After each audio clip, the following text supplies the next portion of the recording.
Give me 1 second, everybody.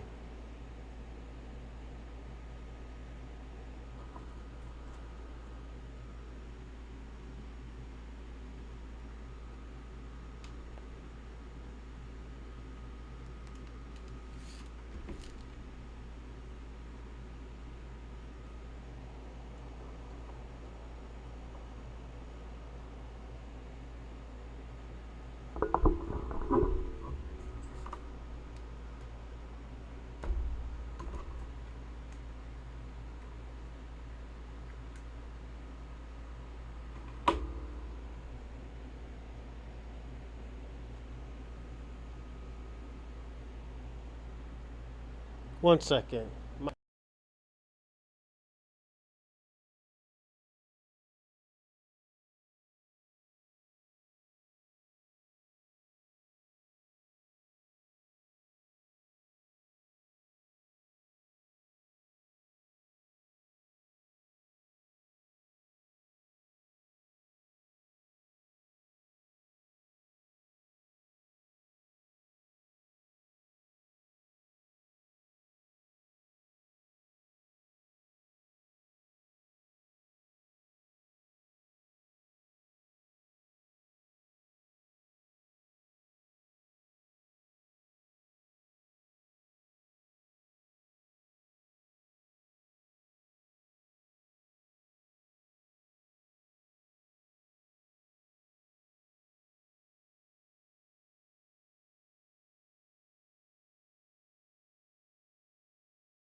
Let's see if this works.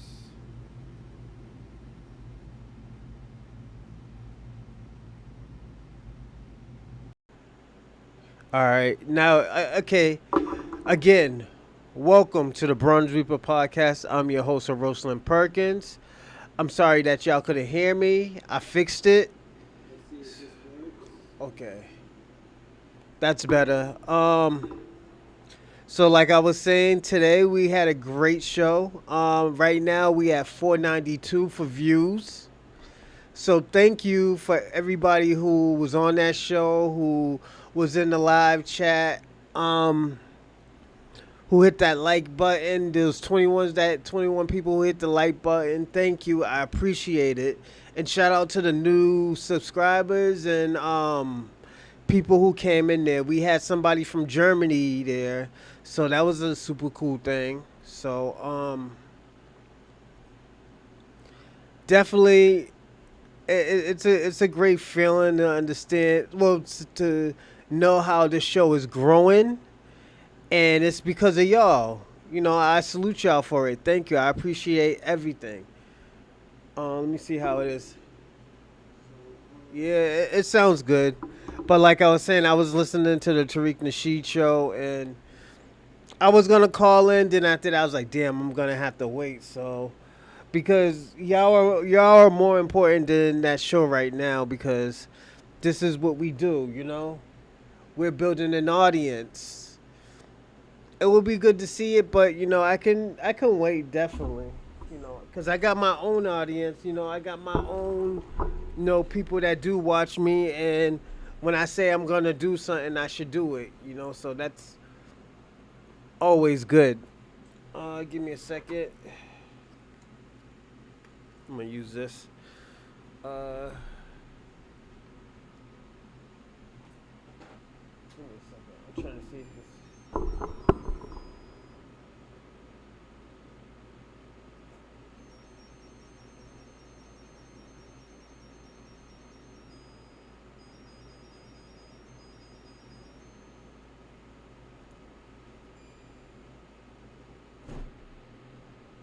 But yeah, I do want to say thank you for that great show that we had this afternoon. It was awesome. But now we're getting to the good. We're going to get to the good stuff today. Today's topic question is: did the Pan African movement teach us to self hate ourselves? Self hate. Let me fix that. Give me 1 second, everyone. I just gotta fix something, and it's the topic question. That's all.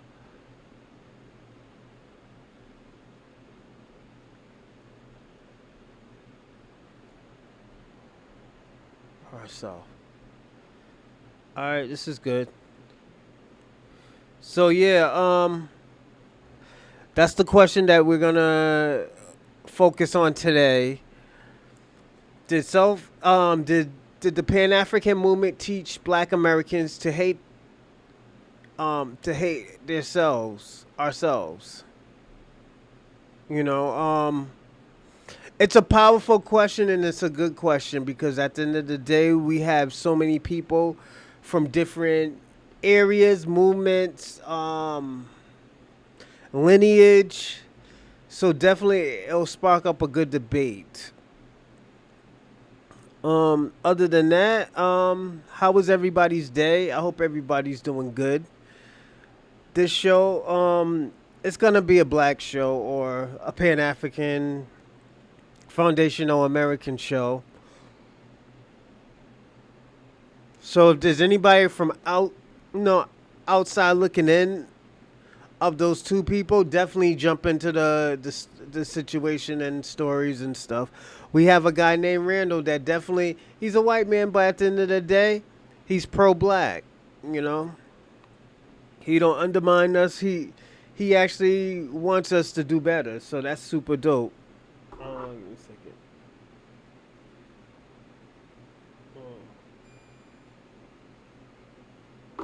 So it's super dope when people want you to do better. Um, One thing is I don't know how to put water in my I don't know how to put water in my air conditioner. It's supposed to. I don't know if I'm supposed to put water in it or connect to the drain and like I don't know if I'm supposed to put water in it.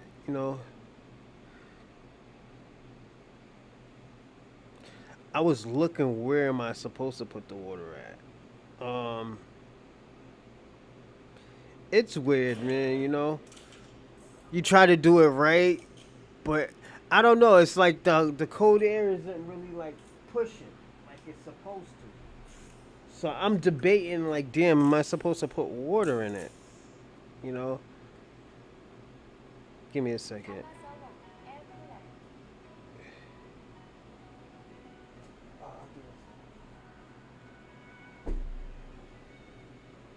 I don't know where.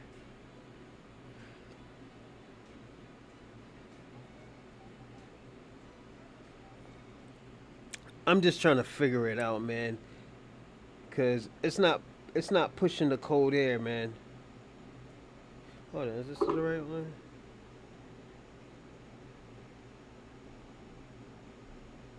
Yo, and I just found out this damn thing is a dehumidifier too. So give me a second, everyone. That's why I bought this shit, because it's a dehumidifier too. So it cleans the air and everything, and it gets busy. You know, and that's all I ask you to do. Let it get busy. Where to put the cold air at.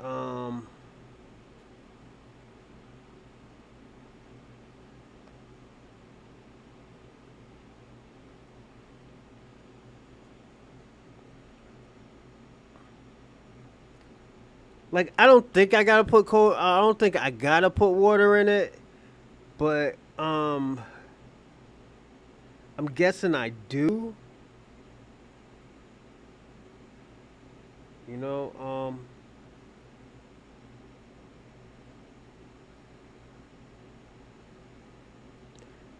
cause yo, you know, I had this shit away and it was super dope.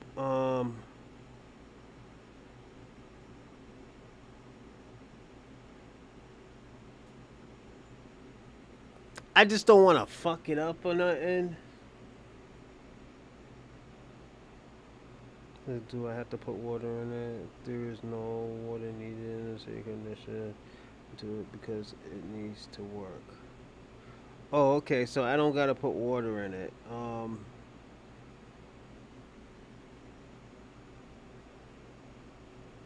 I don't know why I had to put. Why would I think I had to put water in it?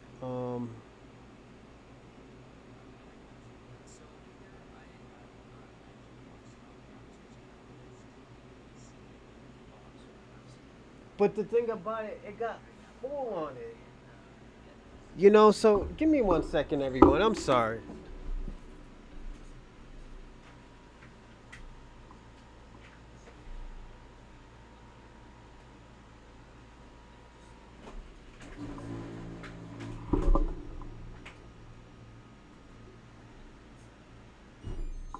Give me a second, everyone. I'm turn it upside down.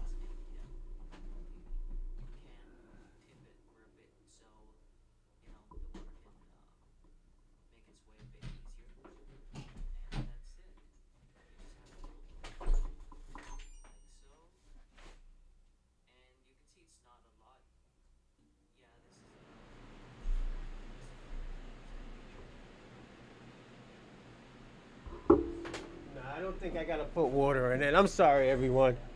But I'm gonna say this. This is gonna be a great show. I know y'all gonna appreciate it. This is what we're gonna talk about. We're gonna figure out um what is a Pan African movement. When did the Pan African movement was created? Um, what else?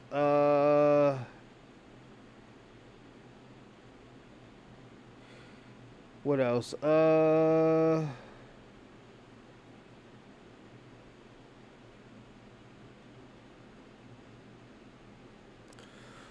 Why did people go to the Pan African movement? What was the whole reason? Just the whole 9 yards. We're gonna figure that out. You know. I personally always thought Pan Africanism was the, you know, black people coming together and stuff. But to me, we was the only one coming together. You know, and I gotta be personally honest about it. And it's just, it didn't make sense for us to even come together. You know, the reason why I say that,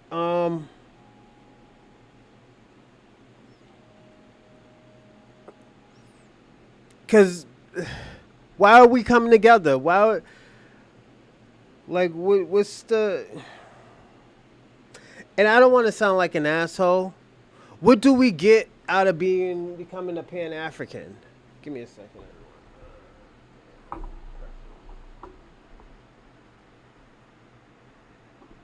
There you go. Like, what do we get from being a Pan African? You know, I used to think it was my culture, and it really wasn't my culture. And I was just being personally honest. I always thought it was my culture, and it turned on us. I gotta be personally honest. Pan Africanism turned on us. I never really liked Pan African after that. I found out about it. I felt like, once we told them, okay, yeah, that's not really our culture, you know,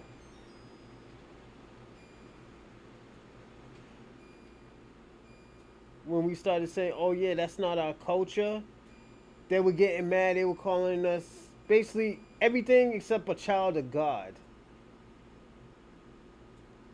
I had an issue about that. Yeah, I personally had an issue with that.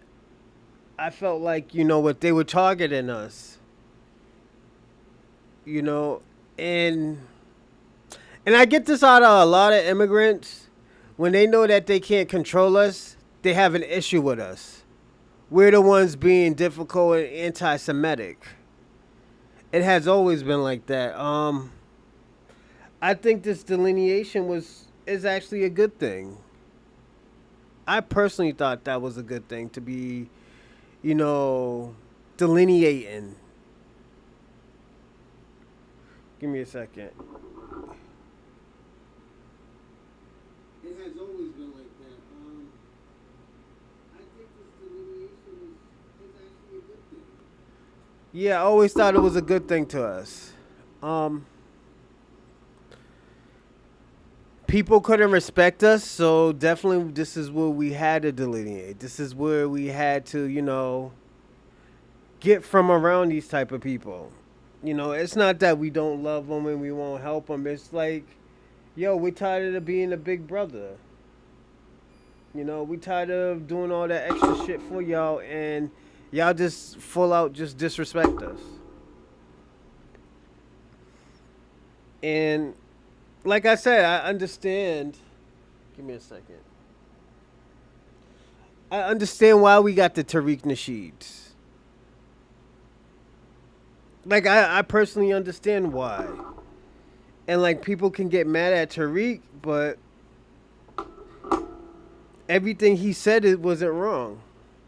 Everything he said, was the truth. You know? Like what have these people done for us? You know? What have they done? Every time we had a situation, they were never there. Whenever we try to get shit moving, they was always against us. You know? When we try to protest, they called us lazy and told us to stop begging. Like we even get this, we get that same type of energy on this show all the time. So it's nothing new. It's nothing new.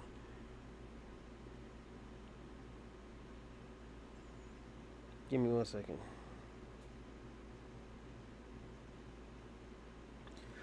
So that always has, you know. This is why I always tell people all the time, like, yo, the stuff how they talk is white supremacy talking points. You know. Let me see how this is doing.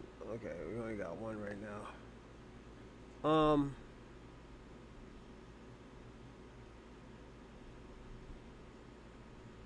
Yeah, it always has been white supremacy talking points. So you know what? That's when I had to step back and look at my environment and say, like, yo, what the hell is going on? What's going on where these people feel like they can disrespect us? You know, I always personally took that as disrespect. Hold on 1 second.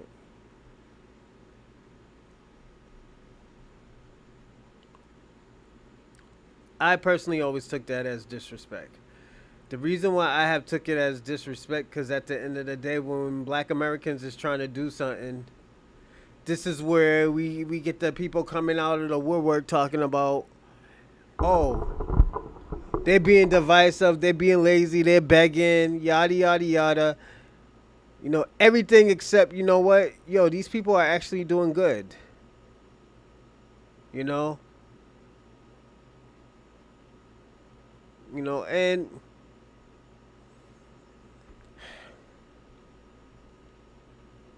do I blame them to a certain extent? No. And the reason why I say to a certain extent because they came to this country tribalistically. You know, that's how they came to this country. They were tribalistic when they came to this country. So at the end of the day, I can't be like, oh well, that's just them. Just let them be. Then when they need help, oh yo, let's drop everything and help them. Nah, fuck that. I'm not helping you. What am I helping you for? Hold on.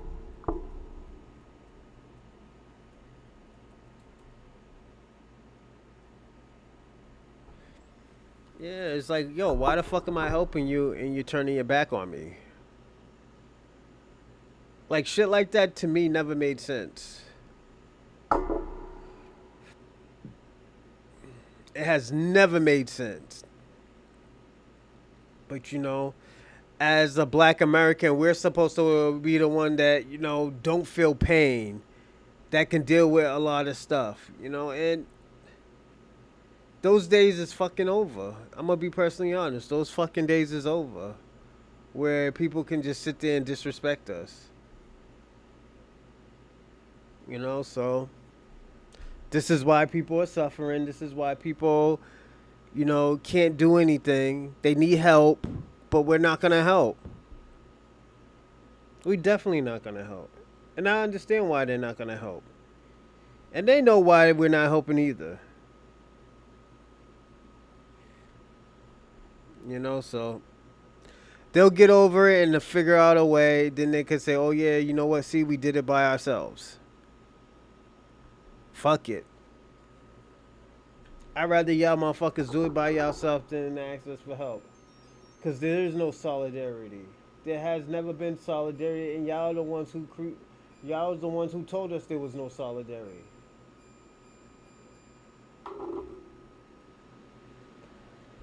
Y'all was the ones who said that there was no solidarity. We need to stop being lazy and do it ourselves.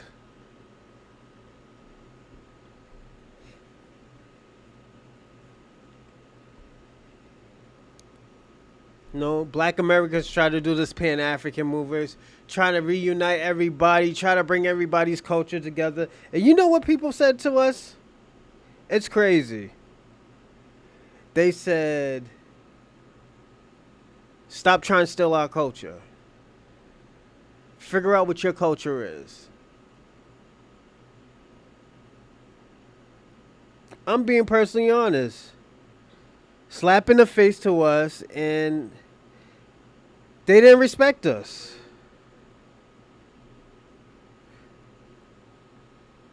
What's going on, Reggie? How's everything? Shout out to Reggie. I don't know, man. I'm just chilling, man. I'm figuring out what's wrong with my air conditioner. I think I need to put water in it because it's a portable air conditioner. So, yeah. I don't know what the fuck is going on. I know it's a humidifier, too. It's like coming out, but like my room never been this fucking hot, man. And I'm like, yo, what the hell is going on? Why isn't it working? So I'm doing like 3 things at once. I can do it. Oh shit, that's why I'm like kind of off. I didn't take my pills either. Hey, can y'all give me like 30 seconds? I gotta go get water for my pills, man. That's what I'm fucking off, man. Yo, what the-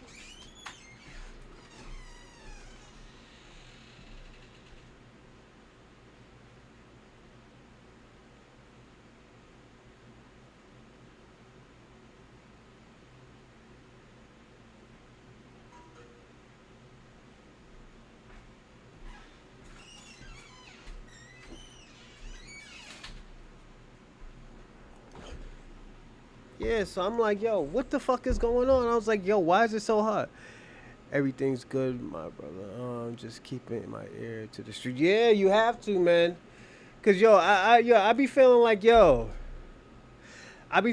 I be scared to take a day off. Cause if I know if I take a day off, I'll miss something.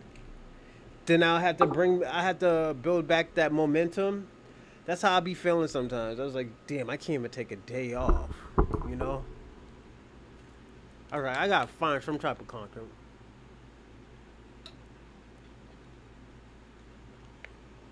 Ugh. Thank y'all, everybody. I just needed to get some water. Yeah. So, it be blowing my mind. I'll be like, yo, what? Like, I was like, yo, damn. I started thinking. I was like, yo, what did Pan-African movement do for us? You know. Then you ask like, yo, what have these immigrants done for us? Then everybody always brings out the Coakleys and the Garveys, and there was only a few. Then they was like, oh yeah, Malcolm X's mother was Ghanaian and all this other bullshit, and you'd be like, yo, but he followed black culture, and his father was a Southerner. His father, I think, was a sharecropper, and like. It's so bad, like, yo, it's so bad watching these, like, immigrants, like, tether off of black Americans. It's like, damn, you don't have nothing of your own that you can say that, okay, you know what, we know that we did it. Our country did that, you know? It's weird, man. I just never seen so many needy people in my life, you know?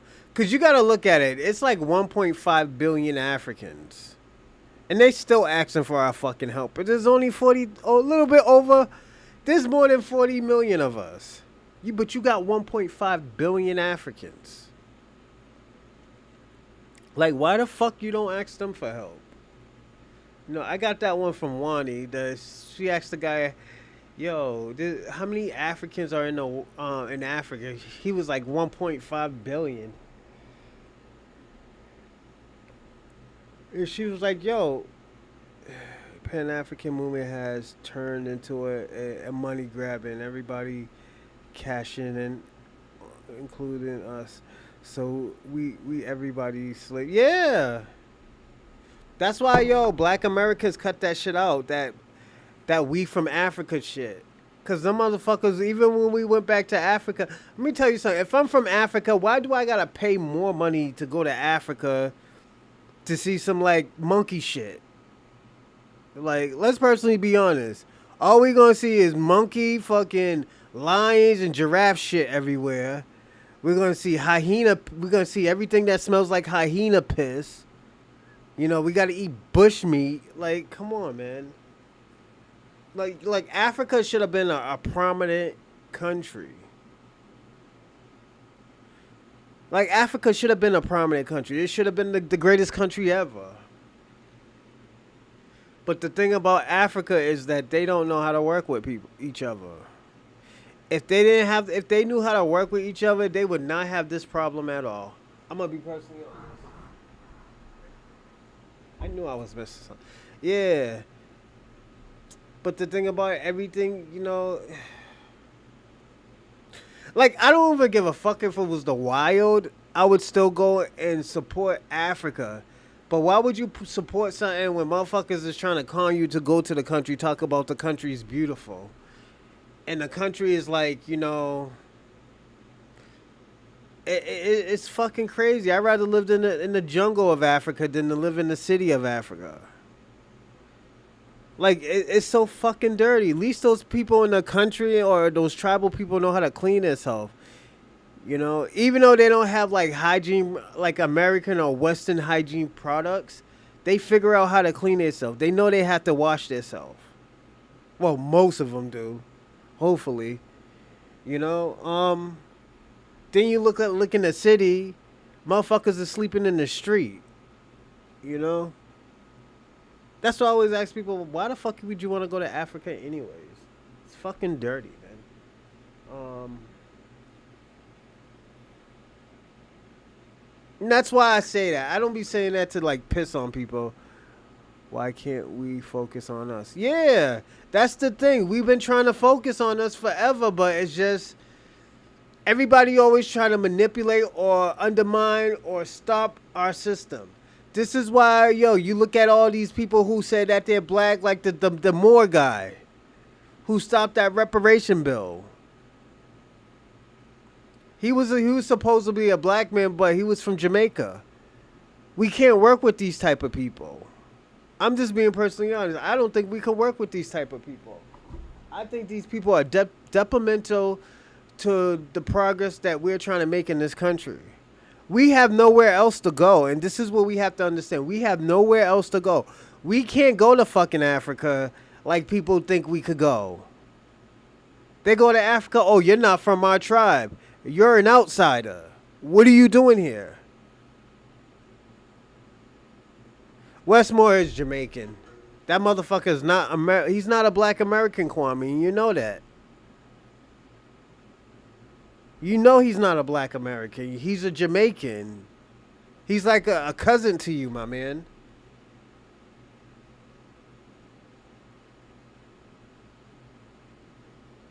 No, he did. He stopped that bill real fast.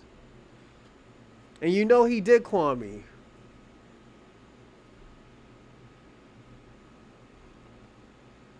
That motherfucker stopped that bill. He did not want us to have no money. Yeah.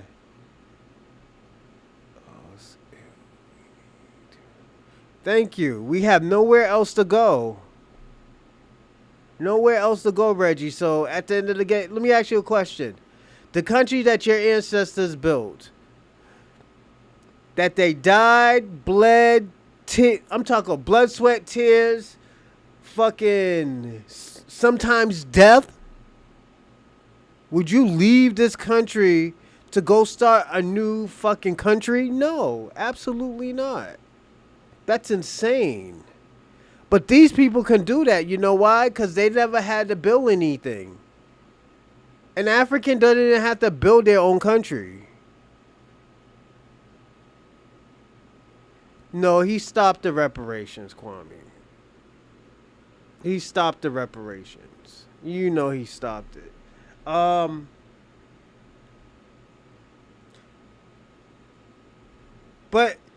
Kwame, let's play hypotheticals. Let's say he did stop the bill.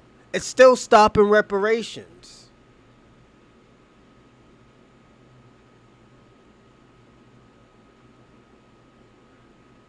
Yeah, we still building.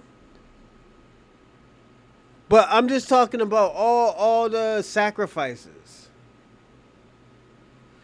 I'm talking about the choices where we could where they couldn't say yes or no.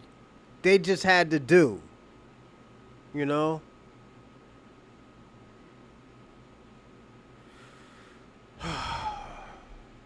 The reparation bill, that's what it's called, right? You know, one thing about Kwame right here, I'm gonna let y'all know. Kwame always try to undermine everything about black Americans.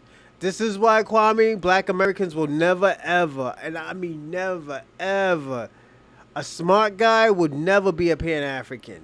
They will never say like, yo, I'm going to Africa to go see my people.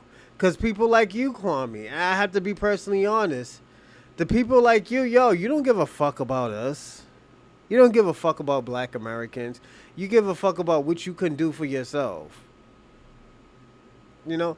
And it's cool. You're not trying to bring your peoples together. And I'm going to be and that's what separates us from immigrants. Yes. Like, Kwame, let me ask you a question.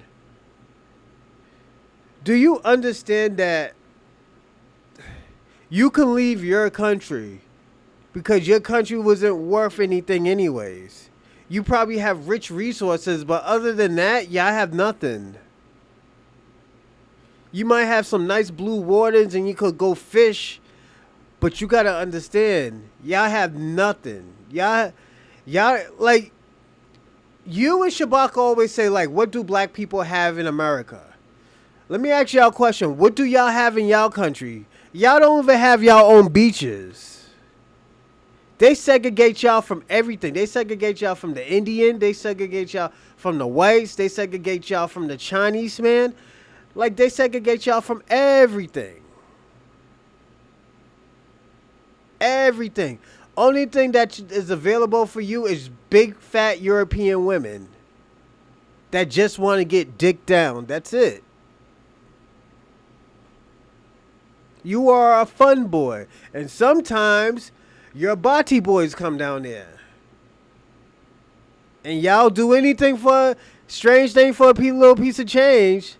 I live in a wealthy neighborhood in Jamaica. No, the Indians and the Chinaman lives in the wealthy area of Jamaica. The what you're talking about is a tourism spot. What's going on, Jeff? Shout out to Jeff. Shout out to Kwame.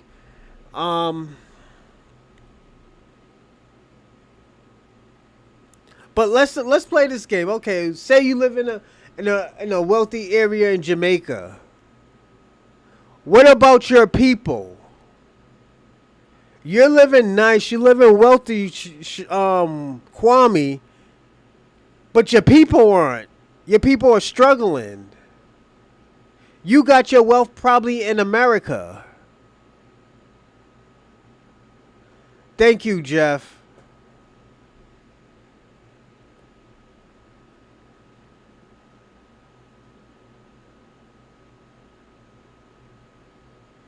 Kwame, I'm asking you this. Why aren't you helping? If you live in a wealthy part of Jamaica, why aren't you helping your people get ahead, start a school, resources, or something? Yeah, we struggle too, but at the end of the day, Kwame, we help our people. You don't think, let me tell you something. You don't think Bobby Brown came back to Boston and helped everybody? You don't think New Edition came back to Boston and helped people? Why you think the YMCA's are still open in Boston? Michael Bivin, Ricky Bell, what's his name? BBD. BBD helped damn near every YMCA school and every YMCA program in the city of Boston.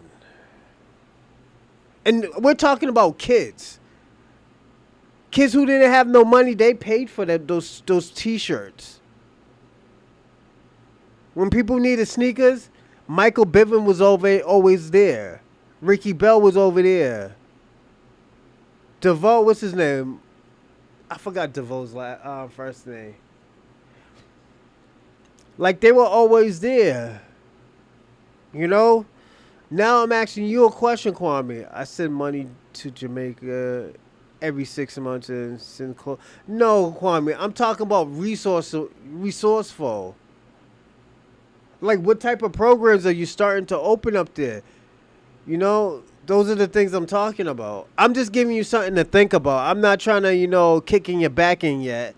But these are things to think about. That's cool to send clothes and sneakers and shit down there. That's sweet and everything. But what about resources?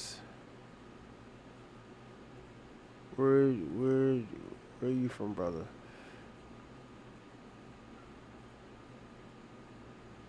Thoughts on Carmelo Anthony? They're trying to do him dirty, but that shit's not gonna stick. Those shits ain't gonna stick, especially not in Texas. It'll be an outrage in Texas, and then he'll reappeal that case. I'm just being personally honest. It's not gonna stick at all.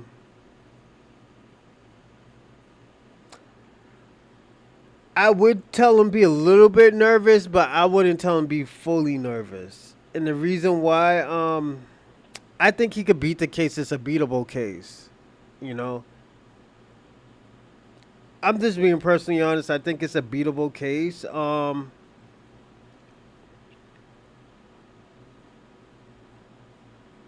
Can some bullshit happen? Yeah, bullshit can happen. Can you trace your lineage back to the Revolutionary War? If I wanted to, yes, absolutely.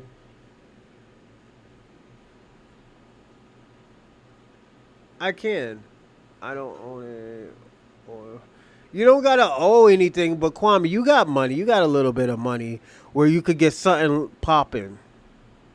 You know, yeah. It's not like Jamaica's not like fucking New York. Things are cheap in New York, and you know that, Kwame. Come on. Yeah, in Texas, sorry to say, he's going to be an example. Nah, he'll beat it, Reggie. I think he's gonna beat it personally. The reason why, like I said, the reason why I think it's a beatable case. Um,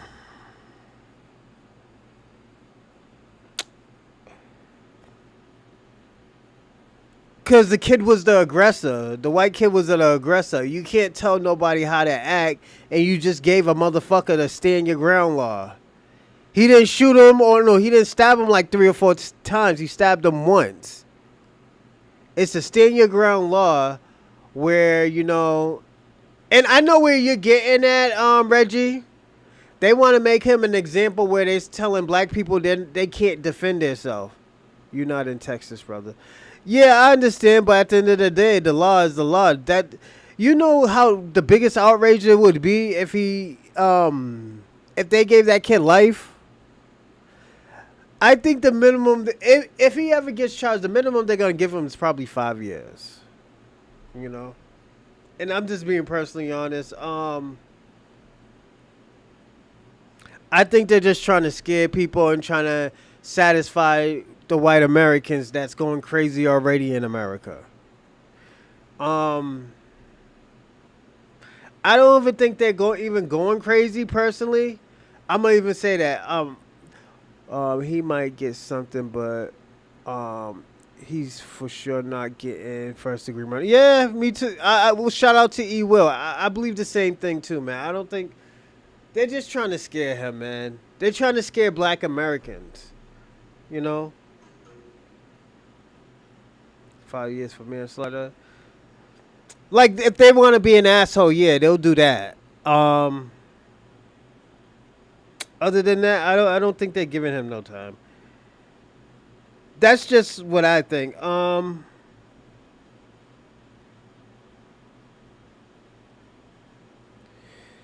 Do I think? Give me a second. I do think.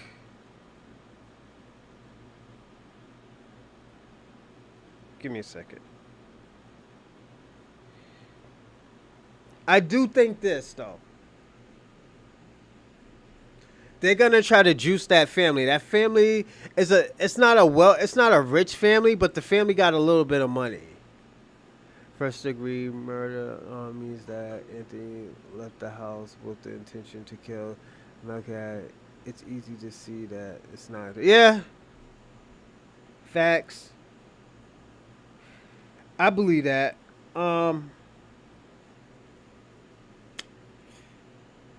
The reason why I say I believe that, oh shit, give me a second.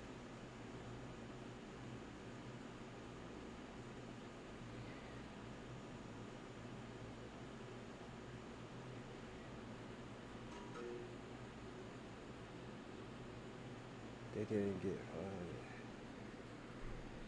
Yeah, I don't think like I said, I don't think he's gonna get life. And the reason why I don't think he's gonna get life, um, it's just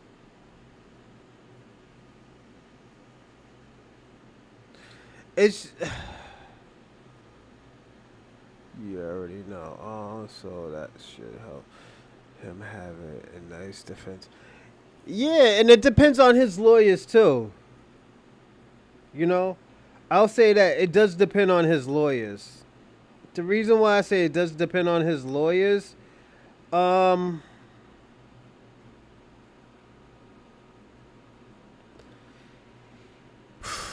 okay, I'm gonna say this. It does depend on his lawyers, and the reason why it does depend on his lawyers is the one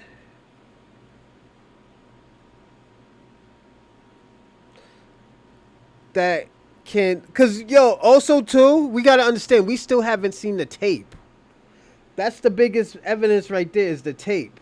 Nobody has seen the tape, so we technically can't even say anything. So that's why I say, yo, I don't think the kid is scared. I don't think he's gonna even go on trial. Texas has that defense law. Yup. Shout out to Ursula. What's going on, Ursula? Uh,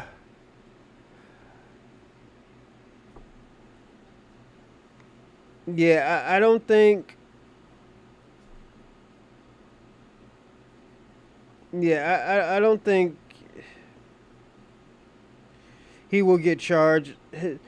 That shit's gonna get thrown out real fast, and like people are gonna be mad, but that shit comes with the territory of doing crime, man.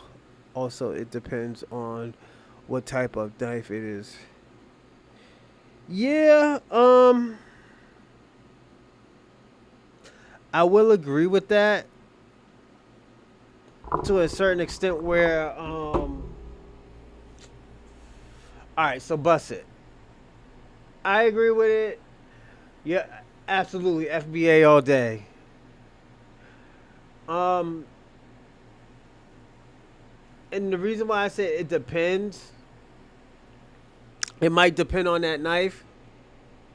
Because if the knife is illegal, he's gonna have a he's gonna have a good old time trying to fight that case. Because first of all, you have something illegal, and you should have never had that shit. But I don't think, like I said, I think he should be fine. Yeah, if it was a pocket knife, I could see self defense. I don't think it was like no Rambo knife or anything. I don't think the kid stabbed him with a Rambo knife. I think, the kid got scared and he was like, yo, motherfucker tried to jump on me. He tried to get busy. So what can you do? What can you do when a motherfucker jumps on you? You're going to have to defend yourself, especially in China. I mean, not China, in Texas. I said China. Jesus Christ. Like, even in China, you're going to have to defend yourself. You know? Because you got to look at it. If they don't tell you to defend, if they're saying that, oh, yeah, you basically can't defend yourself, motherfuckers is just going to be out here stabbing people and running. And I know they don't want people to do that shit. So, hold on. So they better get that shit correct. Like I said, I think the kid is gonna beat the case. It's it's gonna be open and shut. It's just white Americans is gonna be mad about everything. You know, they're gonna be mad that the kid got off. Is 5'8", 135 included? Yeah, absolutely. Big old corn-fed motherfucker. He knew what was up. He thought, I'm gonna be personally honest. He probably thought he could get busy because the kid is small. He was trying to pick on him. You could basically see that, and motherfucker had that act right on him, and he didn't know. He didn't know that kid had that shit on him. He thought like, yo, we could pick on this motherfucker. Fuck him. This little old skinny nigga. Yo, I was just watching a little kid in UK, man. I think he was an African too. Motherfucker, yo, they were all picking on the kid, telling him to lick his, they said some weird shit, Like they were saying,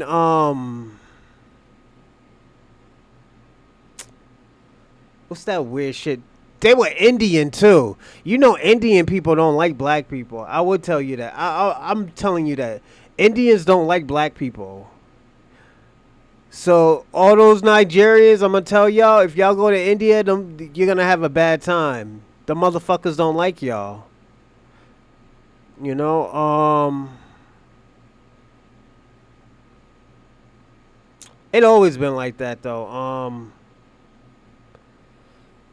That's just how Indian people are, man.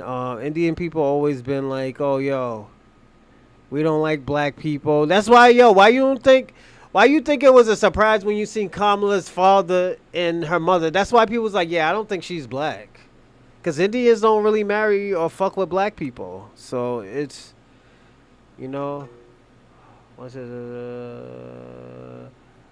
put the carefully the tray in the bottom. Hold on 1 second. Put the vessel that holds the water. Put the water in the bag and screw it down. Unplug it. Hold it automatic. Okay. Yeah. So yeah, those motherfuckers don't like black people like that. It always been like that, and I've been told people that. I was like, and people always thought I was lying when I was saying that. People thought like, oh, yo, you just don't like Indian people. I was like, no, it's not that I don't like Indian people, but they don't fuck with black people. They have never fucked with black people.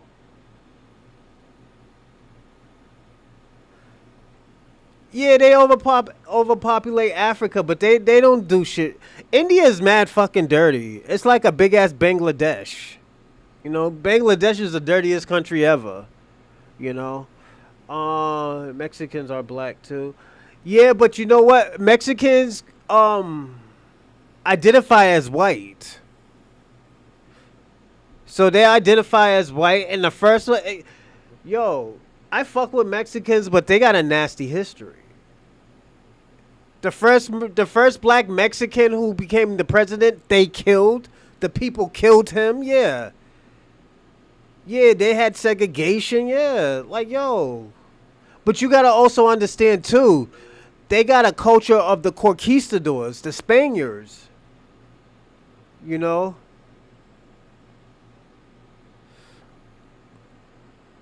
Oh, that's what you meant. Oh, okay. Oh, Jeff saying that. Yeah, like you want to hear something crazy? I don't even think Mexicans are native Indians as people are thinking. Cause the native Indians who are in America, they're more Slavic. They're like Slavic looking people. But when you look at Mexicans, Mexicans are more a little bit more closer to like Asian people.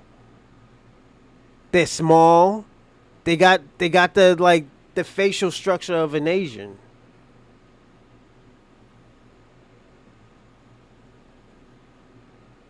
That's just me putting on my kufi hat, my styrofoam kufi hat. They looked way different. Yeah, but you look at their structure feature. There's not that many tall Asian people like that. Most of them are short. Who else is short? Asians.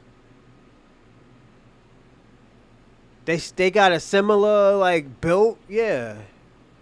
That's why I say Asians and Mexicans is a little bit closer than looking like Slavic people. The natives, they look like Slavic people. That's why you got those $5 Indians running around, cause they be thinking that, oh yeah, that was like my third father from my mother's cousin's uncle was native, some stupid shit like that. You'd be like, yo, what the fuck are you talking about? You're not native. You're like Irish, so nah, you got that. You got the white Mexicans, then you got the natives that are short and darker. Um, well, you had some of the like, okay, the Seminoles. Yes, the Seminoles did go to Mexico, but what they did to the Seminoles, they put them in their own like reservation. If you really want to think about it, they helped them fight that war, that Mexican war. That's why they always say like, yo, black people help Mexicans with the war. It's because of the Seminoles. So that's why we always say, yeah, we help Mexicans with the war. Because some of us went down there to Mexico and never left. That's why you have that black community, And like, shout out to Mexico and Mexicans, but at the end of the day, they really, most of them haven't really treated black people nice, you know. Like, we can't lie about that and say like, oh yeah, they fuck with us. This is their land and stuff like that. No, half of the motherfuckers are conquistadors. Most of those motherfuckers is conquistadors, and the reason why most of those motherfuckers is conquistadors is because of their last name and their culture. Yeah, they'll show you some of their native cultures, but most of that shit that they do is what? It's Spaniard culture, you know? And this is why I was saying, like, yo, I think if they're native, they're gonna have to fix that shit. You know, I'm not trying to say, yo, change your last name, this, and that, but you gotta tell them what your culture is. You're gonna have to explain that to people, cause you'll have a person like me saying like, nah, you're not even a real native. You're using it because it's convenient for you. It's convenient so you can say, oh yeah, this is your land.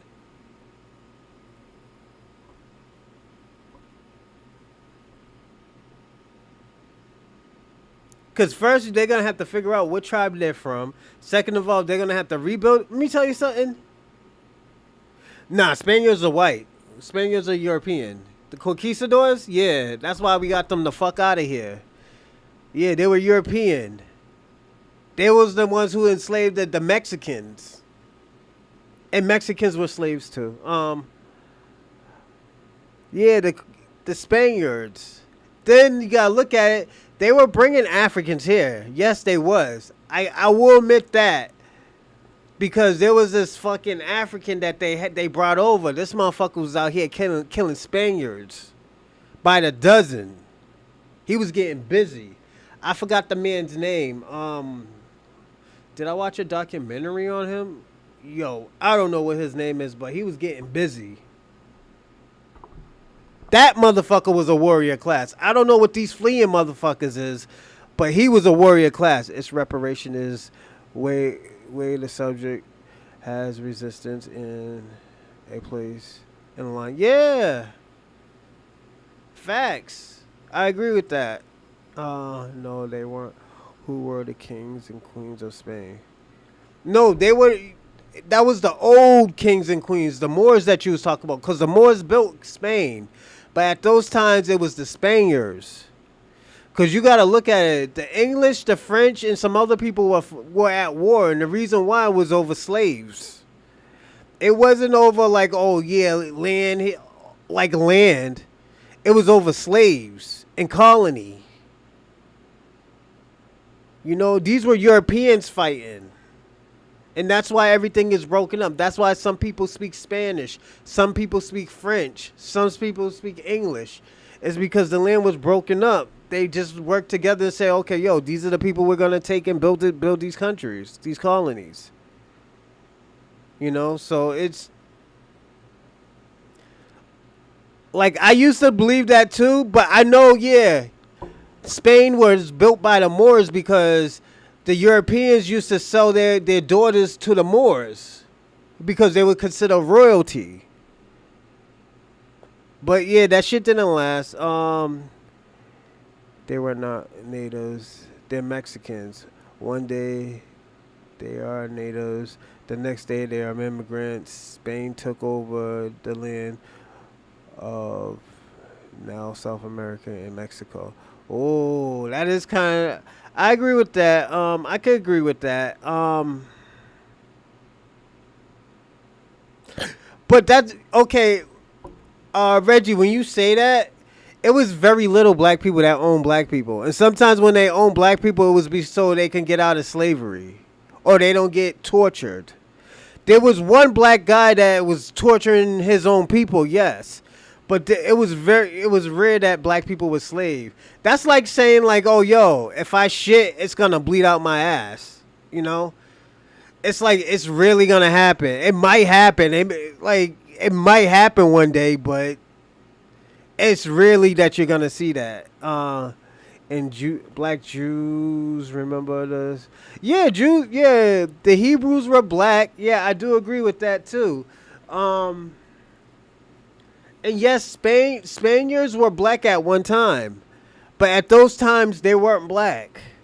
Yeah, they weren't black. They did use Moors to help them communicate with the natives. Yes, I do agree with that.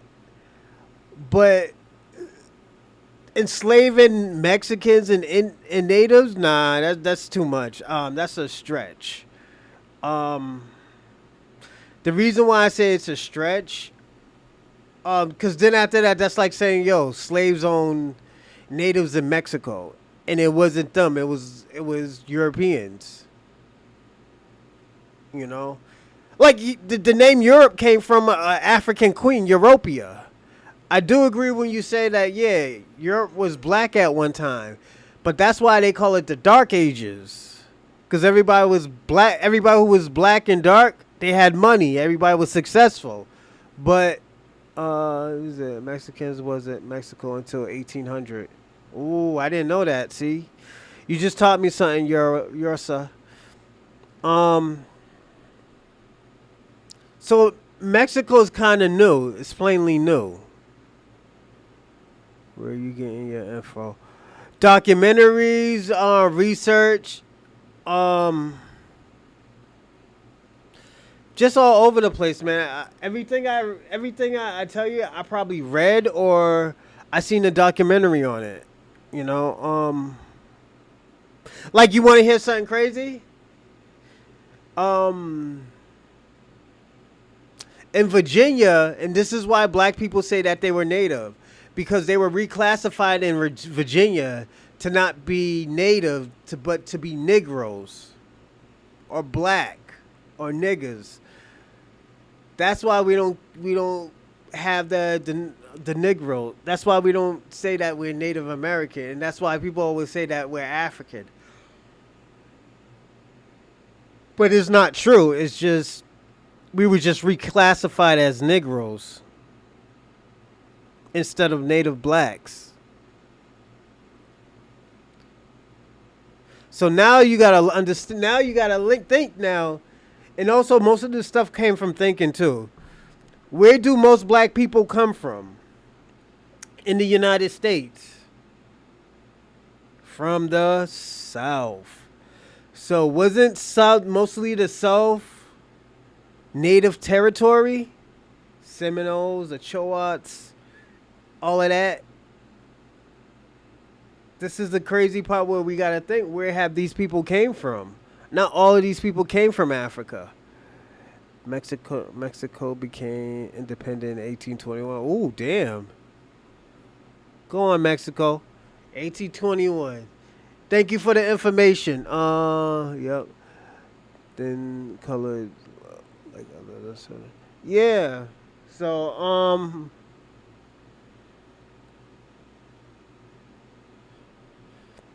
I wouldn't go to Mexico no more. I went to Mexico once just to party. It was dope, but it's not for me. I rather me per se. I traveled so much as it is when I was younger. Um, it doesn't interest me no more to travel. If I will travel, it'll be probably just a party. That's it. you know. And plus, everybody's leaving their country just to come here, so it just don't make no sense for even to go to another country, and all of these motherfuckers is coming here.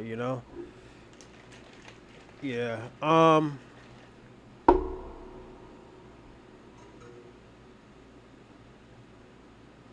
Oh shit. So they're in America, huh? Wonder why there's 60 million of them. Hey yo, Kwame, I think you were right too. There was 60 million Mexicans. But the question is, are they documented or undocumented? So that's what we gotta find out. Sucking this country dry. Yeah. We actually gotta say that, man. We might have to, yo. And the thing about when we say shit like that, we actually sound like Trump because we heard that shit from Trump first. But actually, the shit became true. We have seen in the Biden era that they were sucking the resources dry. You know, it's crazy. And I was telling my coworker too. I was like, yo, you can't get mad at somebody getting kicked out the country because they're undocumented. It's like I told her, it's like me staying in front of your house, just chilling, using your electricity to power up my computer, my car, all this other stuff. I'll go to jail for loitering. So they've been loitering in this country for like 30 years and nobody has said anything. Both cars, the other have several days. Hell yeah. That's what we gotta. Yeah, man. I just. So if I was the mayor, I would send them back. But at the end of the day, I will try to make it easy so they can be American citizens. They shouldn't make it hard to be an American citizen. If they're doing something right, I think there should be like stipulations to be an American here. You need a job for like 8 months. You could work on a visa for a year, but you need within those what 4 months, within those 8 months, you need a job.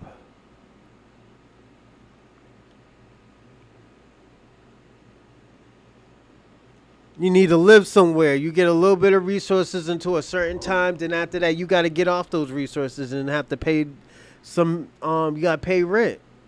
You know, you can't have 50 people in your house. You have to be an American. You know. Cover as homeless and find out he's enough. Yeah, man. So it's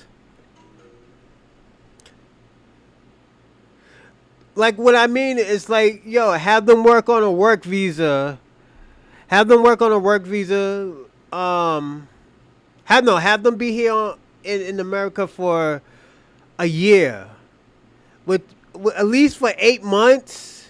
8 months, they need to get a job for 8 months at least, a legit job. No working under the table. No, undercutting anything. Then after that, they will be paying some bills. They will be paying rent, and you can't. And they need to get checked. They need to have people check that house, see if there's like 30 people living in that house, if they don't own it. So this is what they have to do if they're using the resources. I would allow that, you know, because at least we know they're doing something right. That's all I worry about. As long as you're respecting the rules of the land, yo, you're good.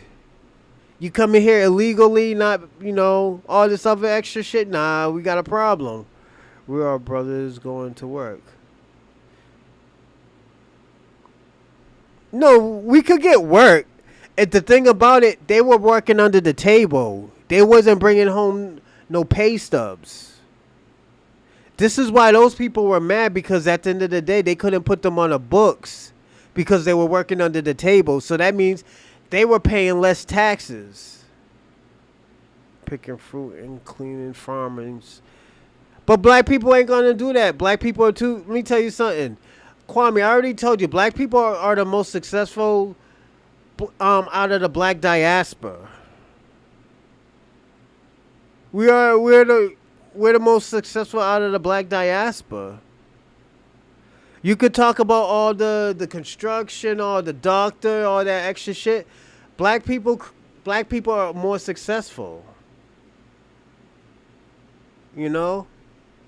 We can even say in most Latino community, I mean most Latino countries, we're the most successful ones. You know?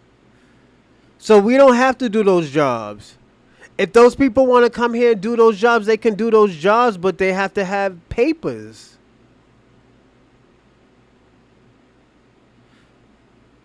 You know, that's what Kwame thinks, Yursa. He thinks that if black American, I mean, if the Latinos don't do it, black Americans is going to be doing it, and it's completely wrong. But that's Kwame. We have mass incarcerations. Yeah, of course. And you also got to look. Hold on one second. Those the blacks jobs Trump's promises. No, Kwame. He's trying to bring all those auto mechanic jobs back to America. You know, all that agriculture stuff.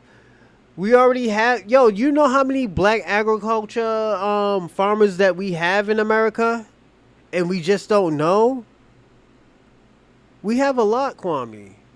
Most of our parents came from a agriculture background. My family came from an agriculture background in Alabama. So yeah, I understand that. You know, and farming and all of that. You know, Deal with the homeless, jobless crisis first.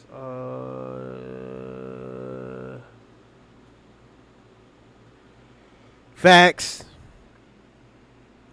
That's true, Reggie.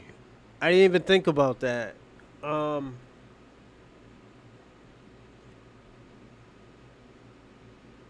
oh, that's gonna be a good question for tomorrow. Um, but yeah, we gotta think about certain things like that, and the reason why we have to think about that, because at the end of the day, we can have people.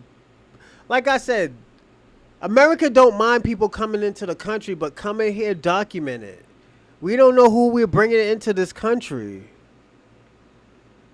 Don't forget, the Biden administration has went to hell. It went to hell. It went. I never seen anything so un. I never seen so much distractions ever in my whole life. Then multiple people turned on a party as fast as they did to Biden.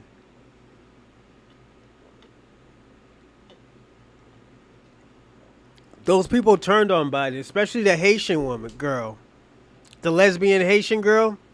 She turned on Biden real fast.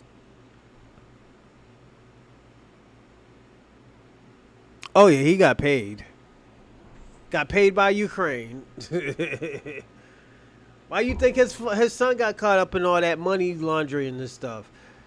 It was because of Biden. Don't forget, Biden got like 20 million from Ukraine, and the motherfuckers talk about they never met Ukraine before.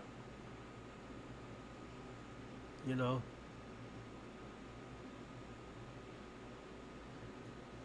they said fuck it. Yeah, absolutely. That's why everybody was coming through the border. Motherfuckers wasn't coming on no plane. They were coming through the Mexican border. You had Africans, you had Asians. Then you had the cartel paying these people to bring them into the country, bring them over to the border. The cartel was making good money. That's why, yo, if you kind of look at it, the cartel is not gonna pop out, and the reason why, because they are listed as domestic terrorists. They are listed as domestic terrorists. They're not listed as cartels, domestic terrorists. That's what you put people who disrupt this country. That's what Martin Luther King was. Martin Luther King back in the day was listed as a domestic terrorist. Jeff Sessions was was the attorney that was trying to get Martin Luther King put in jail. Yes. Why you think all those people hated fucking Jeff Sessions in Selma, Alabama? He was a Senate there too, but he was a piece of shit.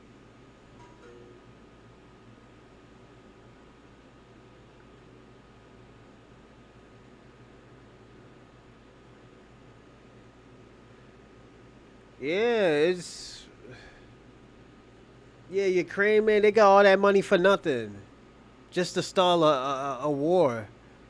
You know that this motherfucker put that ceasefire within, was it 3 months? It's just like I said, it's all about respect. Uh, that wasn't no cartel. That was our replacement. Yeah, but I was saying that the cartels was helping people get the immigrants to the country. Cause don't forget, with the Africans, the cartels was making them pay double. Had the Asians pay, the nigger prices. The nigger prices is like 1/3 of what the price is supposed to be. Yeah, it's like you get somebody down to a price, and when I say nigga, I don't mean like black. I mean a motherfucker who really ain't got no money and they trying to like hustle you. That's a nigga price. Not nigger price, nigga. Just and I hate using that, but it's just that's what we call it. In the projects. Oh, he's trying to get those prices, huh? Yeah. But yeah.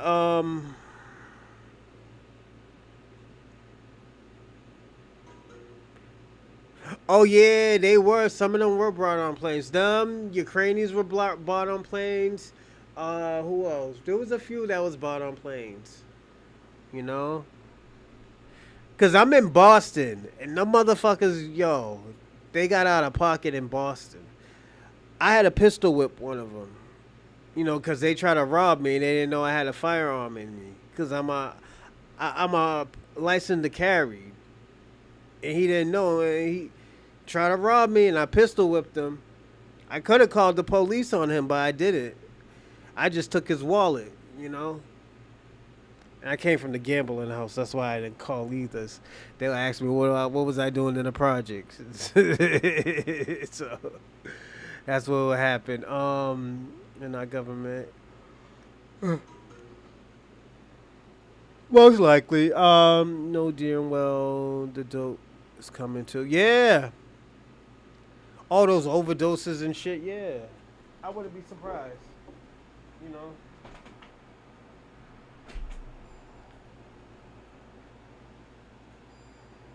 I wouldn't be surprised if they were bringing drugs over too. Don't forget, they wasn't getting checked or nothing, Bond and Linda. Yeah, they were in Martha's Vineyard and everything. The Ukrainians and the Venezuelans. That's why when Donald Trump came in, they all flexed. All those Venezuelans went to Miami. You know, that's why they told those people, yo, we will kill you if you try to protest in Texas, because they're open carry, stand your ground law place.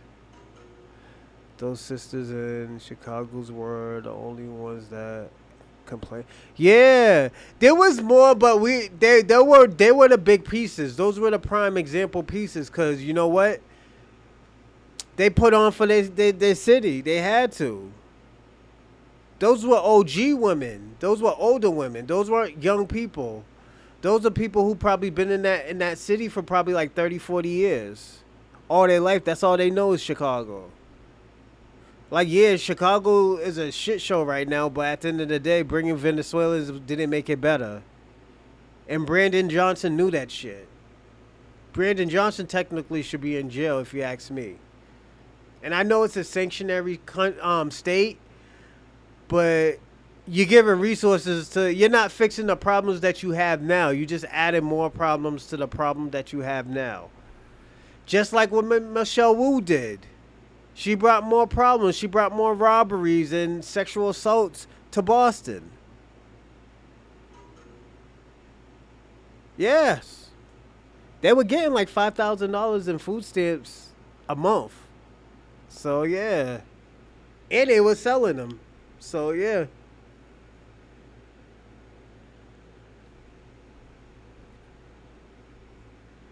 I wasn't surprised.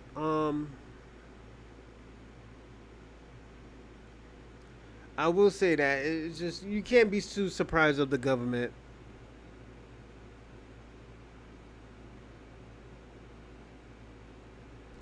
Oh yeah, but motherfuckers getting busy in Massachusetts right now.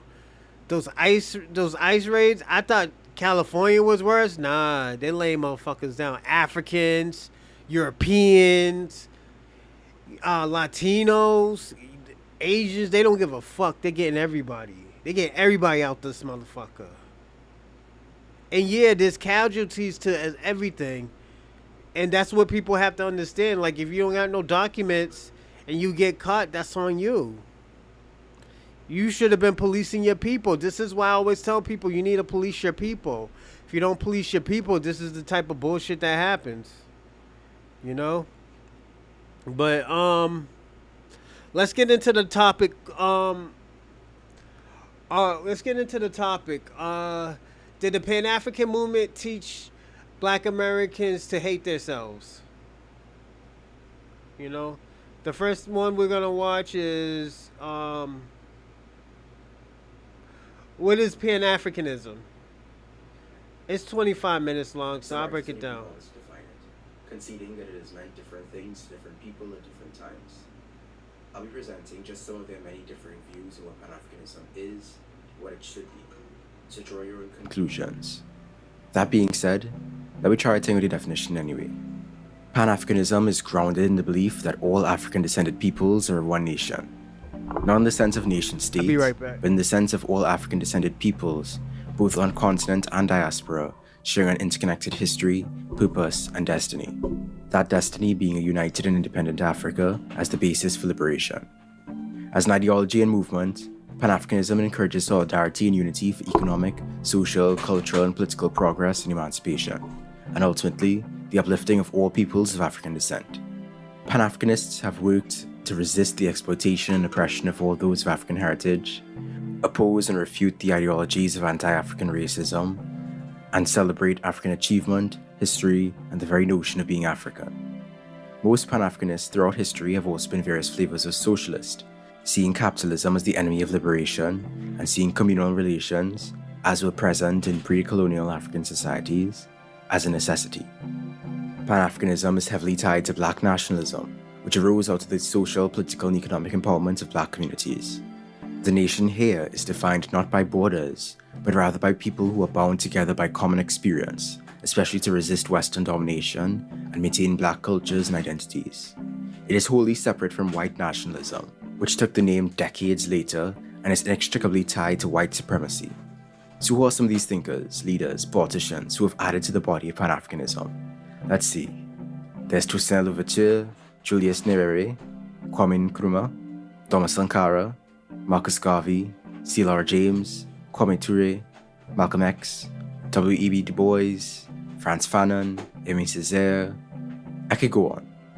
As you can see, it's a bit of a mixed bag. It would be hard to describe all of these people as united and objective, as their ideas were often quite divergent. Yet in some sense, they all flew the metaphorical flag of Pan-Africanism. Oh yeah, Pan-Africanism has a pretty fly flag. The red represents the blood that unites all people of African ancestry and that must be shed for liberation. The black represents black people as a nation, united under a common heritage, and the green represents the lush abundance of Africa's wealth. To understand Pan-Africanism, you need some context on the history of African peoples, which I can only provide in very broad strokes for now. Facts, Reggie. As the most genetically diverse continent in the world, and the cradle of humanity, it is from Africa that the various peoples dispersed and carved spaces for themselves across the world. Africa has a legacy spanning thousands of years of nations, kingdoms, and cultures, rising, falling, innovating, expanding, and sharing with the wider world. Africans throughout history have contributed to the development of mathematics, astronomy, medicine, architecture, philosophy, and more. Even post-colonialism, there are over 3,000 ethnic groups in Africa. I don't use the term tribe, by the way, because historically speaking, it's been wielded to dismiss complex societies that Europeans have seen as primitive. Prior to colonization, there was no shared Pan-African identity on the continent. How could there be? They didn't all share the same religion, language, or culture. The Khoisan peoples of South Africa had little in common with the Songhai of West Africa or the Habesha of East Africa. Africa is massive, and even people living right next to each other had vastly different lifestyles, practices, and barriers that separated them. It's no surprise then that when the Atlantic slave trade kicked into gear, starting with the Portuguese, things truly devolved into madness. Africans were kidnapped and sold into slavery, often by fellow Africans. Kingdoms and nations which facilitated slavery were quick to become enslaved themselves. The brutal appetite for more exploitable, disposable labor in the Americas increased. At least 12 million Africans were transported to the Americas. Millions more died in the perpetration of this great crime, and new nations came to be established in the Caribbean, Brazil, the United States, and elsewhere. It was the largest forced migration event in human history. There was also the trans-Saharan slave trade, which is often left out of the conversation surrounding the enslavement of Africans, as its consequences do not compare in size nor scope, but I do still find it important to highlight. It was through the Atlantic slave trade and the subsequent grueling and inhumane treatments in the Americas that the various peoples of Africa were stripped of their original cultures and brought together for the very first time. The African diaspora began to unite and develop identities of their own. Meanwhile, Africa was colonized and carved up by competing and collaborating European powers, all hungry for the wealth of the continent. At the Berlin Conference, borders and divisions were drawn that continue to cripple the continent today. It has been nearly 500 years since the first transatlantic slave voyage. As a people, we have not known peace nor justice since. The creation of our diaspora came alongside the emergence of global capitalism, European domination, and anti-black racism. Racist ideas were forged to support the economic motives of the elites, and even today, many still hold to a perception of African inferiority, misinforming their attitude towards our conditions. We still suffer from the erasure and suppression of our history and legacy. Our labor has built and continues to build the wealth of the global north. We've been exploited not just by European powers, but also Arab and Asian powers, and our enslavement persists today across the world. Our land has been stolen, and we have been stolen from our land. We've been denied autonomy, denied rights, and denied our very humanity. The historic response of African peoples has been Pan-Africanism, a river with many streams and currents. Let's discuss some of the major thinkers and movements over the years. Pre-19th century. In the late 18th century, the slave trade was in full swing, and yet even then, abolitionists worked to campaign for its end. One of the most famous of these abolitionist groups was the Sons of Africa, made up of educated, formerly enslaved Africans in London. It was the first black political group in Britain and has been described as one of the first Pan-African organizations. The Sons of Africa wrote letters to the press, lobbied Parliament, jointly addressed the Quakers, and cooperated with other abolitionists and radicals as part of the wider campaign against the trafficking of Africans and for the rights of all. Notable members included Oluwada Ekwino, a slave since childhood who was sold twice before purchasing his freedom, and Ottobah Kukwano, who was sold into slavery when he was 13 years old and eventually purchased, educated, and freed by a British merchant. 19th century. Arguably the most existentially terrifying moment for European empires in the early 19th century was the success of the slave revolts in Haiti. The Haitian Revolution, famously led by, among others,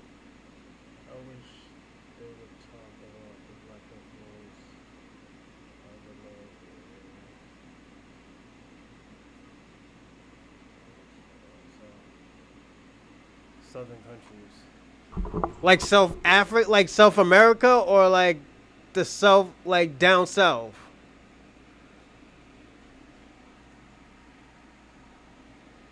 I don't get what you mean. You mean like down south? Or like South America? This Toussaint Louverture began in 1791 and ended in 1804, and established the first and only state to be founded by slave uprising. It challenged long-held European beliefs about the intelligence and capacity of enslaved peoples to achieve and maintain their own freedom. While post-revolution Haiti faced assassinations, embargoes, crippling taxation by the French, and a highly segmented color-based class society, what Haitians established was a beacon of hope for Africans everywhere, even post-emancipation. Haiti became a safe haven for runaway slaves, revolutionaries, and all who were oppressed. In the mid to late 19th century, early thinkers like Alexander Crummell, Martin Delany, and Edward Blyden began to lay the groundwork for more comprehensive Pan-African thought. Alexander Crummell, born free in 1819, was one of the first black nationalists, advocating for solidarity and economic development. Martin Delany, born free in 1812, famously called for Africa for Africans. He believed that black people had no future in the United States and should leave to found a new nation elsewhere, like in the Caribbean or South America. He ruthlessly criticized so many individuals. Kwame always said that. He wants black people to leave America. I wish they would talk about black influence of the Med, which makes up a mixture of southern countries.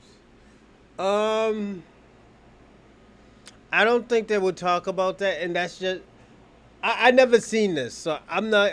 I think they're not gonna talk about it because ideas and institutions.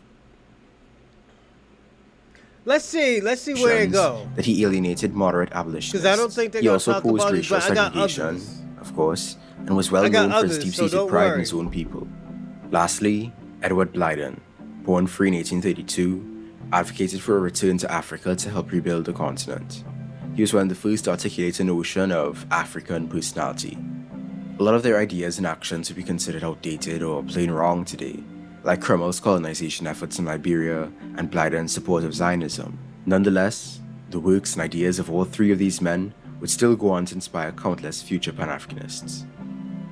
The 1900s to 1920s. Pan-Africanism really began to take shape at the beginning of the first Pan-African Conference in London in 1900. It was organized by Trinidadian barrister Henry Sylvester Williams, big up the Dan, just before the Paris exhibition of the same year. It was attended by 37 delegates and 10 other participants from across diaspora. One notable attendee was W.E.B. Du Bois, who played a leading role in drafting a letter to European leaders, appealing to them to struggle against racism, to grant the right to self-government to the colonies in Africa and the West Indies, and demanding political and other rights for African Americans. It was the first time in history that black people had gathered from all parts of the world to discuss and improve the condition of their race. After the conference, chapters of the Pan-African Association were set up in Jamaica, Trinidad, and the US. Eventually, they would meet under the banner of the Pan-African Congress. More on that later. On to a rather controversial figure. Let's talk about the so-called Negro in the Hat, Marcus Garvey. He founded the Universal Negro Improvement Association. Born in Jamaica in 1887, Garvey was a black nationalist in the Pan-African scene who advocated for racial pride and the building of institutions for the African diaspora. However, it would be more accurate to describe him as a dictatorial black separatist, as he envisioned a unified Africa as a one-party state, governed by himself, that would enact laws to ensure black racial purity.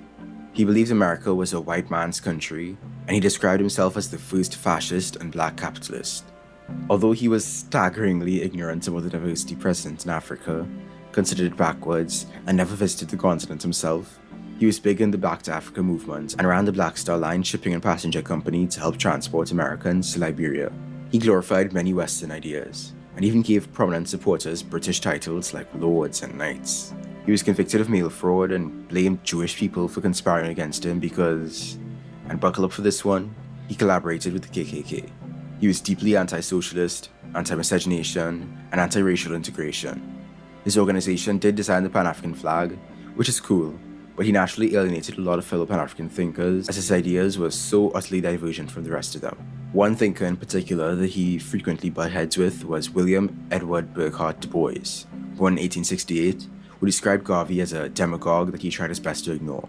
In fact, they seemed to hate each other. Du Bois is more openly recognized as a father of Pan-Africanism, although he starts with the unfortunate title Pan-Negroism. Throughout his life, he contributed to a vast array of ideas, including black existentialism, and consistently advocated for the study of African history. He founded the National Association for the Advancement of Colored People, the NAACP, and was an ardent proponent of equal rights. He was among the first African Americans to highlight the colonial condition in Africa, and was deeply opposed to Garvey's notion of African American rule over Africa. Du Bois also understood the deep connections between capitalism and racism, and believed that socialism may be a better path towards racial equality. He was actually forced out of the NAACP during the Cold War due to his praise for Karl Marx and communist sympathies. Later in his life, he fled the US. So, this is where you get where people are like, oh yeah, he's a Marxist. So this guy gave me this paper. I forgot what it is. Because let me tell you who else practiced that, the Marxist ideology. Angela Davis. She was a part of the Black Panther. But she was a feminist, and I think she was. I always tell people all the time, I think she was a CIA. She was an informant. You know? And found refuge in Ghana under the leadership of Kwame Nkrumah, and died the day before Dr. Martin Luther King's March on Washington in 1963, which he himself tried to organize 60 years before. The 1920s to 1940s. By now we cooking. In the 1920s, 30s, and 40s, a whole wave of thinkers and ideas came into the fold of the movement. The development and propagation of Pan-African ideas would spread even further, and it had tremendous influence in the Harlem Renaissance in the 1920s, which Du Bois helped to promote. The first 4 Pan-African Congresses took place during this time. In 1919 in Paris, 1921 in London, 1923 in London again, and 1927 in New York City. At the first Congress, there were 57 delegates representing 15 countries, including Du Bois and Ida Gibbs, who represented Pan-Africa. The focus of this Congress in Paris was the petitioning of the Versailles Peace Conference, demanding that the Allies collaborate in the administration of former territories in Africa, and that Africa be granted home rule. At the Second Congress, Du Bois described the attendance of 26 different groups of people from all across Africa, Europe, the Caribbean, and the Americas, as well as fraternal organizations from Asia. The focus of this Congress, which took place in London, Brussels, and Paris, was the issuance of a declaration that criticized European colonial domination in Africa and lamented the unequal state of relations between white and black races, calling for a fairer distribution of the world's resources. At the Third and Fourth Congresses in London and New York City, the delegates again demanded self-rule and an end to European profiteering of the continent, and addressed problems in the diaspora related to lynching and white minority rule. There were also activists and writers like C.L.R. James that gained prominence during this time. Cyril Lionel Robert James, born in Trinidad in 1901, made bold contributions to black radical thought, blending Pan-African and Marxist ideas. Yo, you know what I'm starting to notice? Everybody who's part of a Pan-African back in those 1800s and the 1900s were all foreigners. Am I wrong? If I'm wrong, just tell me. Nah, there was some black people that were noticeable there. I'm just being personally honest. I think only people who got off that were from the different countries, they only got off because of the Pan-Africanism. And the thing about, and salute to them, because they try to bring everybody together, but at the end of the day, they should have fixed their country before they even started this Pan-Africa, or at least 10% of their country, you know? He notably challenged the false dichotomy of Pan-African nationalism or labor internationalism, and therefore synthesized his opposition to racial, colonial, and class-based oppression. He deserves a video of his own. Other thinkers of this time include American Paul Robeson, Trinidadian George Padmore, Senegalese Leopold Senghor, Martinican Aimé Césaire, and Kenyan Jomo Kenyatta.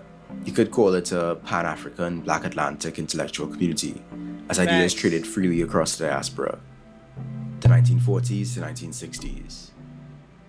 In the late 1940s, amidst the Red Scare in the US, the rather socialist Pan-Africanist movement receded, and Africans began to take the helm where African Americans had before. In this era, I'd like to highlight the 5th Pan-African Congress and the rise of Kwame Nkrumah. At the 5th Pan-African Congress in Manchester in 1945, in the presence of 200 members, the foundations of contemporary Pan-Africanism were laid. The goal was to draw up a general outline of a practical program for the political liberation of Africa. They were far more militant than previous congresses, desiring a free federation of African socialist states. As we will soon see, the results in the latter half of the century were a bit of a mixed bag. The Congress made demands for independence, called for solidarity among all oppressed and exploited peoples, and condemned imperialism, racial discrimination, and capitalism. The 5th Congress would produce a diverse crop of African intellectual and political leaders who would go on to influence the continent in a variety of ways, including Obafemi Awolowo and Kwame Nkrumah. Nkrumah, born in 1909, was a Pan-African Marxist-Leninist who led the Gold Coast independence movement that created the nation of Ghana in 1957 and co-founded the Organization of African Unity in 1963. He was deeply influenced by Marcus Garvey, W.E.B. Du Bois, George Padmore, C.L.R. James, and Edward Blyden, looking to them for guidance in how Africa could build itself to become a force for good in the world. With independence, he became Ghana's first prime minister. Ghana, under his leadership, was basically a social democracy, with a strong welfare state, education, healthcare, and some nationalized industries. He also worked to rapidly industrialize the country. Nkrumah promoted a Pan-African culture, decried Eurocentric norms, promoted traditional clothing, and opened museums and other cultural institutions. He also banned tribal identification in an effort to suppress the influence of local chiefs, with little success, and slowly grew his autocratic abilities, banning other political parties and becoming president for life. He was also criticized for building up a personality cult.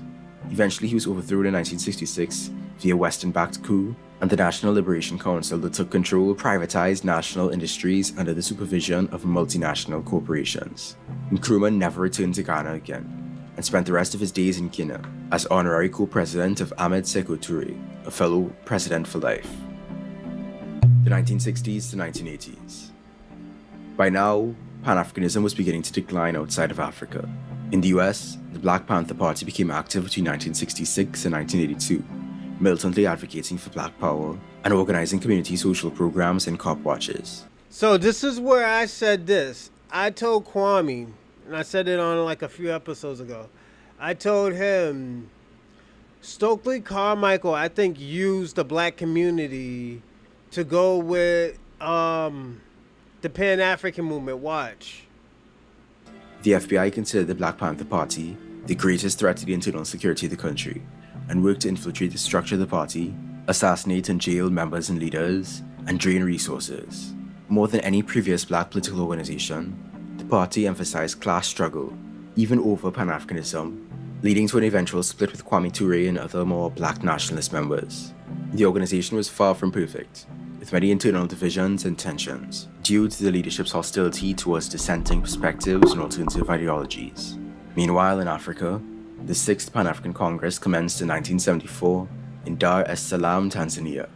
Unlike previous Pan-African Congresses, it took place outside the Western Imperial Core.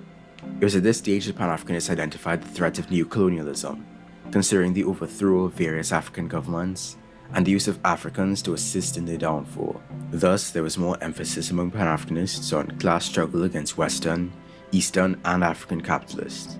However, they also slowly began to realize the failure of various. Also, they had people being informants for their organization. You know, that was at the end when everything was going down, the poison. But before that, they had informants. They had Stokely Carmichael come in there and separate. There was like basically two Black Panthers.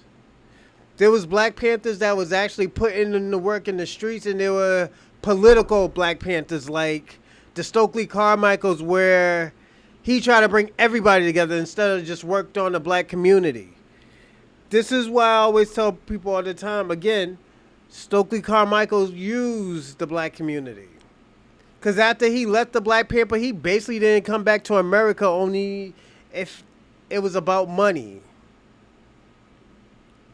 Bureaucratic forms of socialism, and that the masses needed to be more involved to defeat elitism and autocracy. They also finally openly addressed the issue of women and decided to give support to political struggles for equality undertaken by Black women. This period also saw the rise of religiously zealous state capitalists like Robert Mugabe and Muammar al-Gaddafi, and the rise and fall of Thomas Sankara. Mugabe was the corrupt and ideologically vague Prime Minister and then President of Zimbabwe for 3 decades, starting in 1980. Gaddafi was an anti-Semitic pan-Arabist and pan-African who ruled Libya for 42 years starting in 1969 and advocated for the United States of Africa.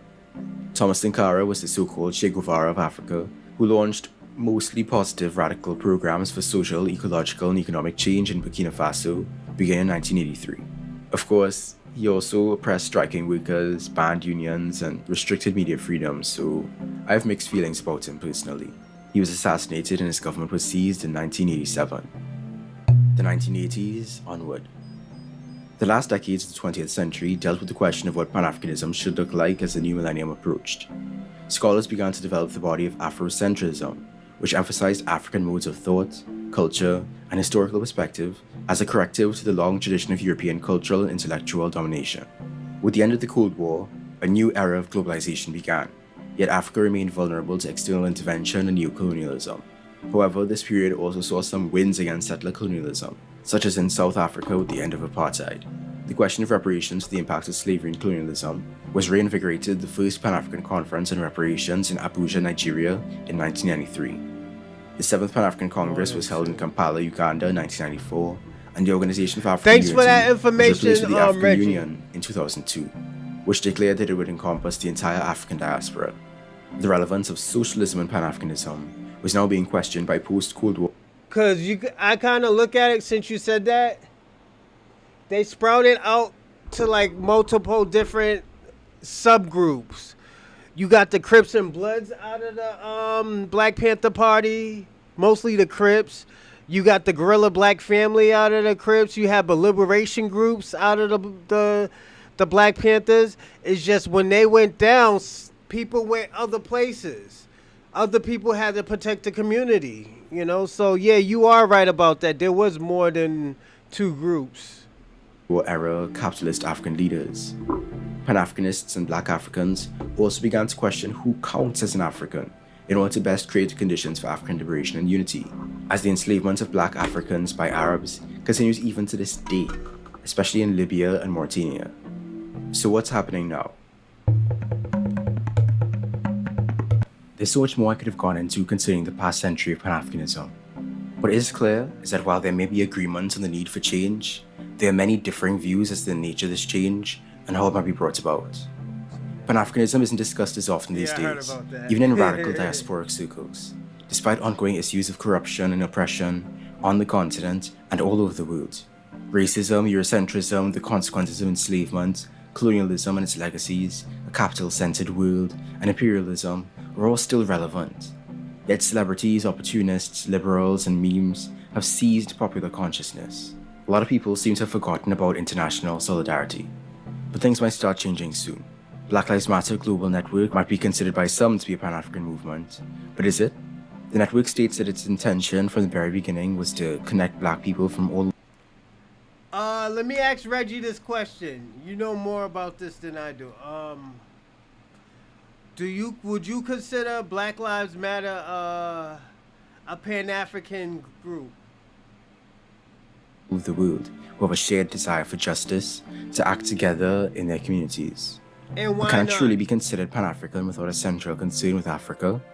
Is BLM global something different altogether? What is the future of Pan-Africanism?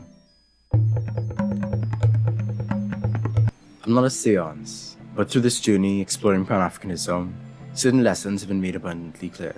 Firstly, Pan-Africanists need to delve much deeper into African history in order to avoid the errors of early thinkers who homogenized African peoples and didn't understand or reconcile divisions between nations, communities, and countries Now, why on the not? continent and in the diaspora. We are united in our struggle, but struggle isn't all there is. We are still a diverse and multifaceted people with different needs and interests that need to be taken into account. Secondly, petitions don't work. Electoral and liberal strategies for Pan-African liberation are time-consuming ventures with very little payoff. The first Pan-African Congresses were focused on appealing to the governments of the world to respect African rights and freedoms, but it mostly fell on deaf ears. But why wouldn't they be considered a Pan-African group or a black movement if they were marching for black people? I'm just, I'm playing devil's advocate right now, so that's why you see me smile. I'm playing devil's advocate.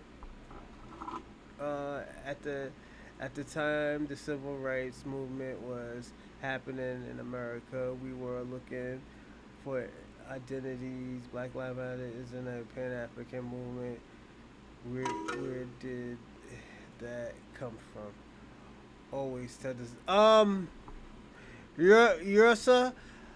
I was playing devil's advocate, seeing, because it was to fight for a black cause, technically. Even when such efforts did succeed, the rulers of the world still found ways to exploit us through neo-colonial practices facilitated by the black faces in high places they set up. And speaking of black faces in high places, it's clear that centralized top-down organization based on elitism and cult of personality, as well as statist ventures as a whole, are a dead end for Pan-African liberation. As the saying goes, the master's tools will never dismantle the master's house. At best, such leaders have become mere social democrats in a still stratified, neo-colonized society, like Nelson Mandela. At worst, they become corrupt, opportunistic autocrats, violently forcing their will onto the people, like Robert Mugabe. Or they've ended up in prison / assassinated like the Black Panther Party leaders, resulting in the demise of the whole organization. None of these attempts have led to the autonomy, free association, and self-realization of the masses.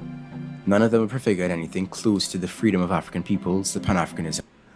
Alright, this one is done. I Pan-Africanism. want to ask Oh, yeah. Reggie and yours a question.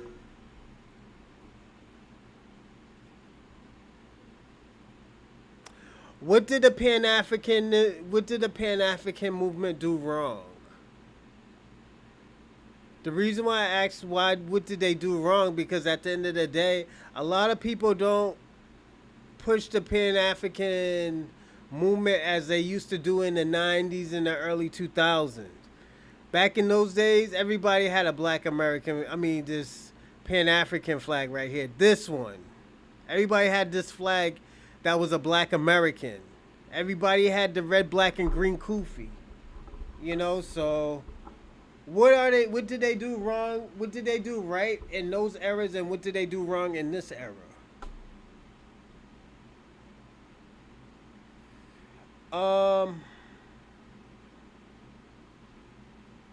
Give me a second.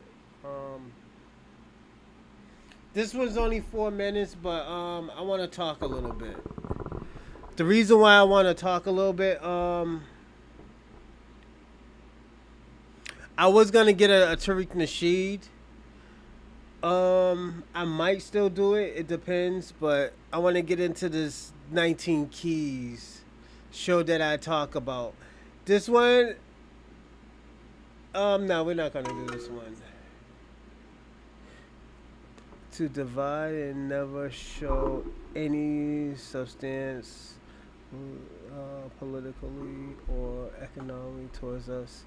Uh, Well, I'm 62, and when diaspora immigrants came here, they never aligned with us. Okay, so those which I'll say was very, those are very important points. Um, I'm gonna start with Reggie first. The reason why I'm gonna start with Reggie first is because economic, it's economical information. That's what black he's basically, if you said this is right, if I'm right, please let me know.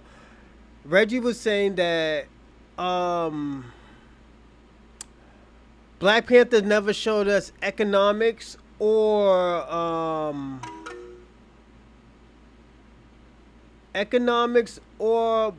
political skills, and they had those skills. They just never showed us that. If they would have showed us that, it would have made us a stronger community. I'm gonna say that, yeah, I'm gonna say it would have made us a stronger community, and it would look, and we would have a been got reparations, b we would have been, what is it?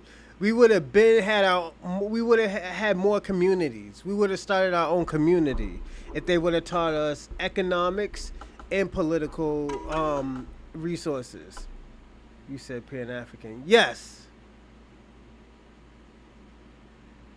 Um Either or, cuz if you say the Black Panther Party, I wish the Black Panther, they was telling us politics, but economics, I don't think so. I never really read anything or seen anything when they talk about economics. Um, but Pan Africanism, no, they never taught us that. They never taught us, ways of, building a community as well. I'm gonna throw that in there. And for Yursa, I'm gonna go with, yeah, you are right. When people came to this country, they did not align themselves up with us.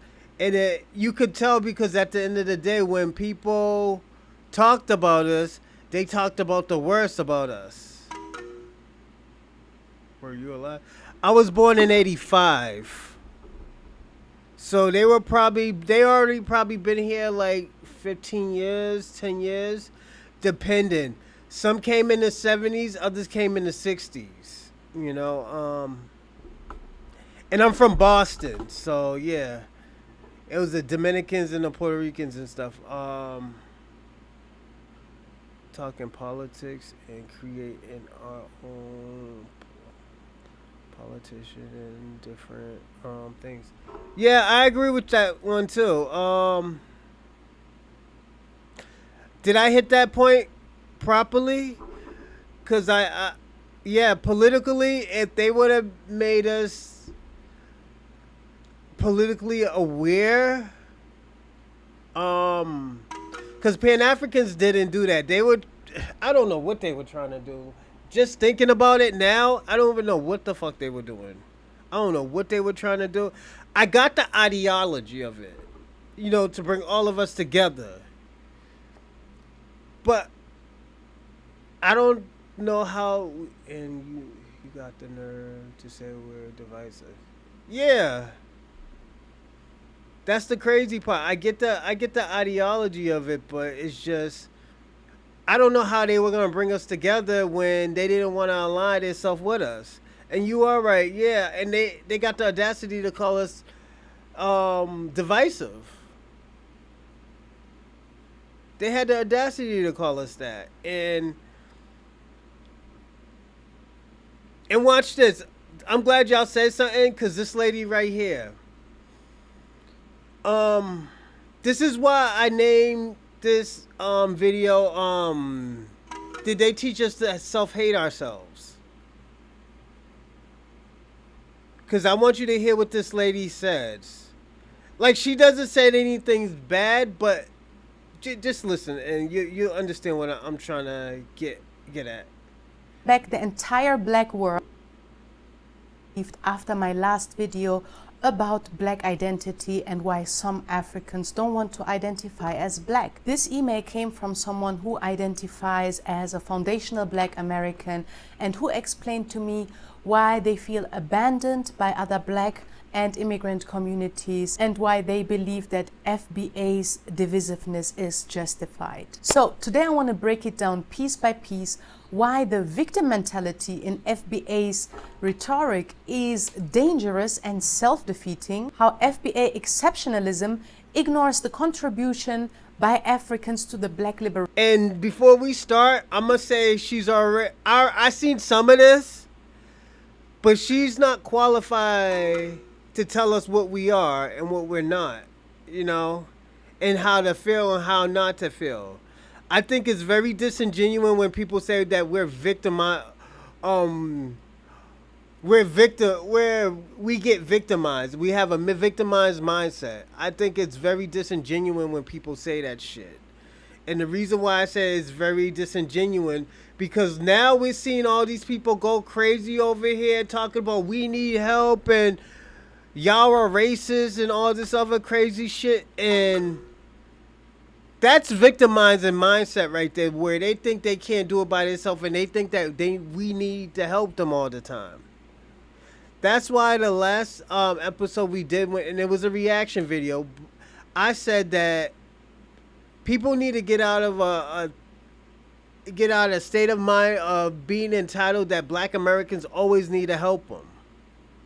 Black Americans always need to do something for them.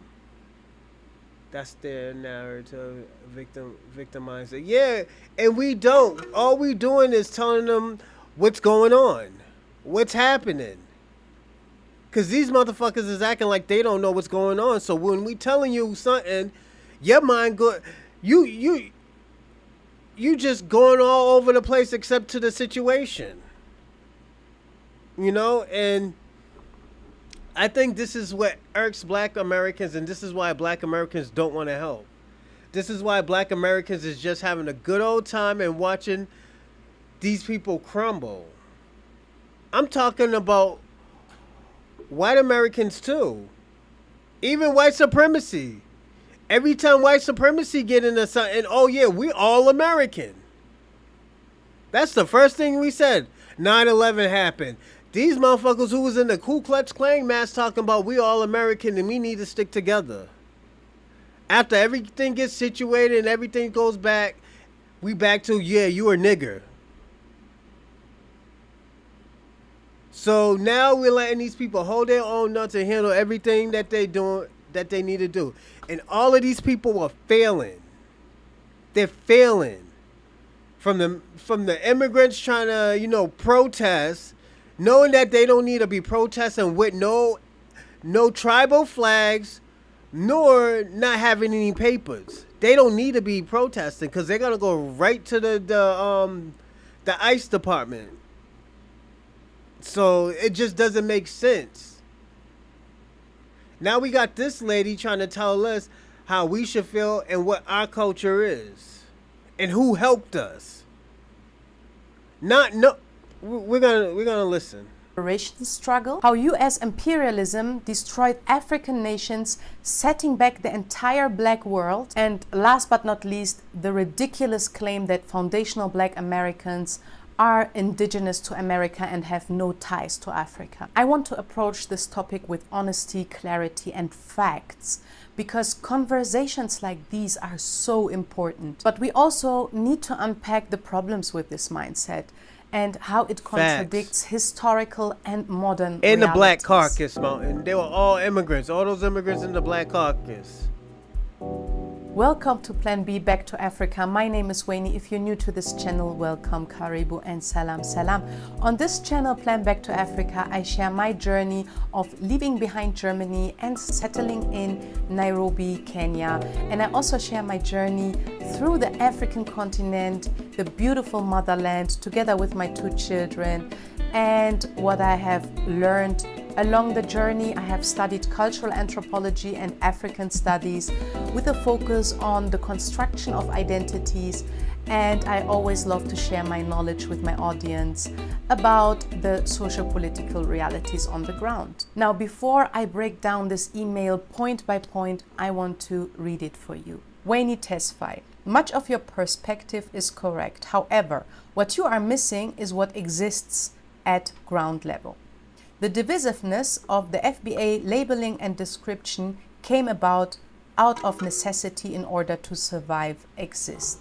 Black Americans for several decades strained, actually begging many times for unity with all ethnic groups of color, especially Africans from the motherland, because we have been on our own for hundreds of years, and because we know the value and the need for unity for our survival. That was the reason that FBAs fought, died in the struggle to change laws so other people of color could come, unite, and help. But all we, they, FBAs, faced from those who have come were constant and forever belittling insults, labels, and facial looks of disgust.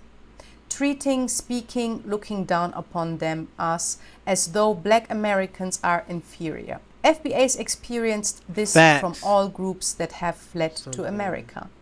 All of these fleeing groups have said, let the Negro fight his own battles.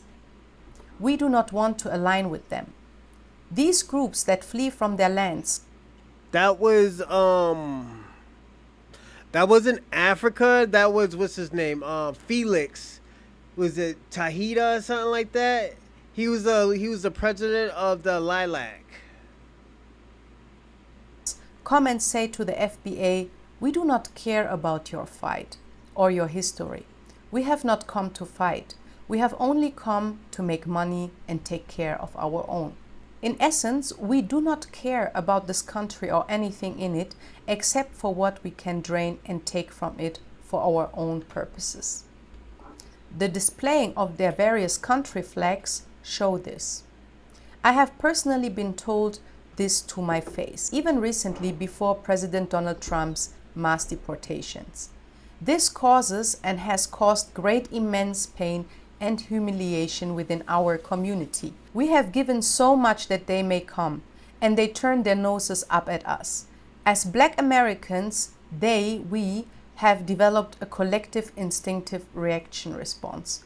We become hardened, as we have learned, through hundreds of years without any help from the outside world, and that we must do this for survival against all who hurt us. These microaggressions permeate from those who flee throughout this land, so we have labeled them as cowards that have fled, wanting the proximity to whiteness, in order to obtain preferential treatment and favor above FBAs, and they have gotten it. So, let's break down this email point by point. Let's start with point number 1. The divisiveness of FBA labeling came out of necessity for survival. First, let's acknowledge Cap. She's already lying. Foundational Black Americans came out as first Black natives by Claude Anderson. Claude Anderson was warning us years ago that these people are coming to replace us. Don't think these people are our friends. Claude Anderson been told us that. Tariq Nasheed just updated the name to Foundational Black Americans because we are the foundation of this country. This country will not be nothing without us. Hold on 1 second. And Caribbean group in New York took over. Yeah, they do. They try to do that shit everywhere, you know, with the red, yellow, and green shit. She read that card well. Yeah. And I gotta say this: foundational Black American, I can rock with. We are the foundation of this land. Why can't we call ourselves the foundational Black Americans? What is the problem with that? We have our own flag. We have a few flags. And motherfuckers get mad about that. She talking about, oh yeah, we did this out of all this other stuff. Is suspected too. So is Tariq the pimp. Tariq wasn't a pimp, he was a player. He was a Mac. A Mac ain't a pimp. Tariq wrote books, cause I remember it too, cause he was on MTV. He wrote books of how to pick up women. The shit that Myra Gaines try to do in this era is pick up women. That is Tariq Nasheed's offspring, if you kind of look at it, who think he knows about women. Most of these people are Tariq Nasheed's offsprings, and they don't even know it. So, Claude Anderson always been good for Black American. He always helped Black Americans, especially in Florida. A player. I used to be a player, man. Come on. Until I had kids, I used to be a player. That didn't make me a bad person. That just makes me I loved women. That's all it means. So, like, we can't hate perfection, man. Cause we can't. Okay, put it this way. Without Hidden Colors, without Tariq Nasheed going through what he went through, and saying that, yo, you know what? We should be making our own movies, our own documentaries, our own projects. We wouldn't have the Hidden Colors. We wouldn't have buck breaking. We wouldn't have all these great things that we see in schools and colleges and even in international information places. Like, we wouldn't know about Black history the way we know about it now if it wasn't for Tariq Nasheed. So at the end of the day, we have to give Tariq Nasheed his dues. I know some of y'all don't like him. I know some of y'all have a problem with him. But at the end of the day, we would not know. We would have never went down that rabbit hole if it wasn't for Tariq Nasheed about Black America, about Africans, Caribbeans. We would have never went down that rabbit hole if it wasn't for him. We would have still. And do Jesse Jackson, who promoted the African American is a preacher, a pimp, got an 18-year-old pregnant when he was. Damn! So, shout out to your son. She's cooking right now. Hey, see? Everybody got skeletons, but at the end of the day, we got to judge these people too. Tariq Nasheed don't got no 20-year-old girl pregnant at no 50. So this is what we talking about. Like, yo, we gotta look at this stuff. You know, Tariq Nasheed has given a lot to to Black America. Even different Black diasporas. People wasn't talking this hot shit about all these African countries 15, 20 years ago. That shit wasn't in. The motherfuckers was still going by the name Peter and Paul. Look up King Death. Oh, Jesse Jackson, when he put the blood on his shirt. Jesse Jackson's a fucking idiot. Yeah, we know about Jesse. Jesse always been fraud. He always been jealous of Martin Luther King. Or Michael Luther King, you know. Because Martin Luther King was his father's name. Yeah, I agree with you. I agree with both of y'all. It's just, we can't keep on doing that to Tariq Nasheed, and he's doing all this work. Yes, he's a multimillionaire because, you know, all the hard work that he put in. He's supposed to be getting paid for his work. We shouldn't be counting that man's pocket because he's getting paid. He's getting cheddar. That man put his own money up to do these documentaries. He gave a little bit to some resources or some workshops and stuff like that. So at the end of the day, he paid his. Let me tell you something. If Tariq Nasheed doesn't do it shit for anybody else, at least all the stuff that he did do for us was great. It's just like, yo, we can't keep on shitting on Tariq Nasheed, and he's putting everything together for us. Let me ask you a question. When has anybody ever put in a reparation event in the past 50 years? He was the only one. We could talk about the HR 40 bullshit. Let me ask you, we can't do that. I gotta be fair. As a podcaster, I have to be fair. He has put in a lot of work, and you probably put boots to ground too. It's like this. You putting boots to ground, and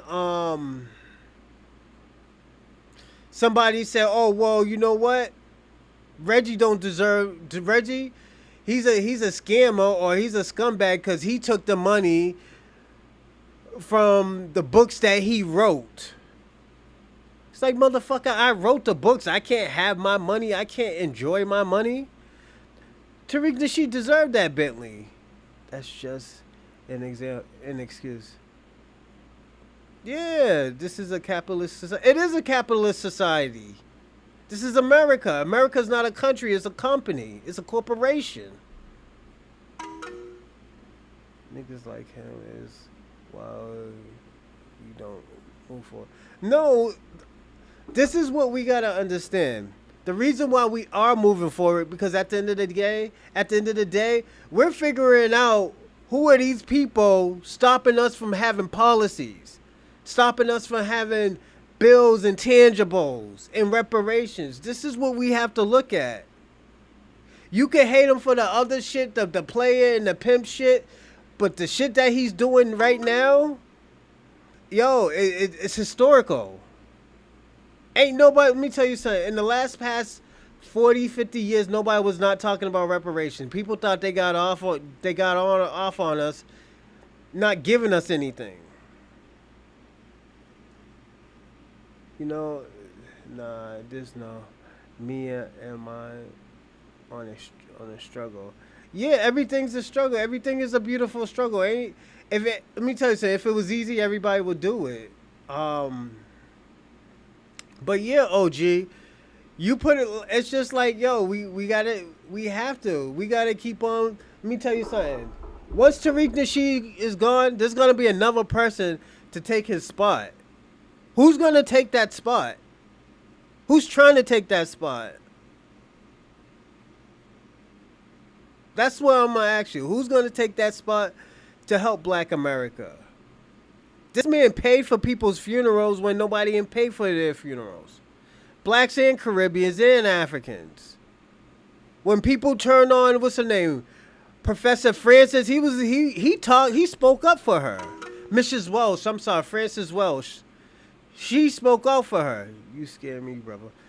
It's just I can't bullshit. I'm not gonna bullshit nobody. It's like, yo, if you're doing something well and somebody's shitting on you, I'm gonna have to defend you.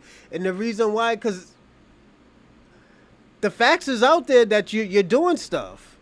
We can't go on accusations. We have seen all the work that he does. We have seen all the successful documentaries. It's not like the documentaries suck. These documentaries are in colleges. It's in social workshops. It's like, yo, he has done great. We can't say he hasn't.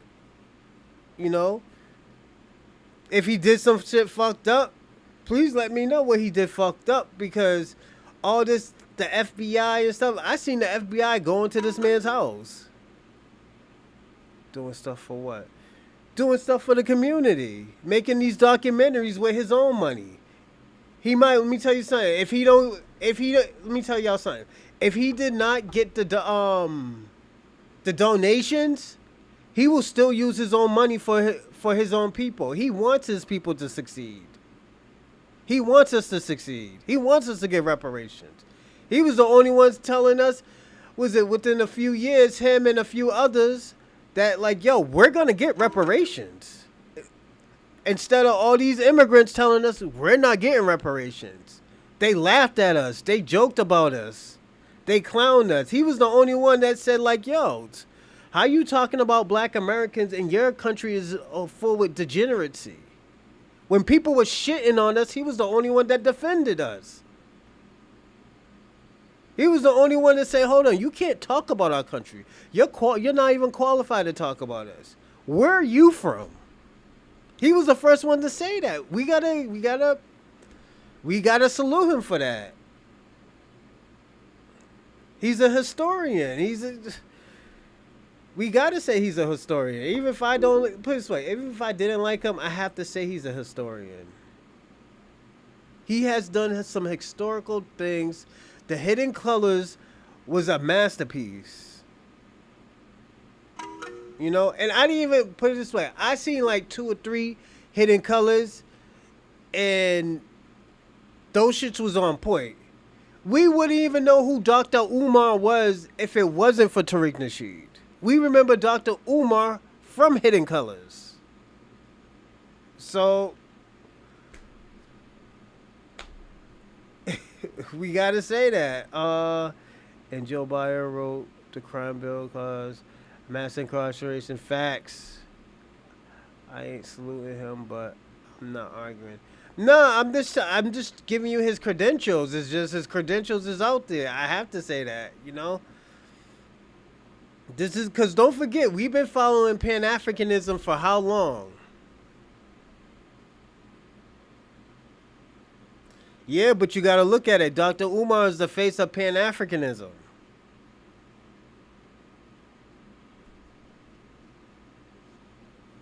He's the face of Pan-Africanism.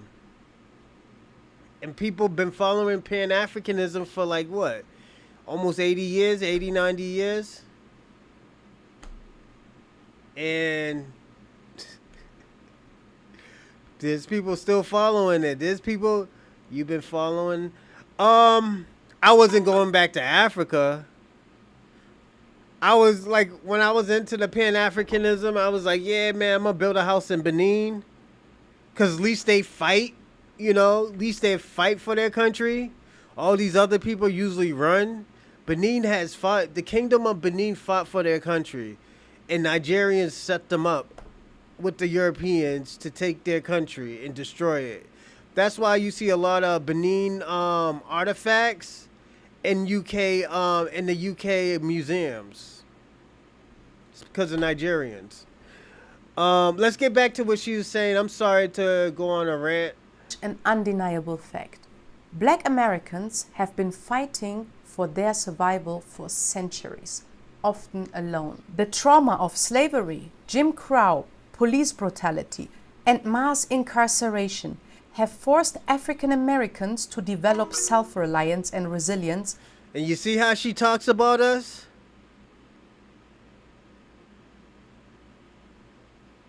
Been bullshit to me. I live in Africa for 25 years. We don't matter to them.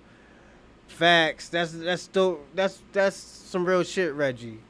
But Reggie, let me ask you a question. What she just said.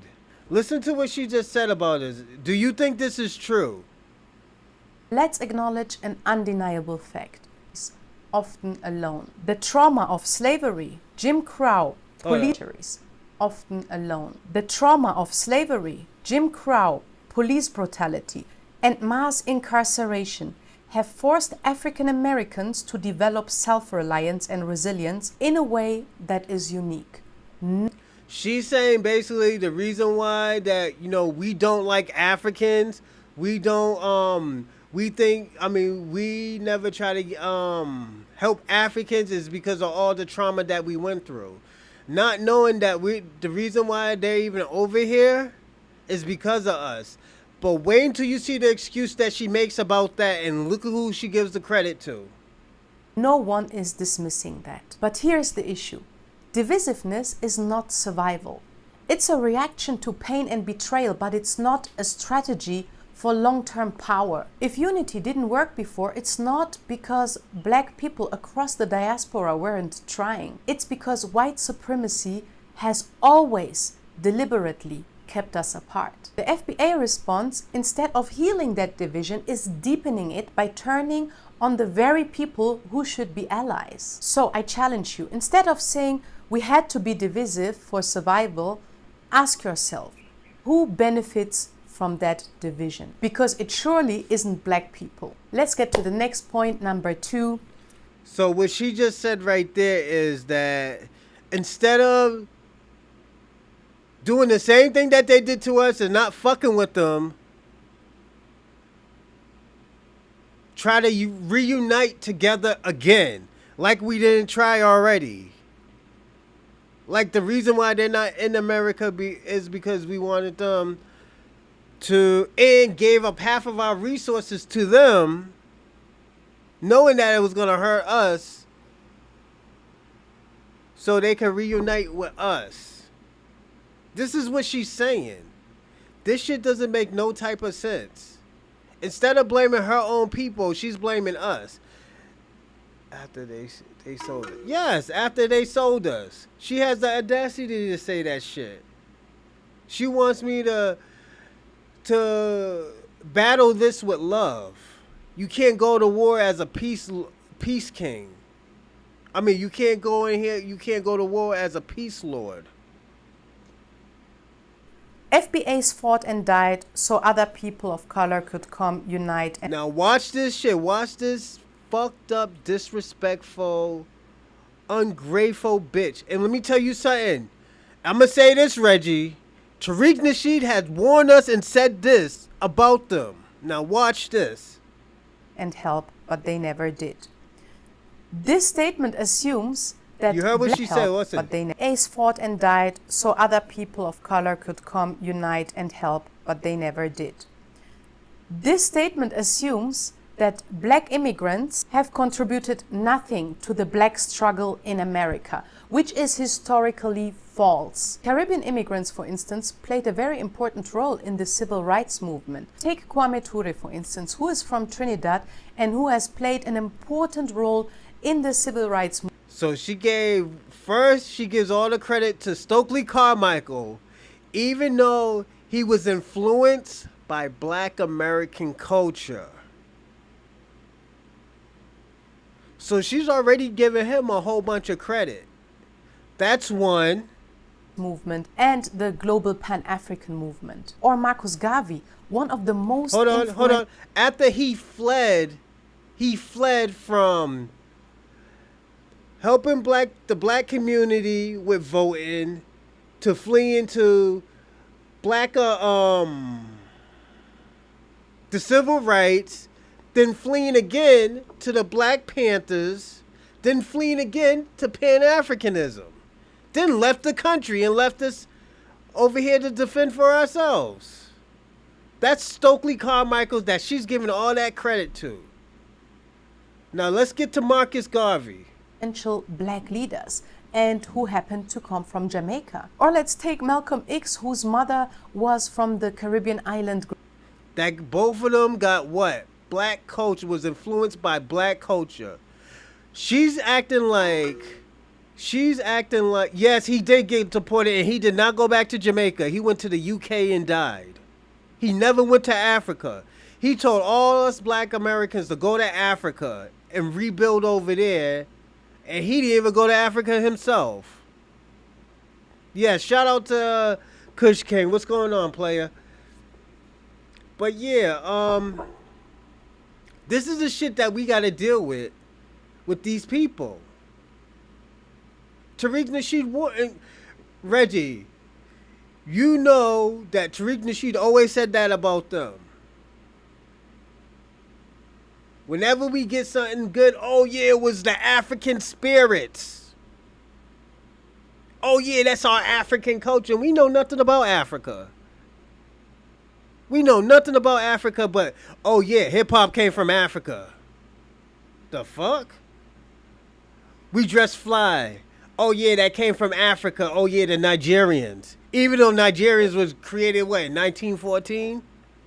The fuck? We got everything from Africa, but we couldn't do it ourselves. And their countries is a piece of shit. But we did everything. We built everything. We live in the greatest country ever because of us.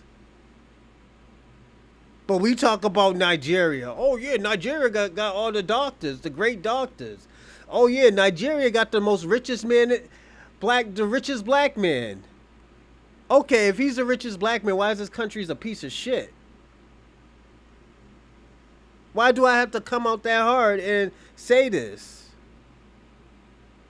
I remember when we boycotted and fought for over 50 years to end a project. I remember has been a war zone since it was founded. Thank you, Reggie. Shout out to Reggie, man. He's spitting knowledge today, man. Shout out to Reggie and Ursa.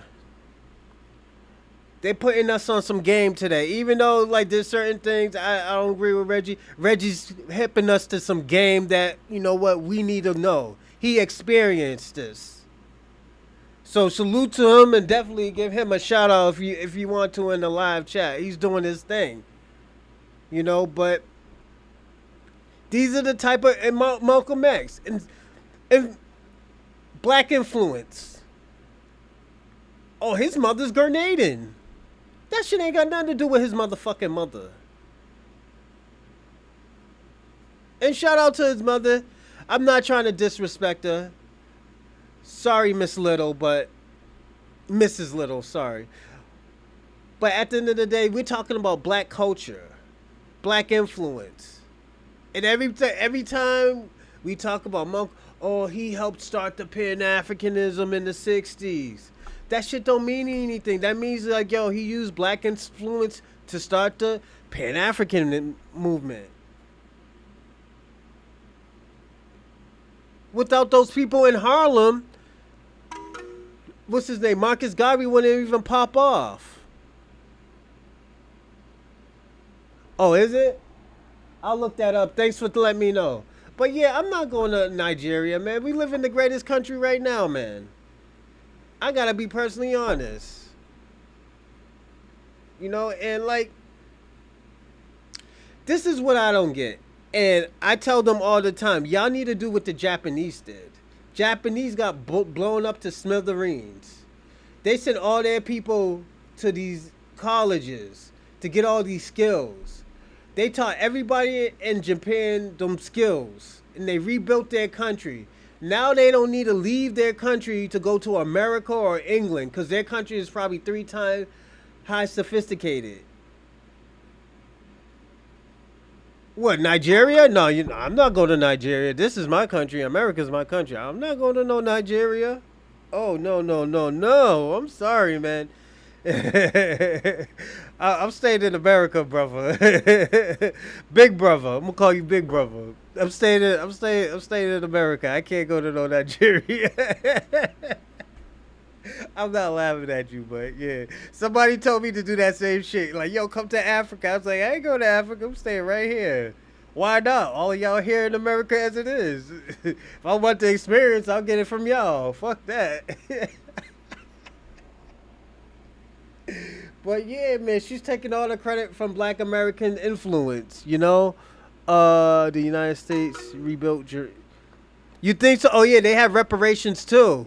Oh yeah, we helped them too, but they would get also too, they got the skills from their people going to college as well and learning how to build that stuff too. But yeah, we did help. I totally forgot about that. You're right about that, Yursa. The 13th and 14th Amendment were already passed by the time these immigrants came to. Yup, facts. You know, and they can't use those amendments no more. It's coming to a point where they can't use it anymore. You can't anchor your kid here and try to stay here. As I've been told, I'm like, yo, just marry somebody, you know? Those old senior citizens wants to marry a Latino woman, you know? That's their thing, you know? Grenada. Let's not forget to talk about the powerful and important role of African leaders, like Kwame Nkrumah, the first president of independent Ghana, who was one of the most vocal African leaders in supporting the civil rights movement and black liberation in the United States. Kwame Nkrumah personally invited Martin Luther King to Ghana's independence celebrations in 1957. This visit profoundly impacted Martin Luther King, reinforcing his belief that black people worldwide were part of a common struggle for freedom. Malcolm X was also welcomed in Ghana. See, this is the shit that I'm talking about. They thinking I'm just going to a fucking country saying that, like, oh yeah, they empower them, and they taking everything from all these other people that's doing in America. This is why I told her that she's very she's not qualified to answer what's wrong with Black America and why Black America is doing what they're doing. Black America already told you why they're doing what they're doing. They're tired of helping y'all and still getting the short end of the stick. You know? You see how Japan started to boom. Yeah. That's why, you want to hear something crazy? That's why Japan, they want to repopulate because their population is going down. But they want Black Americans to come to Japan to help repopulate that country. Yes. Black Americans, not Africans, not Caribbeans. They want Black Americans because of our genetics. You know, so... yeah, Japan is dope. I always wanted to go to Japan because I like their culture a little bit more better than China. And China, a little bit racist, more racist. So it's not India, but it's nobody wants Black Americans. Ah, there we go. That's Dr. Reggie. That's Dr. Umar's nephew right there. But yeah, that. Their population is going down, Japan. So they're trying to populate that country. Sold out to colonism. Yeah, I agree to that. I'd agree to that. Homie always sold somebody out, so. And met with Nkrumah, strengthening his Pan-African vision. Ghana was and continues to be a safe haven for African Americans. W.E.B. Du Bois moved to Ghana and was given Ghanaian citizenship, where he worked on the Encyclopedia Africana until his death in 1963. And then let's not forget to talk about the support by Ethiopian Emperor Haile Selassie I. He was deeply respected by African American leaders, including Marcus Garvey, Malcolm X, and members of the Nation of Islam. Ethiopia used its position in the United Nations to push against apartheid in South Africa and racial discrimination in the US. He was a key force in the formation of the Organization of African Unity, which worked to connect African struggles with Black liberation struggles worldwide. Historically, African Americans and Africans on the continent have always supported each other in their liberation. That's not really true. Again, hold on. Give me a second.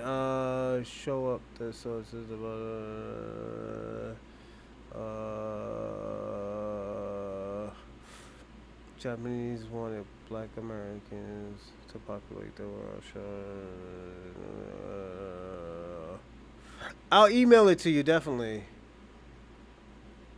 Yeah, he's a Reggie, he's a Pan-African. Yeah, he's a Pan-African. Him and Shabaka. Shabaka will come up sooner or later. We get them all the time, man.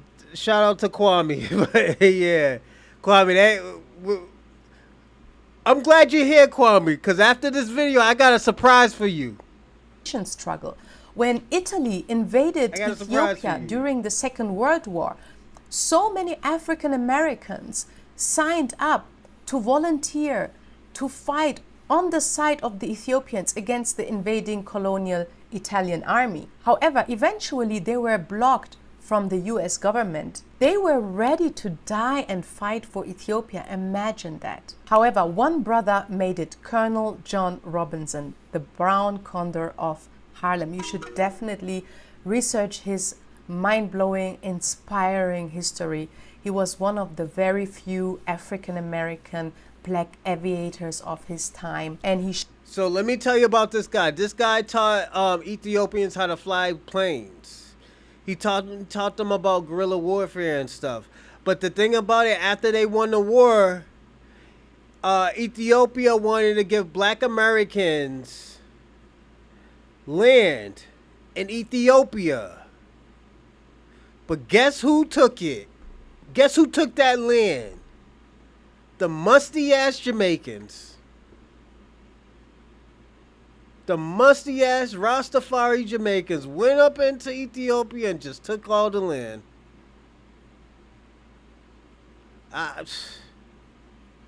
It was so sad, man. They didn't. This is what fleers do, man. And I'm sorry to say that, but they did. She won't tell you that story. But them motherfuckers went up in that land and took all the resources. Just like what they do in America.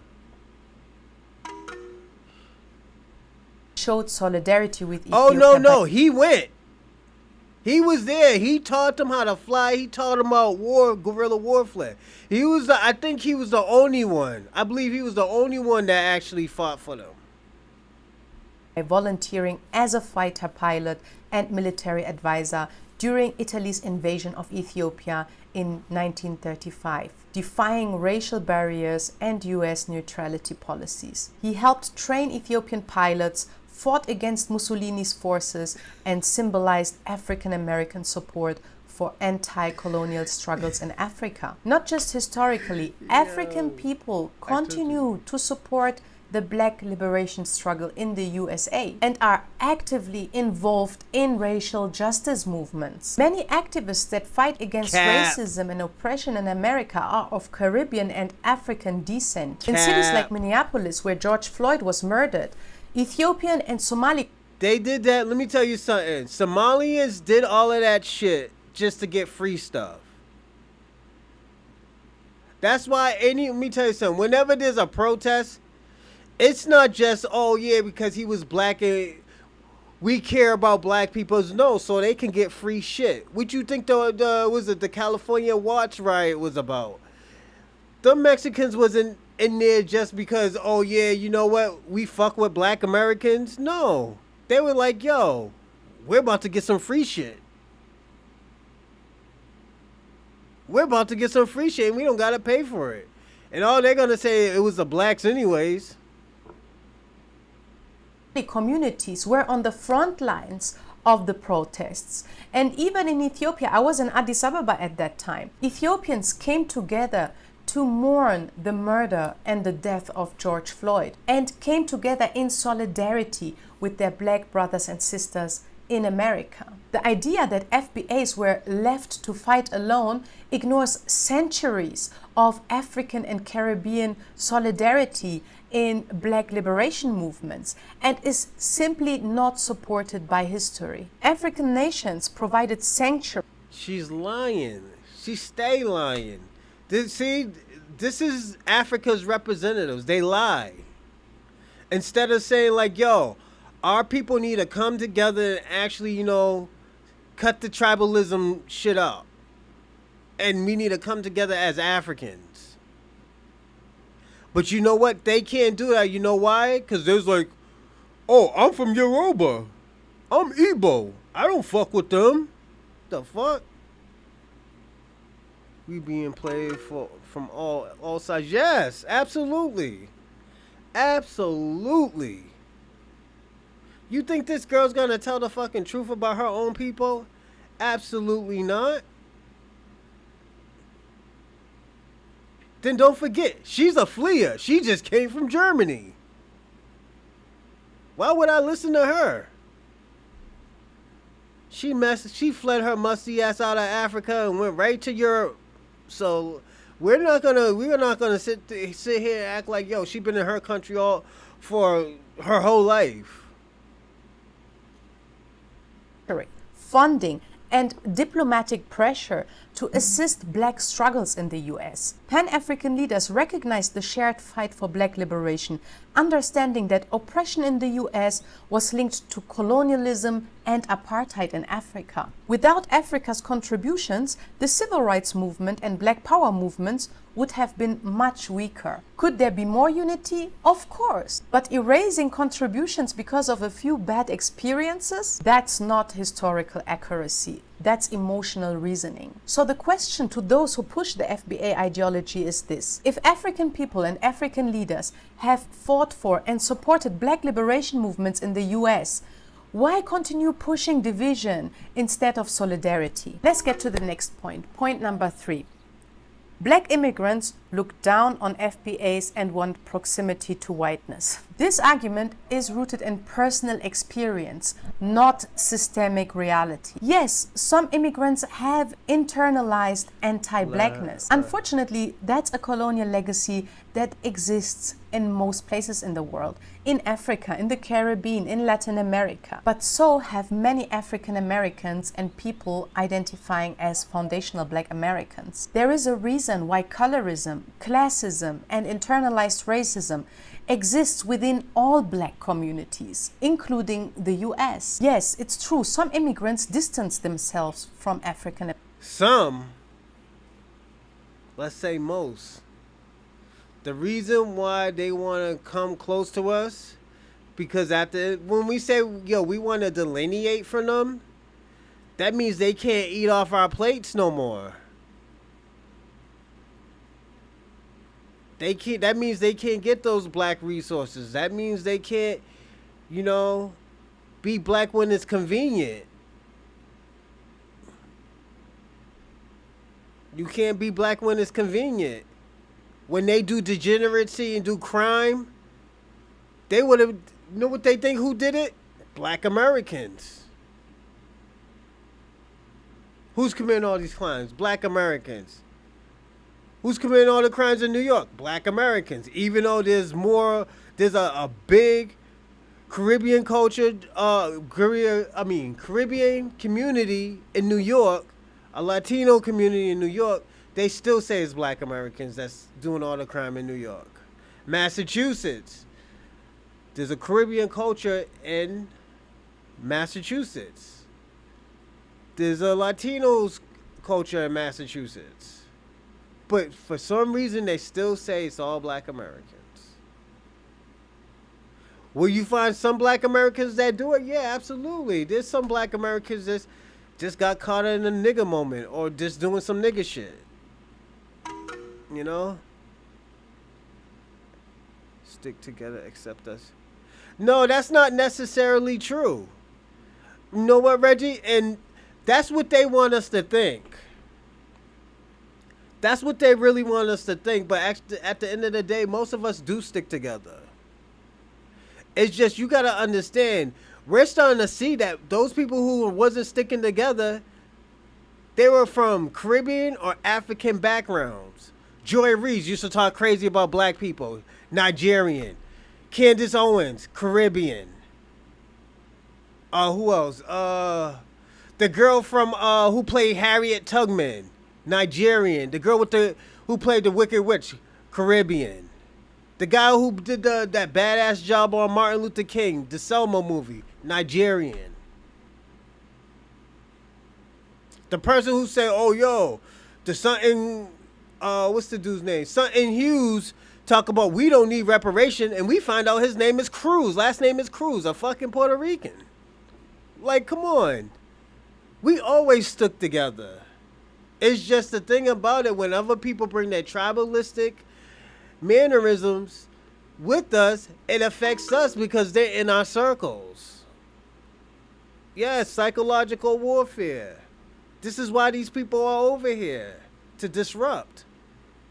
Pan-Africanism, what is it for? To disrupt. Pan-Africanism was always here to disrupt.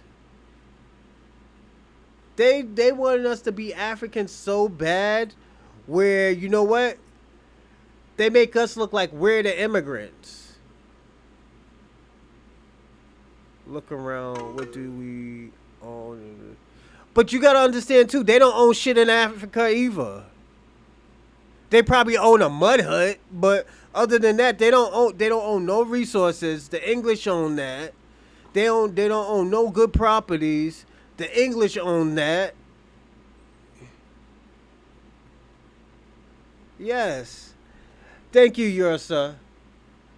But we can't keep on saying, "Oh, we don't own nothing in America." You think if we go to Africa, we're gonna own anything?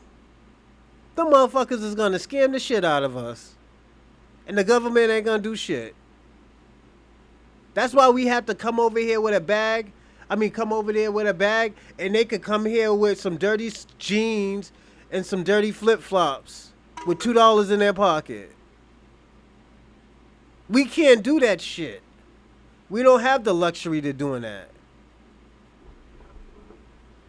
They buying us up. No, they're not buying us up. Let me tell you something.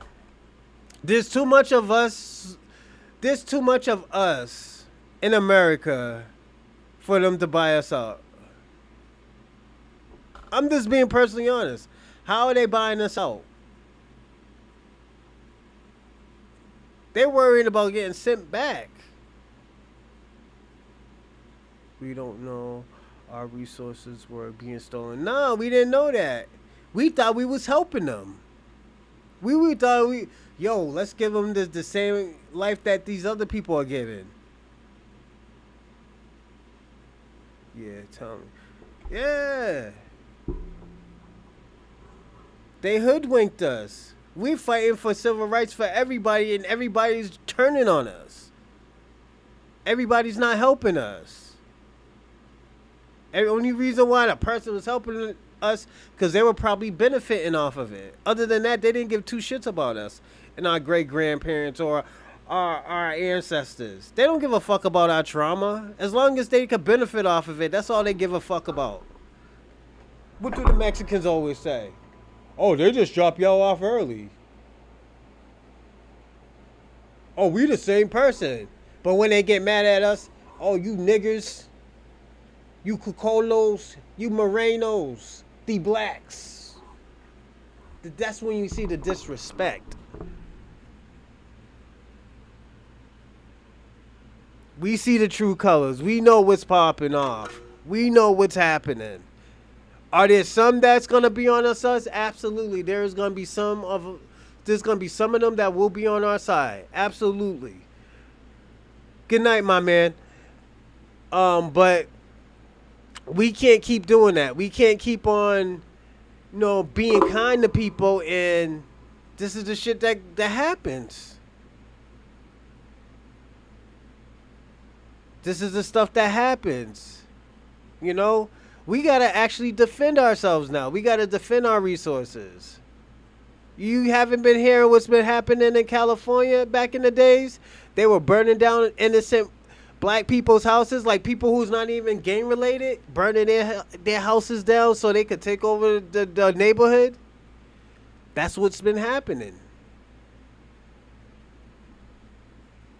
Beating up people that are not gang related or no thugs or anything or can't do anything. This is what's happening.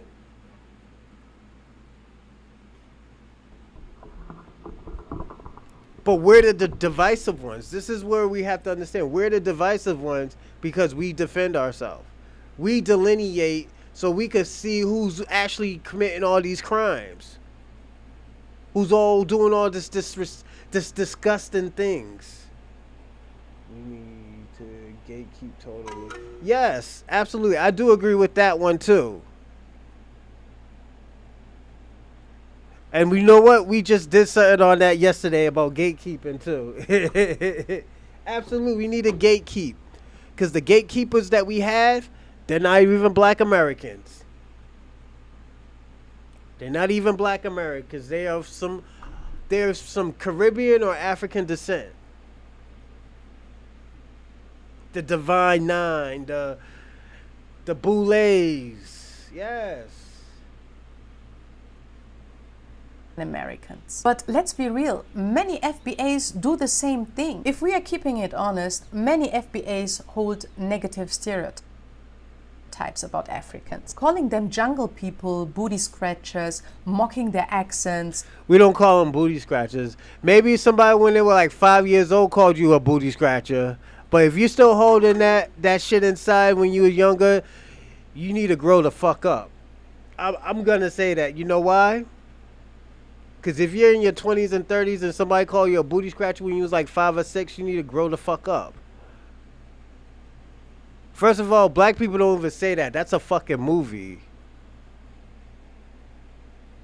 Like, you see how she's trying to make Africans the victims? That's crazy.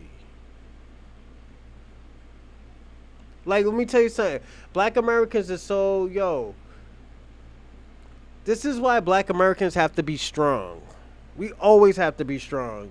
We can't show no weakness. We can't be victims. This is why that victim mindset doesn't work for us. Because at the end of the day, we can't be victims. Because we'll end up dead.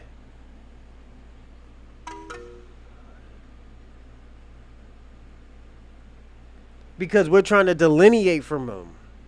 That means they can't get none of our resources. They're going to have to make up their own laws. We're going to figure out who is what. Everybody's showing their hand now. Everybody's showing their hand. And if you don't got the right hand, you're going to have a long life. You're going to have to start from the beginning. This is why they doing all of this. This is why they doing this whole song and dance. Like, people gotta understand, being black, a black American, you hold a lot of weight. And when I mean a lot of weight, you're a very special person. That's what I mean. You have a very special lineage. You don't have this African lineage that everybody talks about. We are victims. Our elections officially works against us. No, not necessarily. You know why? Because people are waking up and smelling the coffee. They're starting to understand now. You can't just give us broken promises anymore. Y'all gonna have to start doing anything. Because you know what? They're gonna start changing. Let me ask you a question, Miss Yursa. If Donald Trump, I did a topic question on this. If Donald Trump give black Americans reparations, the Democrats is not going to recover for another 40 years. For the next 40 years, you're not going to see a black president. I mean, a Democrat president. Or not even, you're going to see a very few senators that are Democrats. These Republicans are starting to figure that out. These Democrats thinking that they could use this old mind trick trying to say, oh, we're going to get another black person to lead us to the water. We don't know. And let me tell you something. In this era right now, we don't know what's going to happen. We didn't even know that these Republicans is going to turn on Donald Trump. These people are turning on him. And all we doing is dancing. You know why? Because we already been through these type of situations. We already been through this era before. This era is nothing to us. It's new to these people because it never affected them like it's affecting them now. To us, we've been through worse than this. We've been through the Reagan era. What this funky ass era gonna do? Ain't gonna do a part of shit. We need to flex our political power. Yes, and this is what we're doing. If Democrats, let me tell you something. For the last 80 years, we have been voting Democrats, and Democrats hasn't given us anything. We've been asking for a policy for probably like 90 years. They gave us that weak ass Emmett Till policy, and they know, and the reason why they gave it to us because nobody gets hung anymore. Nobody gets hung anymore. That's why they gave us that policy. But that policy doesn't protect us. We want a policy, a black hate policy. A black hate law. You think they're going to give us that shit? No, because there's going to be a lot of white supremacists going to jail. There's going to be a lot of police officers going to jail. They don't want to give us those laws, but at the end of the day, they're going to figure out, like, If you want my vote, it ain't for free anymore. You can't give us broken promises no more. Yeah, we don't have a party, but this is what has to do. This is what we have to do. And this is just me just thinking out loud. We need to vote as one. When we start voting as one, that's how we're going to get busy. We shouldn't, let me tell you something. First of all, I don't even think we should be loyal to any party. One thing that Africans got right is that they're not loyal to anybody. They're only loyal to their tribe. And you know what? Don't need to be loyal to the Democrats nor the Republicans. We're going to be loyal to the people that's going to give us something. And if they're not going to give us anything, we need to vote as one and say like, yo, we're not going to vote for you. And you know what? One thing I found out, Professor Small said, he said, yo, as the way we point out the coons, we need to point out the way how we point out the tethers and stuff, we need to point out those coons too. We got to delineate from the coons and delineate from the tethers. Not no political pack. That political party does not work for us. We've been doing it for 90 years. The Democrats hasn't given us anything. If they want us to be a part of their party, they need to give us some type of policies and tangibles. They need to be on our sides when we're going for certain bills and policies. And if they can't do that, we can't vote for them.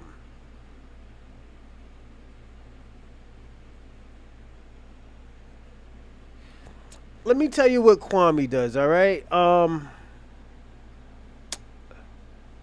Kwame tries to down us because his country isn't popping.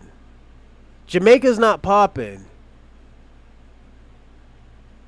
It's about to be China, Jamaica.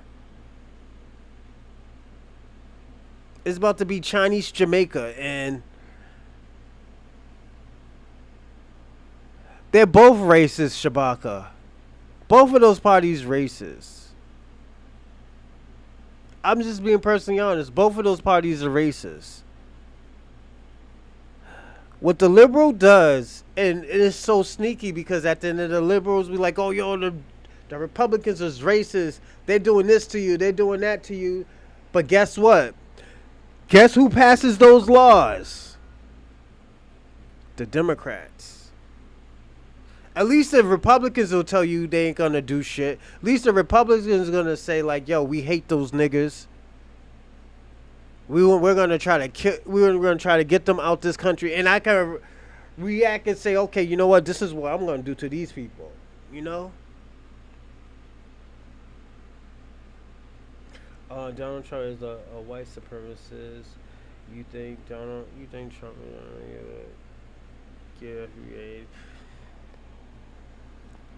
I know he ain't gonna give us anything, but I know he ain't gonna pass no laws on us either. That's gonna put us in harm, like Joe Biden did. Yeah, they're done. Too many broken promises and people. Yo, we have people out here saying like, yo, we shouldn't vote for them. Why you think? Let me ask you a question. Why you think a lot of people wasn't putting certain podcasters on the radio and on the show and stuff? Why we seen in the beginning of the year a lot of podcasters and radio hosts were getting fired because they were about to get sued.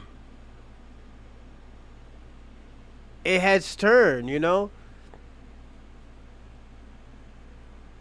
Oh, or you do? Shout out to dismissing them Wisconsin. as fresh off the boat. I have seen so many stand-up comedy shows where African Americans were mocking Africans. I mean, just take a look at this nonsense.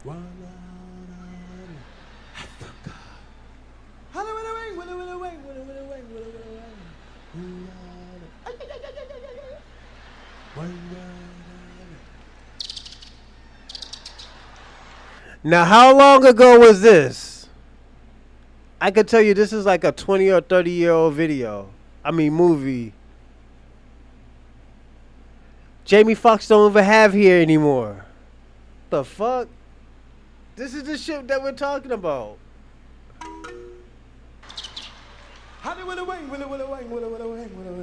Shabaka. No. You can't flex with that. You know what's fucked up? African people don't like black people. Y'all know they treat us like shit. They talk down to us. They think they better than us.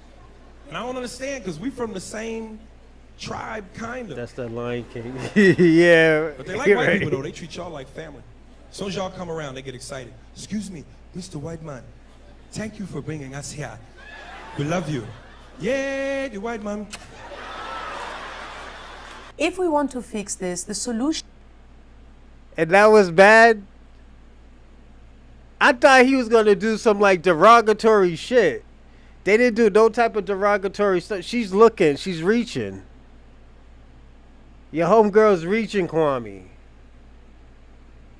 is not more division, fam. It's confronting anti-blackness wherever it exists, whether in the Caribbean, in Africa, or among African Americans. Let's get to the next point. Point number 4. Black immigrants just want to make money and don't care about the fight. This argument is reductionist and misleading. If FBAs really want to understand why African immigrants focus on making money instead of activism, they need to understand how the US has actively destroyed Africa through imperialism. Let's take the assassination of Patrice Lumumba, for instance. Patrice Lumumba was the first democratically elected leader of the Congo. The US and Belgium orchestrated his assassination because he wanted to keep Congo's resources. So why didn't y'all defend him? Let me tell y'all something. My ex-girlfriend's from Congo. So I'm gonna tread cautiously because she's technically actually related to him. She's a Labula. Yeah, she lives in Vermont. Sounds like the Lion King. I'm gonna say this. Why didn't your people protect you? You see, when Marcus Garvey came to Harlem, he was protected by black Americans.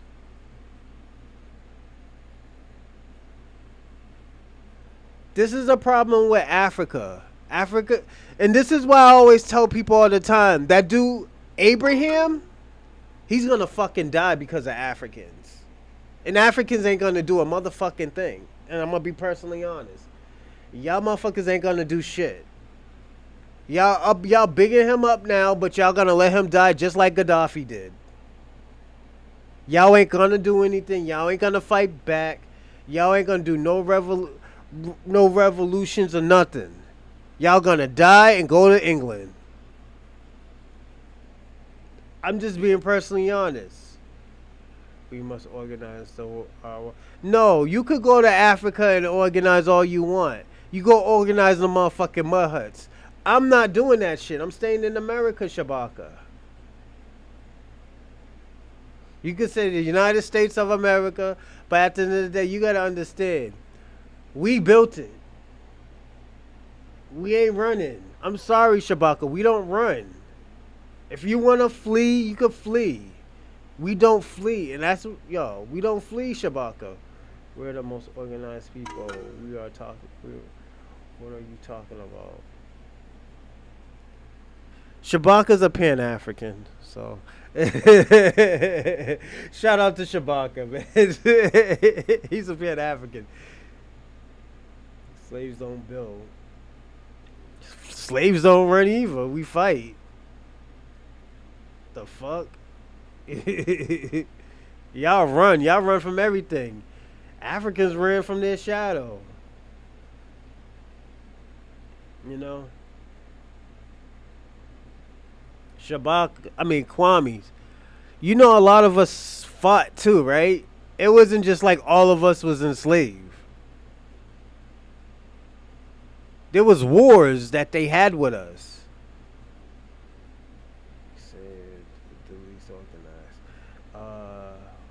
What world do you? He live in the world of Harlem, New York. He think he's going to Africa. I told his ass to stay in Africa because I'm not trying to send him. We're not trying to start no GoFundMe for Shabaka and Kwame when they get scammed in Nigeria. So we're not doing that. So yeah, they try to move to Africa, and I told them if they get scammed, I gotta set up a GoFundMe for them. So hey yo, Kwame, I seen you in the space. I'll tell you later, man. It was crazy.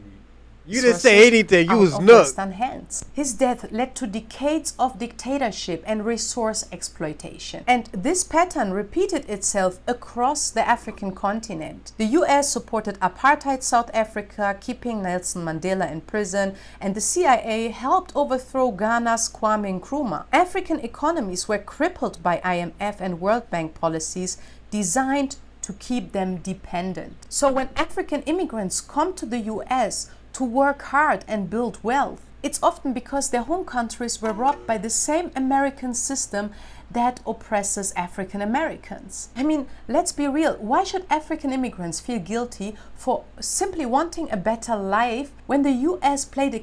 She's changing the narrative. So what she's doing right now, we're saying they come over here.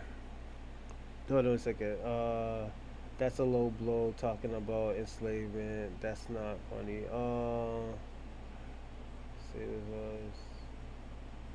That's Kwame. You don't take him serious, so you'll get used to him.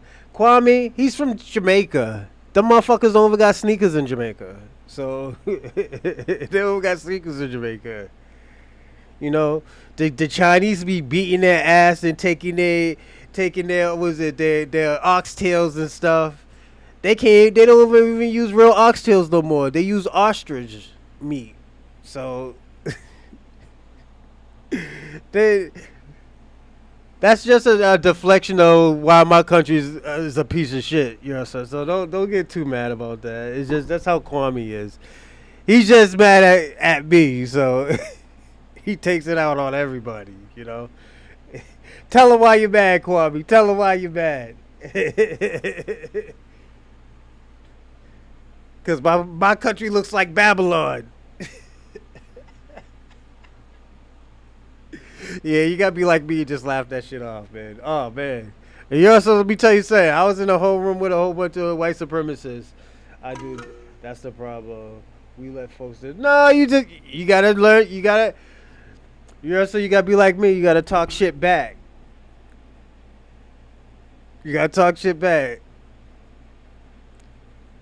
Oh, no, what is it? What weapons Shabaka. You're about to be a man without a country, so, like, what are you talking about? You're about to go to Africa and get stranded in Africa. He ain't FBA, bye. Yeah, he ain't. He's a Jamaican. Yeah, let her know, sir. Don't let that man pay. Don't pay that man no buy. Who is it? But Shabaka, we fight cops. We fight the cops back. You don't hear about that shit is over. No, that shit is over. Facts. Yo, Shabaka, we fight cops. What do you do? Let me ask you a question. What do y'all foreigners do in New York? Instead of flee. I gotta get on New York now. You too, Kwame. We'll talk about Queens. We could talk about Queens. All those degenerates that live in Queens. Yeah, we have a movement. Let them know. Let them know we got a movement. Our movement is on and popping. That's why they mad at us. They mad at us because they can't do what we do. We don't have to flee to be successful. We don't have to flee to get a job. Y'all have to flee 3,000 miles to get a job. To get a $15 job. Y'all have to flee 3,000 miles to get our resources. Y'all don't even fight. Yo, Kwame, your people don't even fight. The Chinamen went in y'all country and took everything and told y'all can't come back no more. Then took your resources. That shit's in China right now. That shit is in Beijing, China right now. And probably in a fucking iPhone. For free. They getting shit for free. And y'all ain't gonna do shit about it. Where's the shower posse? Let me ask you a question. Where's the shower posse trying to get their shit back? Where's the yardis? Where's the yard boys? The motherfuckers are scared. Talking shit don't mean anything. Oh, I hit the spot. I hit that spot. I hit that. Yeah, hit that emotion. I hit that emotion, Shabaka. Tell me. Yo. Your city, Harlem, hasn't been black since since the shower posse came in y'all city in the 80s, bro. Y'all haven't been black since the 80s, bro. What's going on? And I love Harlem. But come on, Kwame. I mean, come on, Shabaka. We can't do that. You talk about resources, y'all motherfuckers don't got no resources in Africa. We get busy here, bro. Keeping Africa underdeveloped. Some FBAs call African immigrants cowards for fleeing their country. But let's be real for a second. If you lived in a war-torn country or a collapsed economy... You're going to a war? Yo, Kwame, that's where you're going. Go on, Sugar. Tell them what country they're going to. African immigrants cowards for fleeing their country. But let's be real for a second. If you lived in a war-torn country or a collapsed economy, wouldn't you leave for a better future? This doesn't mean that... Damn, Kwame, that makes you a two-time fleer, my man. So you left Jamaica, went to America, now you go to Africa. You're a two-time fleer, my man.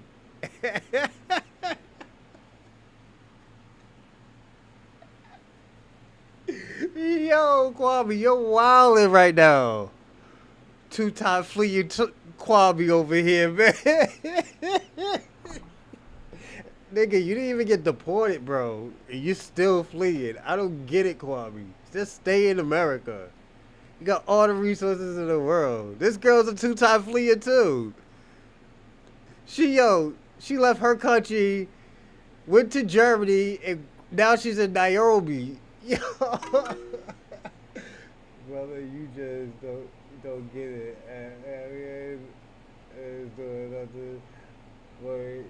Yeah, I don't own New York. The white man. So what the fuck you doing here then? If you don't own it, what you doing here? You act like you go to Africa, you gonna own it.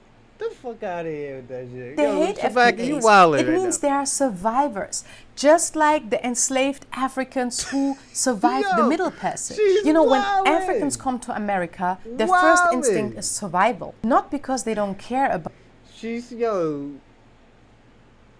compared fleeing with being enslaved. This bitch is crazy. I don't know if I can watch anymore. We'll watch 5 more minutes of it, but we can't do this, man. About black struggles, but because they are literally trying to lift their families out of generational poverty. Let's get to the next come and point. get your Number girl. 5, she's wildin'. the lie that FBAs are indigenous to America. Many FBA supporters now push the outrageous claim that they are indigenous to the US and that some of them were in America before the transatlantic slave trade, as if they have no connection to Africa. Let's be clear, this is the highest form of self-hate. Genetic and historical evidence confirms that African Americans are of African descent, primarily from West and Central Africa. There is not a single evidence of a massive black indigenous population in the US before the 15th century. That's cap. Like I said, that they only brought 400,000 Africans from America. And there's over 40 million black Americans right now within 250 years. Because those people came, in the 1800s? That shit doesn't add up. That means there was already people here. That's what it means. Where did all those people go from the South? Are we telling me that there was only like a few thousand people here? Come on, we can't do this. This is the shit we on. This is why we don't like people telling our stories. This is the bullshit we gotta get. We gotta get Mbutu's wife lying because she want us to be generic Africans.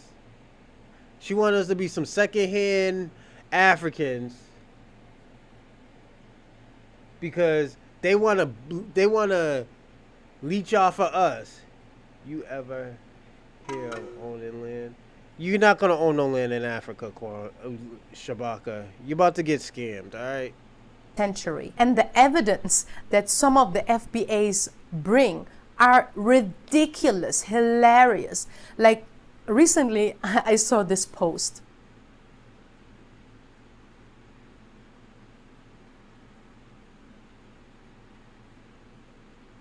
I just shake my head. I just shake my head.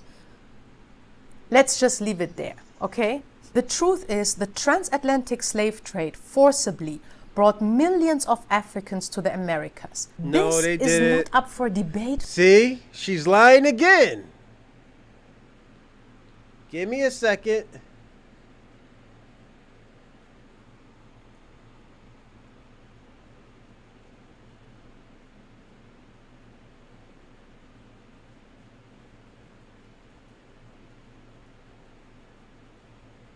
All right, watch this, everyone.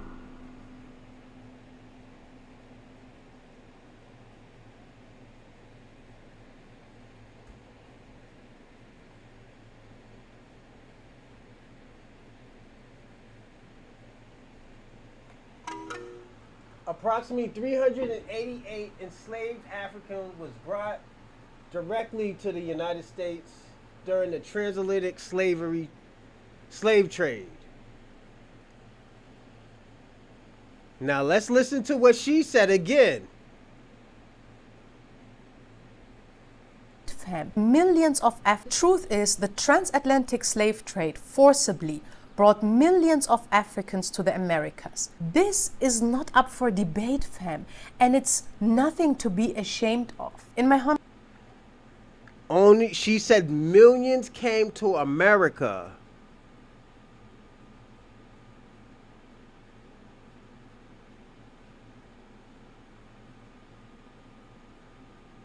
Oh yeah, that it gets popping here, Yursa. This channel right here, I give them freedom to say whatever they want, because at the end of the day, I know how to defend my people. So this is what we got to do. You know, this channel can't be for everybody. You know, but because I let the tethers talk. You know. Oh, shout out to Sal. The number one traits of a tether is lies and fleas. Thank you. See.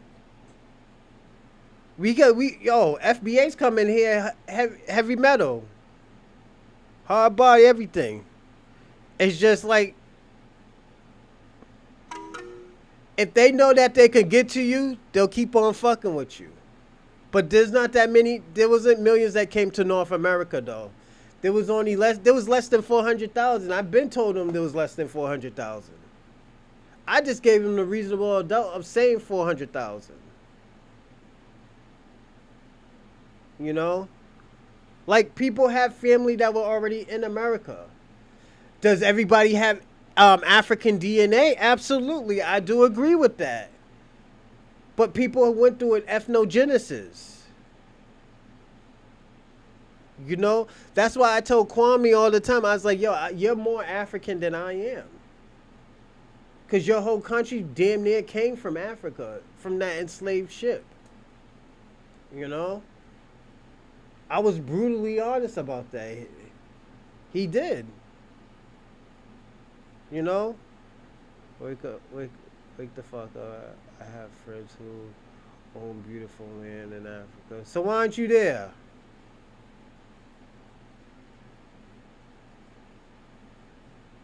Why should she lie? Let me ask you a question. This ain't about Tariq Nasheed. It's about this girl right here and you. You've been lying.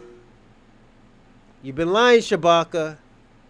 What's going humble on? opinion, this narrative is nothing more than an Africa attempt to forever be erase slave. African ancestry. The very thing that white Shout out supremacy to has always tried to do. Davinish. I mean, if FBAs believe they were always in America, why are there DNA results linking them to Ghana, Nigeria, Senegal, Congo, and Angola? This is not black empowerment. Those countries are not even 400 years old, though. That's the thing.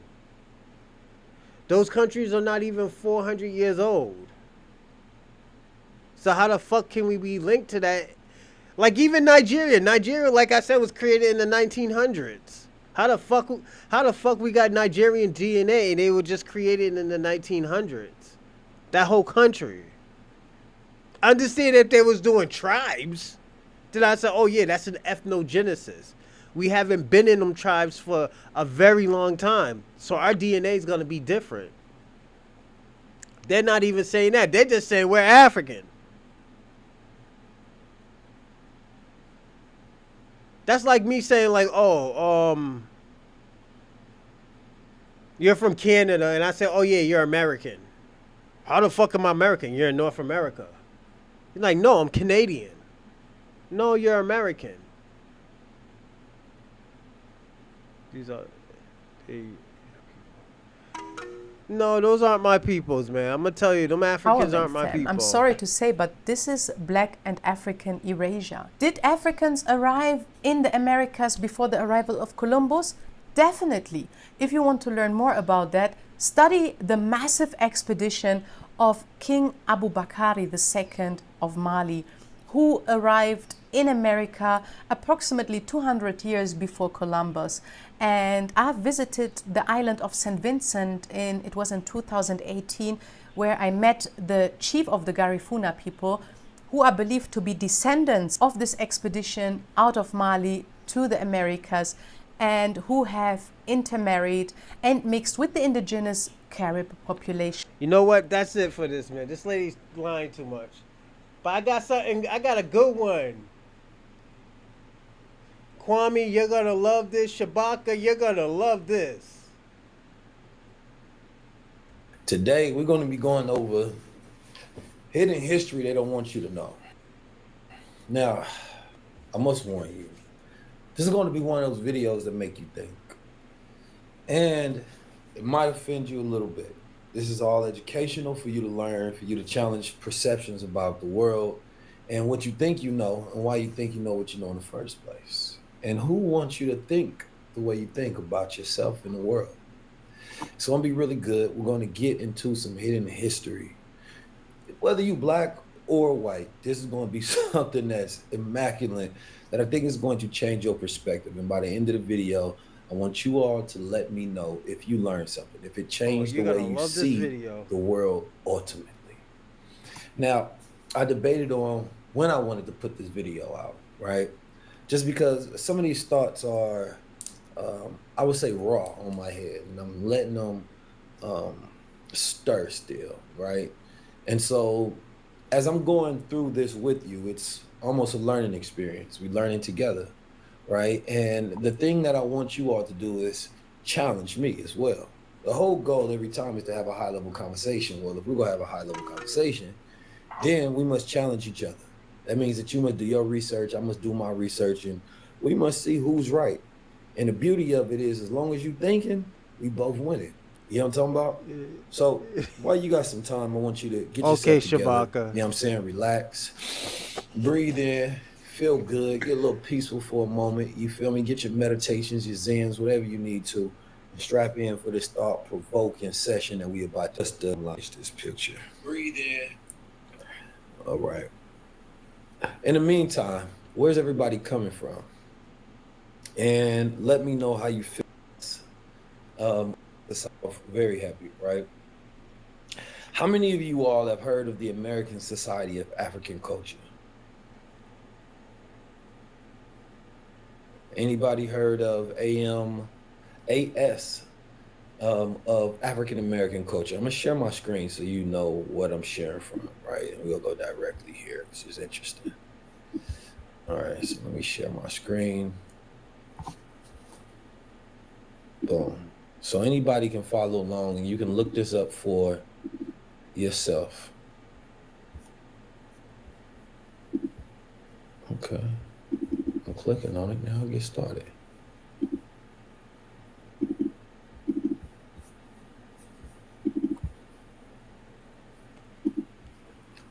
Knowledge, and we're gaining something. All right, there you go. Boom, there we go. All right, so we're gonna move that here.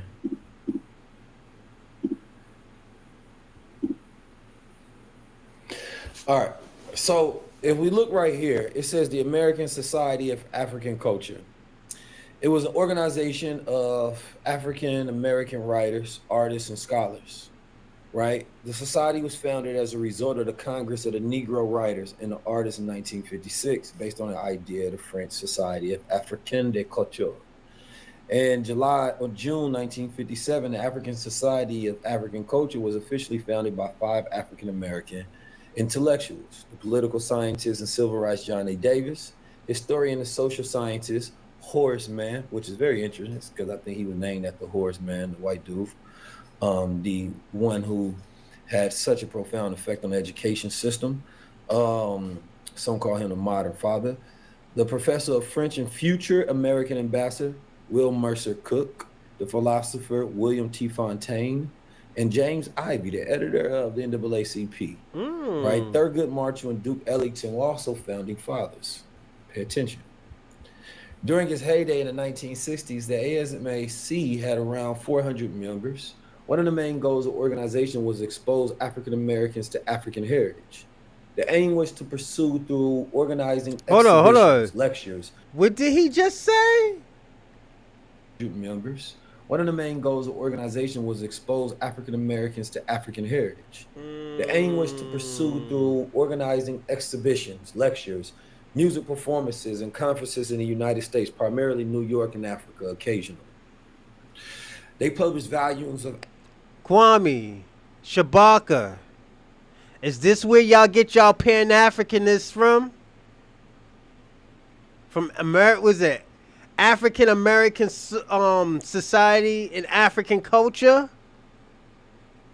Is this where y'all get y'all shit from?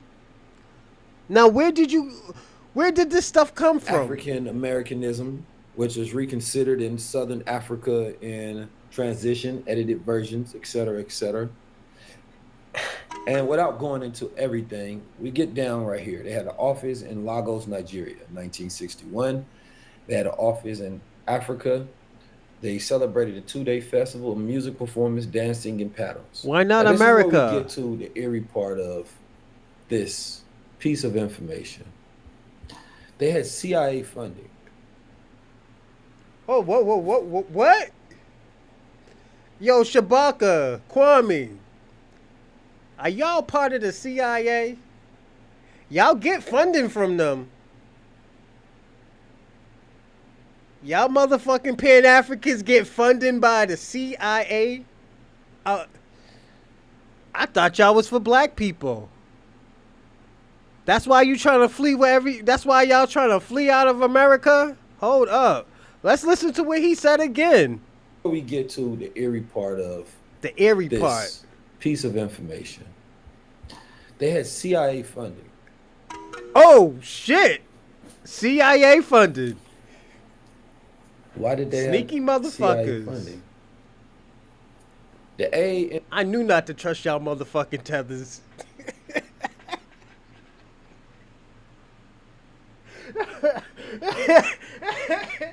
Yeah. CIA funded. Damn. I thought Marcus Garvey got y'all that money. I thought Stokely Carmichael got you that money. So was them motherfuckers informants? That's what I want to know. Was Marcus Garvey an informant? No, we got our shit from. Ah, shit, nah, man. That shit is CIA funded. He just said, it's on the, we just read it. All right, how about this, Shabaka? I must have heard it wrong. Let me just listen to this again, all right?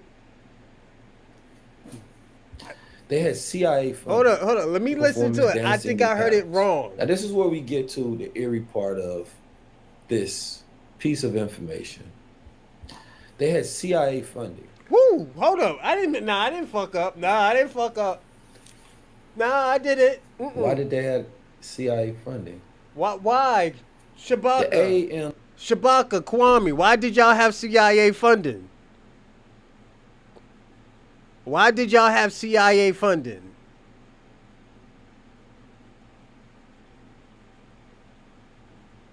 Y'all got some explaining to do. Uh-oh. SAC had received federal tax exemption a year prior, and thus large grants became available to the organization for previous projects from various entities. This financial backing was how they were able to organize the large festival in Lagos. The grants were later revealed as CIA pass-through. The fuck? The membership sharply declined that they was named one of the organizations that was funded by the CIA. And to that, Oh shit. ceased to exist. Who is it? All right. Now I know what y'all thinking. Just like Hold up. Did you just hear that, Shabaka? Nah, man. Stop copping, please, now, man. Stop copping, please. That's all I gotta say. You copping, please, right now. What's going on? What's going on, YouTubian? We're finding out Pan-African was funded by the CIA. Oh yeah. You know the consciousness of Pan-Africanism. Yeah. Skin Africanism. I don't know, Shabaka. You got some explaining to do. What's going on? Watch this, YouTube again. I'm going to do this for you. Watch. Hold on. Listen to this. part of festival, music performance, dancing, and Listen battles. to this. Now, this is where we get to the eerie part of this piece of information. Pay attention to this, They had YouTuber. CIA funding. What? What did he have? What did he CIA say? funding. This piece of information. They had CIA funding. Yeah, he had that CIA funding. Yup. It was who he. Yup. Why Probably did he they got have CIA Dr. funding? King killed. Yeah, got him out of here. AMSAC had received federal tax exemption a year prior, and thus large grants became available to the organization for previous projects from various entities. I didn't This say it, financial Shabaka. backing was how they were able to organize the large festival in Lagos. The grants were later revealed as CIA pass-through. So them motherfuckers was buying cocaine and they bought white hookers and cocaine with all that funding money. That Pan-Africanism. That's where all that money went. It went to that party. Yeah. What's going on? Shabaka, I hope you didn't leave. I hope you didn't just flee. You already practicing going to Africa? Come on, man. Don't do that to me. The membership sharply declined that they was named one of the organizations that was funded by the CIA. Damn. And to that, it ceased to exist. All right. Now I know what y'all thinking, just like I was thinking as I was doing some of my studies. Why would a Pan-African group be funded by the CIA? Why? This doesn't make any real sense if you think about it. I don't see how the CIA would have gotta anything get to do them. with Shine time. Cultural things and arts and music. Why would they push that? Right? And that's what we're about to get into. And this is what I want you to question everything as we go through this. The question why should come up, a lot for you during this whole entire endeavor, if you will. The question becomes is why? That doesn't make any sense. Why? Right? Why? Why would Pan-Africans want us to hate where we're from? Why would they want us to hate where we're from? Why wouldn't they want us to love our country? This is where I'm trying to get. Why do they want me to be a part of Africa? They already got 1.5 billion people there, and they still can't do it by themselves. But they want a little bit more than 40 million people from America to help them. Why? That's the question I want to know. Now, I'm going to go through a few things, and then I'm going to wrap up a really good point. Facts.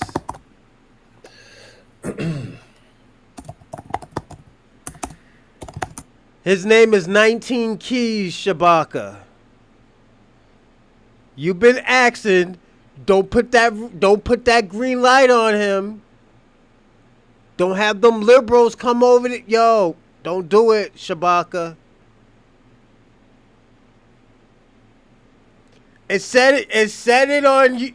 It said it. The information said it, Shabaka. The information said it. We're not saying this. This is what the information said.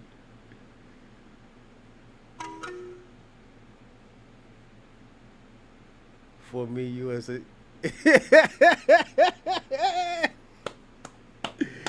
Go on, South 44. Yeah, let them know.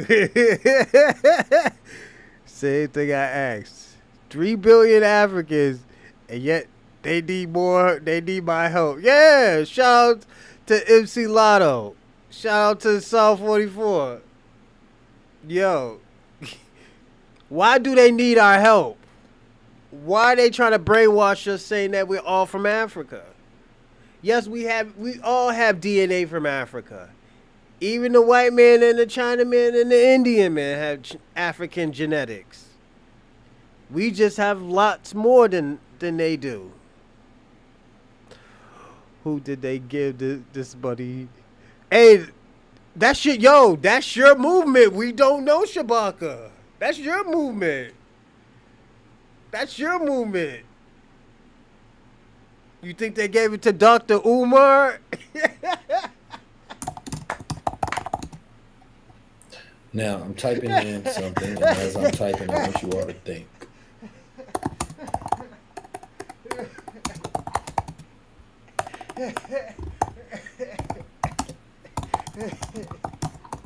That nigga about white women and white women and cocaine. So did we gather our thoughts yet? Did we figure out why? Anybody know? All right, so now, as we got that in our mind, I want us to think about something else. I published a list earlier today, right? Okay. If you follow me, then you most likely seen this list. Now, I'm going to go over this list in a second. This list was the top black economic liberators of our time, right? Or entrepreneurial geniuses, if you will, right? And this is a list that I came up with. And I was going over this list utilizing AI to do some research on it. And I wanted to really make a point with something. Yo, my man got his kufi on too. You know he telling the truth. That's the crazy part. My man got the kufi on and everything. Yo, he's... Because if I ask most people, you know, what's your top 5 ancestors, right? And I ask you all today, like, what's your top 5 ancestors that were the most impactful in Black America that you think are like the most necessary today? Can anybody share their list with me? Think about it in your head or share it in the comments. Very important, right? What is that going on with my screen? Well, they trying to mess up. They see me over here ready to spit some knowledge, and they trying to mess up the game. Shout out to South. I see what's going on, but I ain't gonna let them do it. Nah, don't let them do it. Tell them why Pan-Africans hate the black community. This before. In green now, never seen. Cooked live. Let me see if I fixed it and then give you the ability to fast forward. So, and I'll take. Oh, there we go. Now we back. Come on, man. Why they trying to play with me like that? All I want to do is give y'all a little knowledge on this beautiful day. You feel me? I even got something to do after this. So I wasn't planning on staying shit. forever. Y'all gonna hate me after this. Y'all Pan Africans is gonna hate me. Before he starts spitting game. Before I started doing it, I mean, before I even made this topic, I was like, yo, these motherfuckers is gonna hate me if I put this 19 key shit. I was like, fuck it, I'm gonna do it anyways. All right, we back. Oh shit. All right, so here we are. Your top 5. So I'm looking at the people that put in there. I see a lot of Marcus Garvey's in there. I don't see a lot of top 5s, to be honest. You feel me? Let me see if I can overlay that on the screen real quick.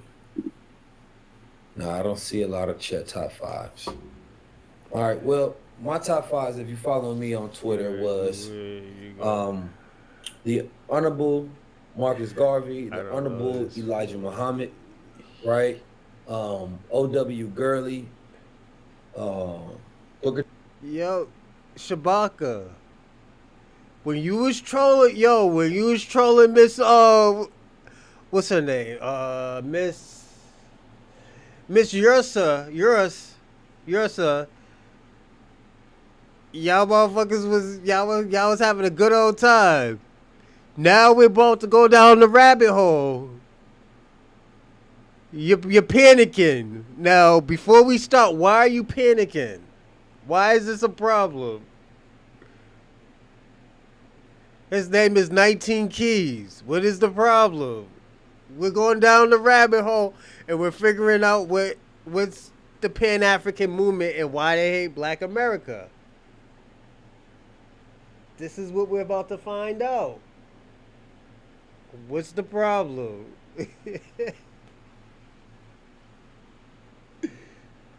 Are you telling me? I feel sorry for you. Goof for 19 has done nothing 5 years.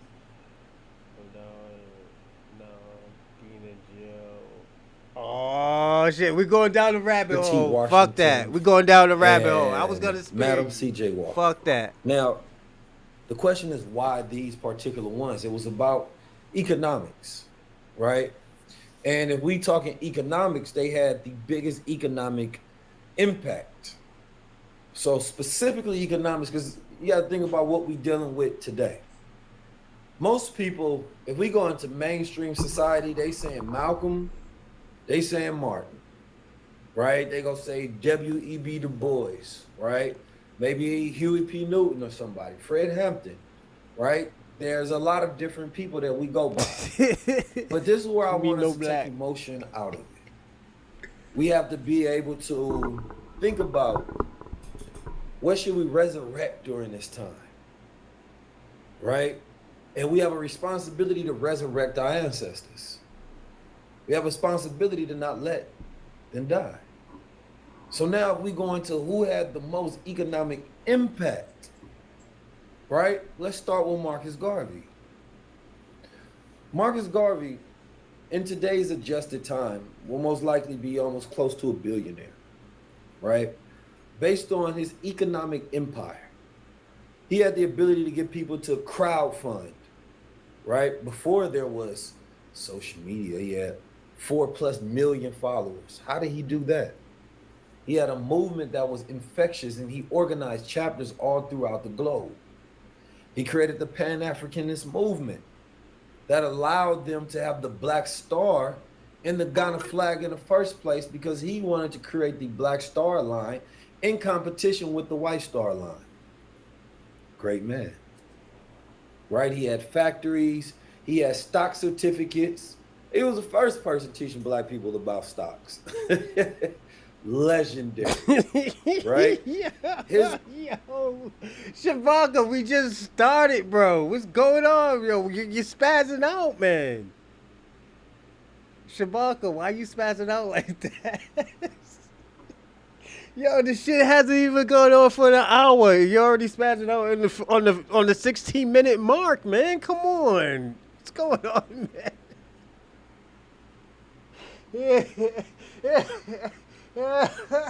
I told you, yo, Shabaka, I told you we're about to go down this rabbit hole.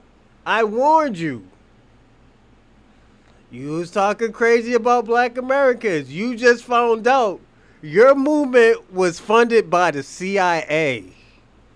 And the shit's not even in America. It was where Marcus Garvey was supposed to go, Nigeria. She says, he said, tell the teacher. My man, we didn't even start yet, man. We didn't even start. We're going down this rabbit hole. He just bigged up Marcus Garvey, the scammer, Jim. His messaging was more of us taking advantage of our own economic power and doing for self. It wasn't a message of civil rights. It wasn't a message of assimilation, acculturation, integration, right? It was about having the self-sovereignty to do for self and understanding that we have the intellect, power, and organization to get it done. Now, you would think like, okay, why isn't there any reverence when we talk about the economic network that he built up, right? He was one of the most brilliant entrepreneurs ever to exist. And this is why I want us to take a step out of like our religious minds. Because once we get in our religious mind, we can't see things. Hey, Shabaka, Kwame, can we take a step out of our religious mind? And let's figure out what he's trying to say. Can we just listen to him before we even judge him? Shabaka, can we just listen to him before we go crazy? Once we go crazy, yo, how's he saying false information? He didn't even say anything yet, Shabaka. Shabaka, just relax, bro.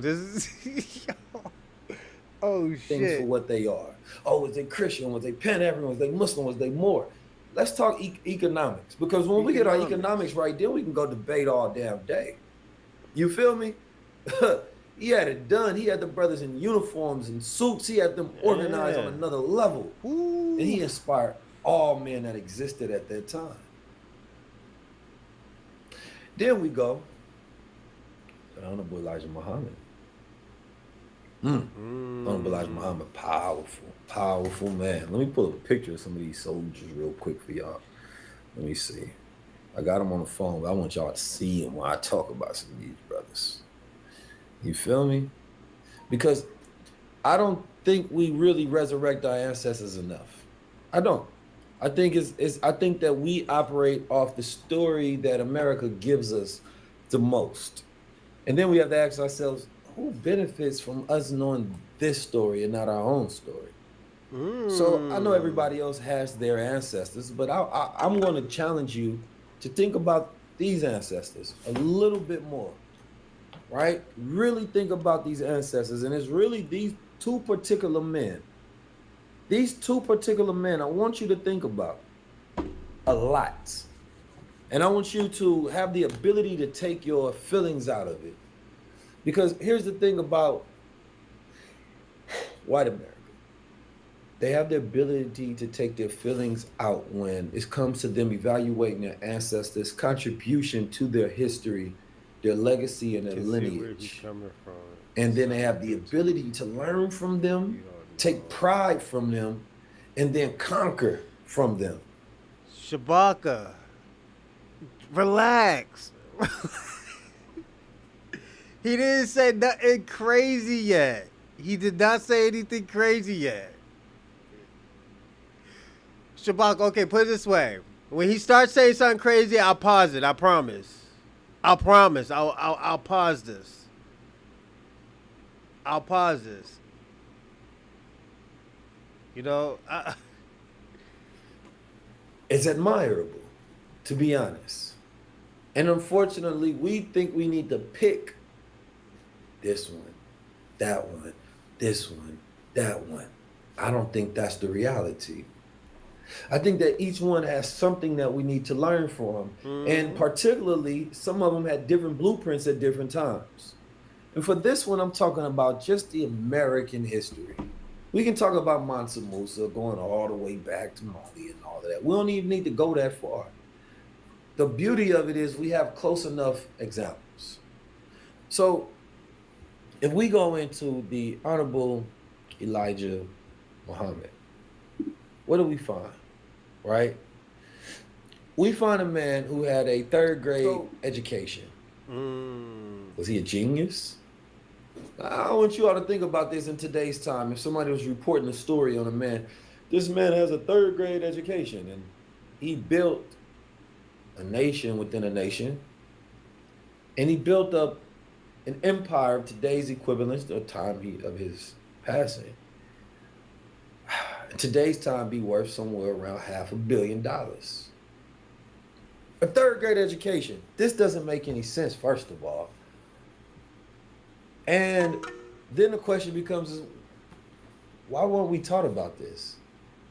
How can a man have bakeries and restaurants and import and exports and aviation schools and banks and supermarkets and barbershops and colleges and universities all throughout America and classes, right? And temples and an economic plan and have the best? Shabaka. He did not say it was. He said the headquarters was in Lagos. He didn't say it started in Nigeria. He said He said the headquarters is in Lagos, Nigeria. You can look it up, man. You can look this up. It's called African American Culture and African American Society.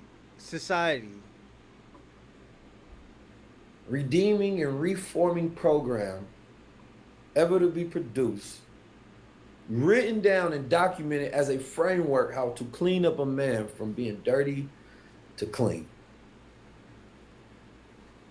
I want y'all to think about that for a second, because I know a lot of times you think about Nation Islam, you think about the Muslims, you know what I'm saying? You think about Islam, oh, that's not my religion, this, that. No, let's think about it from a practical, logical reasoning, because we'll look at a Kanye West as a billionaire. We look at a Jay-Z as a billionaire, you feel me? We can look at a Robert F. Smith as a billionaire, and we like, man, these brothers is genius, but wait a minute. What does it mean when a man can come up in the South where he's seen his family get hung by Ku Klux Klan members? He grew up in a church with his father being a preacher. You know what I'm saying? And he was taught by a man that gave him enough knowledge in 3 years to where he could outrank every single scholar in the world and build up the most massive economic empire in our time that we've ever seen. And I mean that by the last one that was built that we've seen. Then we can go to O.W. Gurley. He was everything but Gurley. That man took 40 acres and a mule, and he built that up to 72,000 people, right? Having his own banks. You know, he had the Black Masonic lodges and things of that nature, right? He had a dollar circulating consistently in there, building up the Greenwood. Everybody knows about O.W. Gurley because it became known as Black Wall Street. Ooh. Oh, the infamous Black Wall Street. The one. O.W. Gurley. Right now, that shit would have been a few billion, if not at least a 600 to 700 million a year. Like the Black Wall Street. This is the reason why they had to destroy that place, that community, because they just got out. These folks just got out of enslavement, and all of a sudden, within the matter of 10 years, they're already making more than most white people. So that shit had to go, and that's how they were looking at it. What headquarters nobody heard of? Hey, that's your. Shabaka, those are your peoples. You should know where your headquarters is, man. I know where my headquarters of my job is at. Why don't you know where the headquarters of Pan-African Movement is?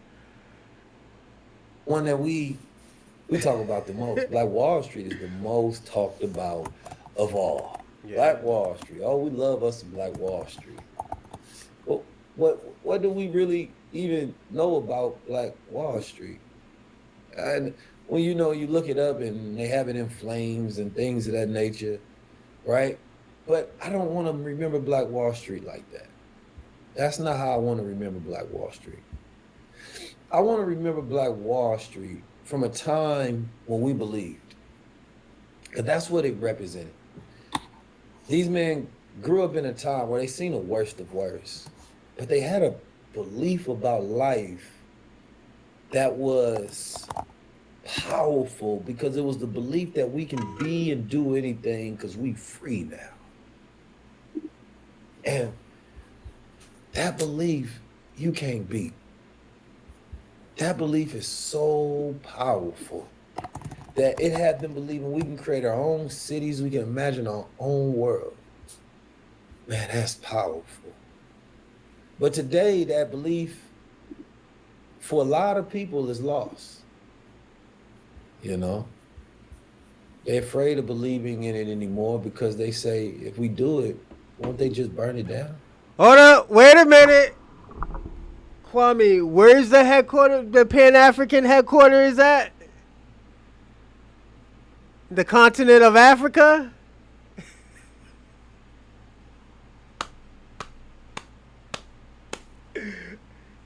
Is it Lagos, Nigeria? Yo, Shabaka, what's going on, man? Yo.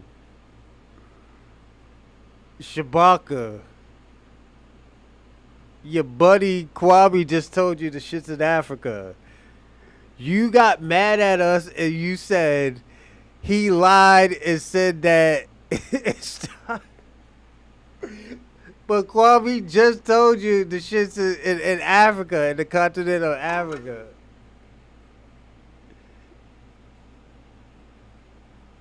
Is that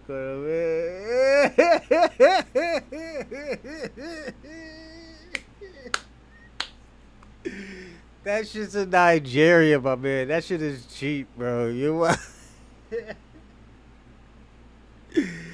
Oh shit, yo, Shabako, please don't get mad at me, man. Come on, bro. That's what they think. Yeah. They think it's not worth it anymore. So what did we really lose? June 1st. Or June 1st, 1921. No, I know what you said, Shabaka. What did we really lose in Black Wall Street? It was a belief. It was a belief that this thing is possible. That's what we lost. A lot of people, and not at the time, because there was over 60 plus towns that were built. That wasn't the only one. It wasn't a one singular attack and we gave up. Facts. No. Told That's you. what they would love you to believe. Facts. We just had to bomb one and then it was over for y'all. Ooh. No, that's not how it worked at all. That's not how we operated. We kept building, and quite frankly, we never quit. Ooh. We never quit. Ever. And it's something that I want y'all to remember about it as we go through this history, right?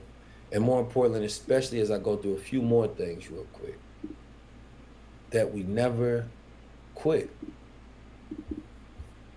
We have been resilient for a very long time. And what does the word resilience even mean, right? What is resilience? It is the ability for an object to get back to its state, its normal state. So it gets bent out of shape and then being able to get back to who you are. That's resilience. That power that we have to be resilient is our key. And when we think about that power, we have to think about how it is actually our nature to be resilient on a biological level. Melanin is resilient. Melanin takes Guard harsh South radiation, 44. light, sun, things that can damage and cause cancer to those who don't have it. Violent radiation, and it converts that into energy that sustains our life. And just by describing the process in which it does that, it reminds us of who we are. That's our power. That's our very nature. The more we go through, the more we grow. Right? We don't just go through things, we grow through things. We like Goku. The more battles you put us in, the stronger we become. Now, of course, you got Madam C.J. Walker. If we adjusted for her time, you know, she had like a wealth of 10 million, but you adjust that in today's time, man, she'd be a billionaire. Now, I don't need to go through every single last one, but she was a sister that did for self, and then there was another sister that was behind her. Now, how many of you all know what year the Civil War started? What year did the Civil War start? Anybody can tell me? What year did the Civil War start? That's all I want to know. What year did the Civil War start? Come on now. Somebody let me know. Anybody on that gold water today? Anybody know what year the Civil War started? That's the only piece of information I'm asking for. I want to go. 1861. Thank you. Thank you, Six Hustles. You got it. 1861. 1861. Now, I have to ask you all, how many people here heard of the Seminole Wars? And how many people know when was the last Seminole War? Listen to this. How many people heard of the Seminole Wars? Raise your hand. Anybody? Shout out to Dark Universe. Salute. When was the last? Oh yeah, I forgot to say, like and subscribe and comment in the live chat and after the shows. Definitely, and subscribe and follow my X and my YouTube. Twitter, formerly known as X, formerly known as Twitter, and hit the subscribe button on this and definitely follow. 1977 after the reset. This is Seminole War. Thanks. Oh, this is good. This is getting good in here.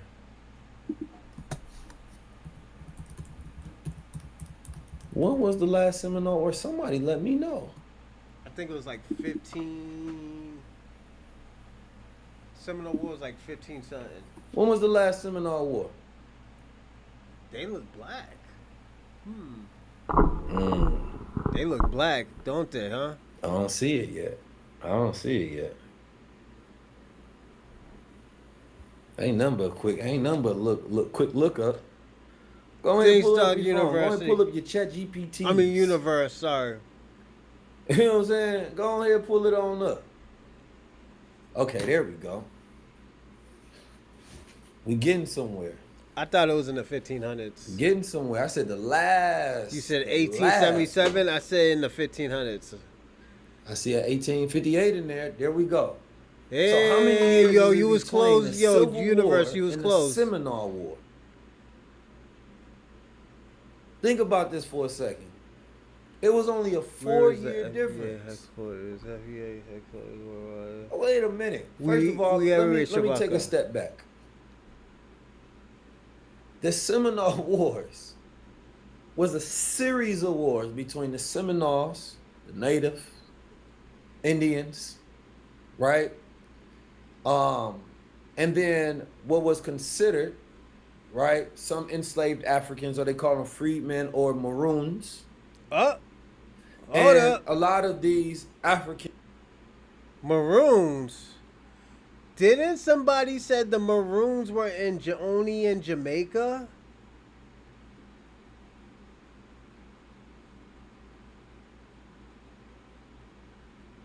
Dr. Universe said slavery's never risked 200 years prisoners of war. Damn. You got your Kufi hat on today, Dark Universe. Go on, shout out to Dark Universe.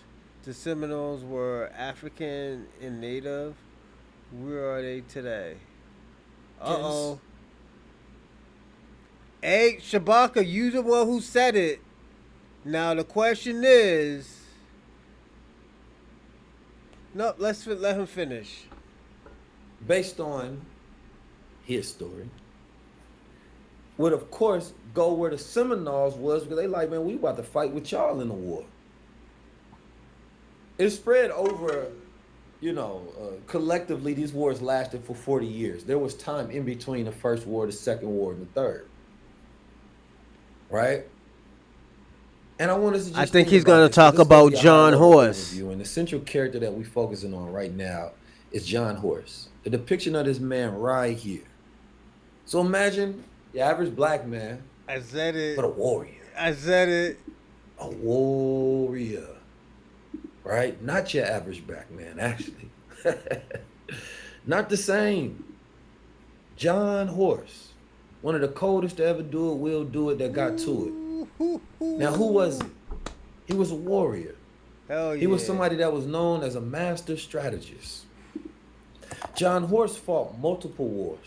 He was never a slave either. He fought multiple wars. First of all, I want you to think about what it's like to try to survive in them kind of wars. I ain't talking about regular wars. You know what I'm saying? I'm talking about sticks and spears, the muskets and all that stuff going on. Like this was it was dangerous. Surviving one war is something, but in that time surviving multiple wars. Shout out to Dark Universe. Now, Shabaka, read what Dark Universe has said. Black indigenous people been on this land since the beginning of time. Shabaka's gonna hate that, D Universe. I've been telling him this ever since I met the man. I've been telling him that since I met the man. Shabaka don't believe me. He thinks everybody was from Africa, was enslaved and came to Africa. I told him, I was like, everybody has African DNA, but we went through an ethnogenesis where we have we had genetics that we could say mutated, but not really mutated. Yeah, it's a long story, but I told him that, like, yo, we have different DNA. He did not want to believe me at all. Remember, Africans is a digit. Black Americans are total two different races. Thank you. Man, John was something different. John wasn't your regular man. He was a goddamn superhero. But the question becomes, is why we ain't learned about John Horse in school? Why nobody taught us about Mr. John Horse when we was growing up? This is what I wanted to know, because I had to find about him on my own. Just me being curious about his story. Shabaka's Twitter about fingers his is story. going crazy. I wanted to know what his story was, right? And once I got into it, I said, wait a minute. You telling me this was a brother who fought for his freedom multiple times in multiple wars against America, and at one point in time against the Seminoles themselves, because he got captured by the Indians. Not the same type of servitude. That could be true. Yeah, servitude nonetheless. He fought alongside Black Cat. Shabaka's, right? Shabaka told you Shabaka's Twitter fingers is going crazy. 200 people across 800 miles. This is a history of Florida. John Horse was a native and African descent. The Seminoles of Florida had to have a treaty. So they made a great change. I want you all, because I'm not gonna try to. Told you he's gonna make them African. I told you. I want you all to study the Seminole Wars. At one point in time, I'm gonna go over each one in each period, because I think it's that interesting. I absolutely do. Right? Well, let me pull my picture up real quick. Let me get back into the screen. I told you those fingers are gonna go crazy, Universe. Africans was never. Now I want y'all to think about something. By a ship. Let him know, universe. He ain't gonna He listen. fought these Seminole Wars.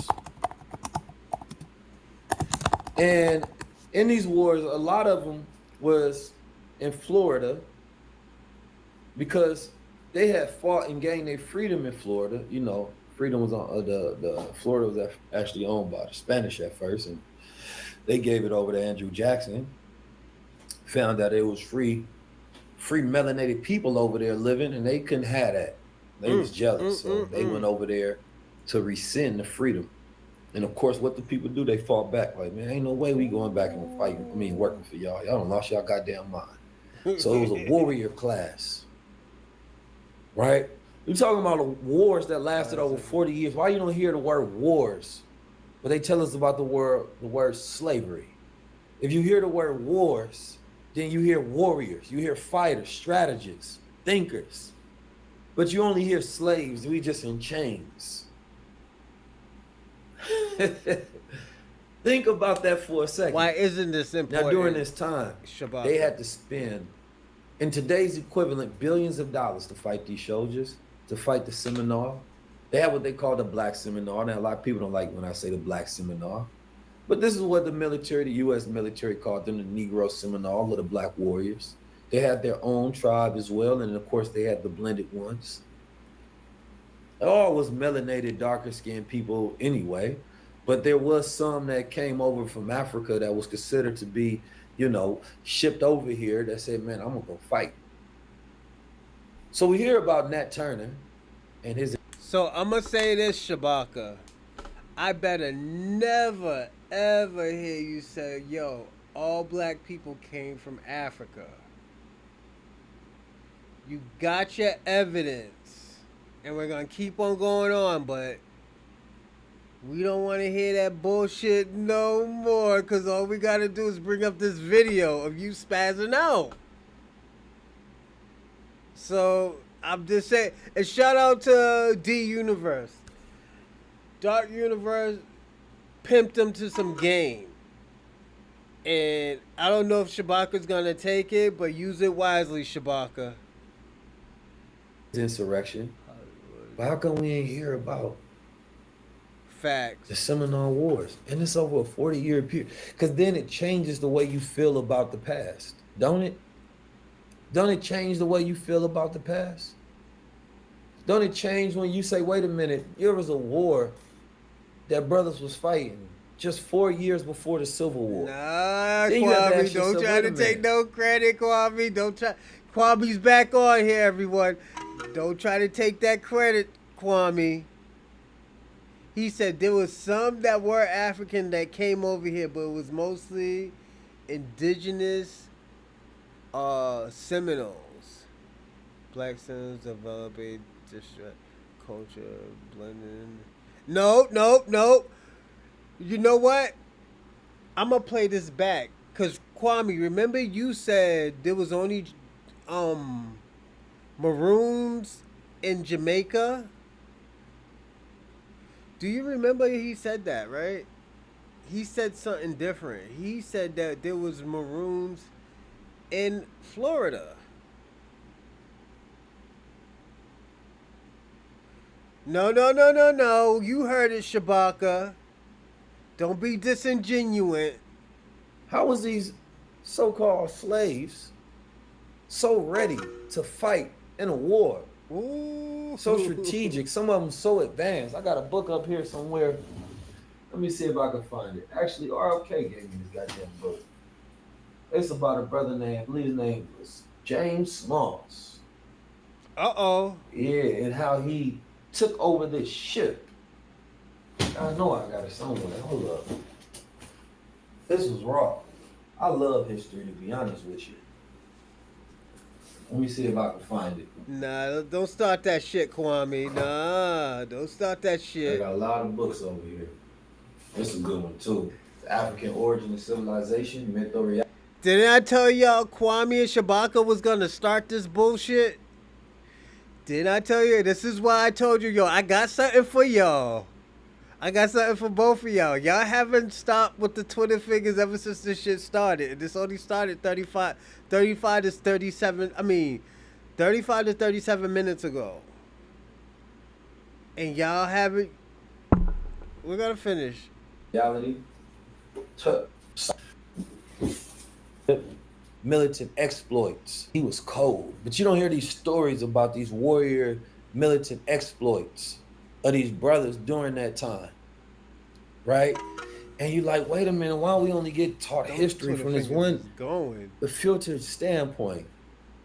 Now I want you all to go back into the beginning of the video when I was talking about how the CIA actually funded some Pan-African propaganda. Oh, right? shit. In the Hold 60s, up. actually. Did you Now I hear want you all to go Kwame? back into the beginning of the video when I was talking about how the CIA actually funded some Pan-African propaganda. Ain't that about right? a bitch? In the 60s. So, Kwame, are you funded by the CIA? Is your movement funded by the CIA? We need to know. Y'all need to stop reading from his story. Thank you, Dark Universe. Florida wasn't a state until 80 years after. I didn't ask that, Kwame. I said, is the Pan-African Movement funded by the CIA? Shabaka knows it is. Shabaka's not going to say it is. Shabaka's going to deflect. You love listening to Kwame. Yeah, there we go. Thank you. Thank you. Oh, yeah, we're going to enjoy this. It's shine time, baby. And 70s, and I'm sure there's a bunch of off-book things that we don't know. The whole entire time, the CIA and the FBI had a main interest, particularly in stopping the black radical mind, the one who was disinterested in being, right? Now, how many times I told y'all this? I told y'all Pan-Africanism. I told you Pan-African movement was to stop the radical things that were happening in the black community. You're giving them somebody else's culture. I've been told y'all that. What do you mean he's a black American? What you talking about? A patriot of America. They was disinterested in being integrationalists. This is what they wanted to stop. This is what they didn't care for. This is what they was hoping that they didn't have to contend with in the future.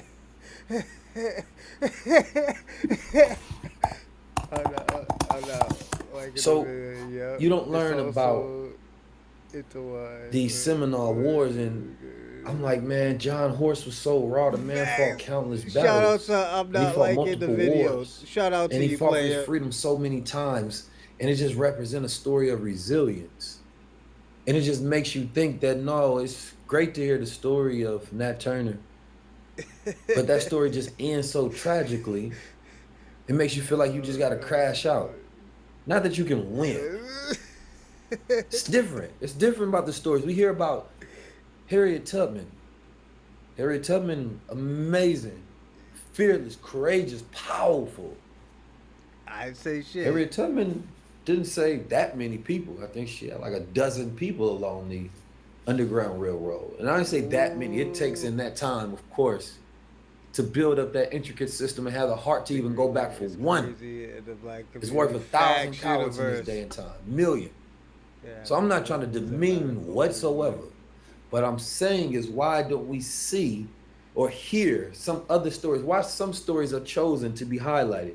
And how are these historians of great academia not well researched enough to pull out other history when they can tell the stories of individuals like Black Horse that took 200 people over 800 miles to get them to freedom? Yo, this is crazy. How did that make you feel if you saying that's my ancestor? Because they always talk about all these scary Negroes that was afraid to go with her and things of that nature. Interesting. I want y'all to hold on to that thought. I want y'all to remember that. Hold up. Shabaka, Kwame, what did you always say? What's going on, your slut? Hey, I got you.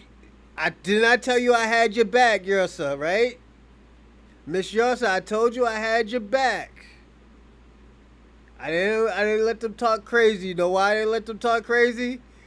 They're mad at me right now because they just found out the Pan-African Movement was funded by the CIA. They found that out. Then they found out that one of the headquarters was in Lagos, Nigeria. Not in America, but in Africa. So they're mad at me right now. That's why they talking crazy in the live chat. They talking crazy. Now, I want us to think about this. That's why I told you I had your back, Miss Yursa. Yursa. At that time, told they you were he's bad. afraid He's of deflected right now, Yursa. the blueprint that the Honorable What's Elijah that? Muhammad laid out. And the CIA, FBI, the government was trying to figure out how do we push black people into a different direction? How do something that's safer for us? He's about to spit game. Now watch this, Shabaka. I've been told you and Kwame what he's about to tell you. Right? And so they encourage these conversations with academia, Africans of academia, that meaning that they're more of a controlled mind. And they wanted us to focus more on the arts and the culture. Just be kunta kinte cloth wearing fools instead of these militant action taking. They say, no, just wear the clothes of the African and just feel like it and have just this cultural revolution. But don't like focus on building your own cities and own economic networks and doing for self. Don't focus on stuff like that. Bro, just make the music and like connect with the Africans and things of that nature. Just be a Pan-African. Now look at what we see today with celebrities. Oh shit. They go over to Africa and they see the African brothers and they say, hey, we are an African. Nah, man, I'm back home. Touch the land, start crying. They just happy with the connection. But those same celebrities don't make anything, they don't produce anything, they don't build anything. Matter of fact, if anything, most of them, these entertainers, are detrimental to our community. And what America figured out was that, man, it'll be easier to just make a new Negro with a new mind that's non-radical, and we can help exalt these civil rights leader that wants to integrate, because what happened was, instead of seeing our own products as premium, right, and spending money to build up our own Black America to be better, to take the examples of the Honorable Elijah Muhammad and Marcus Garvey's and say, this is how we go build. Instead, we took so much energy in trying to integrate. And of course, the government wants you to go that direction. Coil here, not nappy. Nappy is a there's derogatory races in term. America, but It's the coil. races in America are not efficient, because what they realized during the Seminole Wars is that, dude, we spending billions of dollars, losing countless of soldiers to go in the swamps and fight guerrilla tactic warfare, where these Negroes got the upper hand. Yeah, we might be winning, but look at the casualties of winning, to where you spending billions of dollars to try to take a man and make him your slave, when we could be spending that money and building up America. They say, man, this don't make no sense. The president spent all this money. We fighting all this war. Like, what we doing? They was looking at it like, man, racism ain't even profitable, B. Like, this slavery thing ain't even profitable. Like, why we spending all this money trying to enslave these people? Let's just figure out a new system. So this is part of the reason why Abraham Lincoln was like, listen, man, I got... How many fucking times I've been telling you, Shabaka, and you, Kwame, that we've been fighting. We wasn't enslaved like that. We were killing people off of fucking plantations. This is why I told you, Shabaka. This is why I told you, Kwame. We have a different... We come from a different world. We don't run. We fight. You could talk about all this enslaved shit, but we fought. When they gave us a little inch, we took a mile and killed motherfuckers. I've been told you that. Now you're hearing from a professor that happened. We Africans invented The road, nappiest, nappy there, nothing. It's koyo, not nappy. Nappy is a derogatory word. It's koyo. 200 years of water. Thank you. Thank you. Let them know, Dark Gotta free them Universe. Negroes, because we can't afford to keep fighting wars against them. Thank you. I was. You hear what I'm saying? I said, we can't afford to keep fighting wars against them. Wars. Hey, it's different when you say it like that. It feels different. Oh, it feels different. Thank Man, you. we got to spend in today's equivalent Thank billions you. I'm of not dollars liking to the fight video. wars Thank you. against them. That's why we're freedmen. This is why we're freedmen.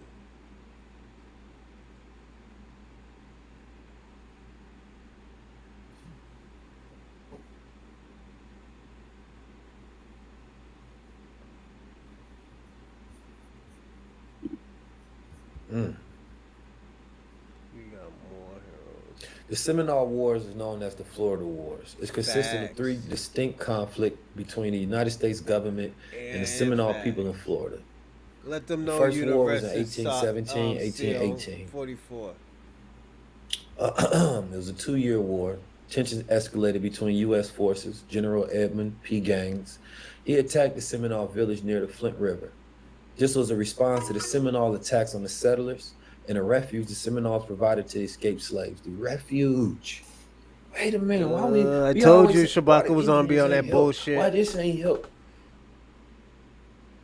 The what? The refuge? The collaboration, the cooperation? Uh-oh. This is just history, folks. This ain't like something super deeper hitting. This is surface level. Because when we start to go deeper, most of y'all it's gonna blow your mind. And some people want to start you all the way deep. That's not you prepare mind. You gotta expand it little by little. You a professor in the class, you have to Shout out to spoon feed. I'm not liking the video. All right, so let's go. General Andrew Jackson. You know, you keep them Andrews and Jacksons. Mm-hmm. He led the military campaign into Spanish Florida, capturing forts and destroying Seminole settlements.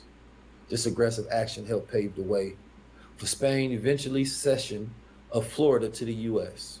in 1819. Right? Then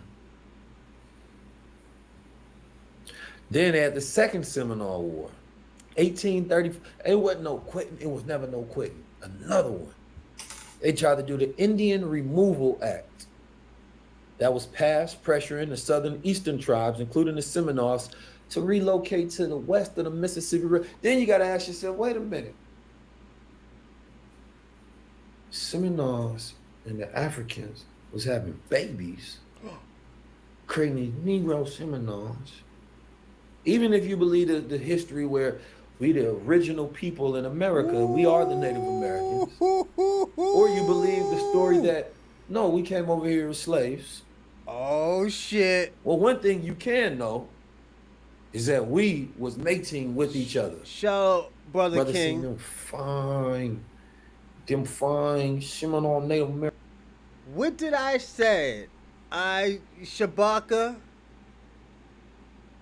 Uh-oh. You got an answer to this. You got an answer to this. What's going on? Listen to what he just said, all right? Original people in America, we are the Native Americans. If you believe west of the Mississippi River, then you got to ask yourself, wait Listen a to minute. this. Seminoles and the Africans was having babies. Oh, shit. Creating these Negro Seminoles. Even if you believe the history where we the original people in America, we are the Native Americans. What? Or you believe the story that, no, we came over here as slaves. Well, one thing you can know is that we was mating with each other. What? Brother seen them fine Seminole Native American women, you feel me, and pulled up on them. You feel me, them strong black, hey, Ooh, How you doing? this shit is You know boring. what I'm saying? This is Hey, not he laced her new. down one time. We had they. Come on now, you trying to tell me brother seen the He's not Pocahontas teaching nothing. and they ain't put their bid in? But Shabaka, you've been denying everything he said. Everything he said. Everything. So what is going on with you, man? We gotta figure that out. We talked about the Moors. We talked about the Maroons. We talked about Africans that were sent here. And who else? The Seminoles.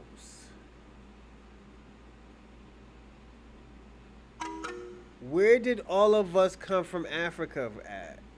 Our lineage is different. Yes, thank you, thank you. Our lineage is different.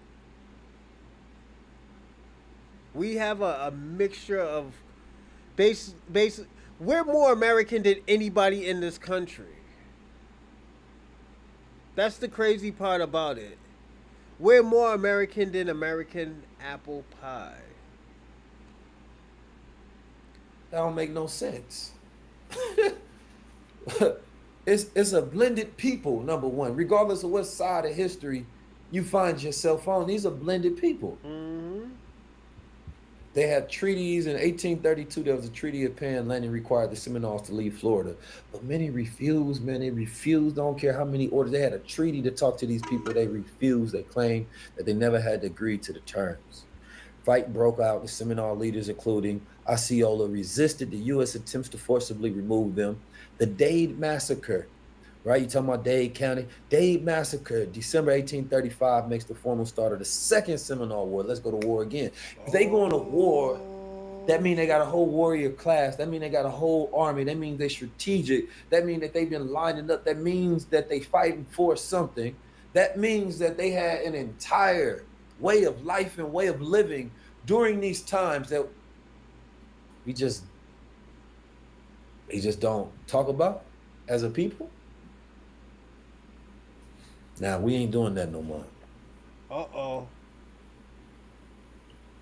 In 1837 to 1838, the Osceola was captured under a flag of truce and resistance began to wane after his death in 1838.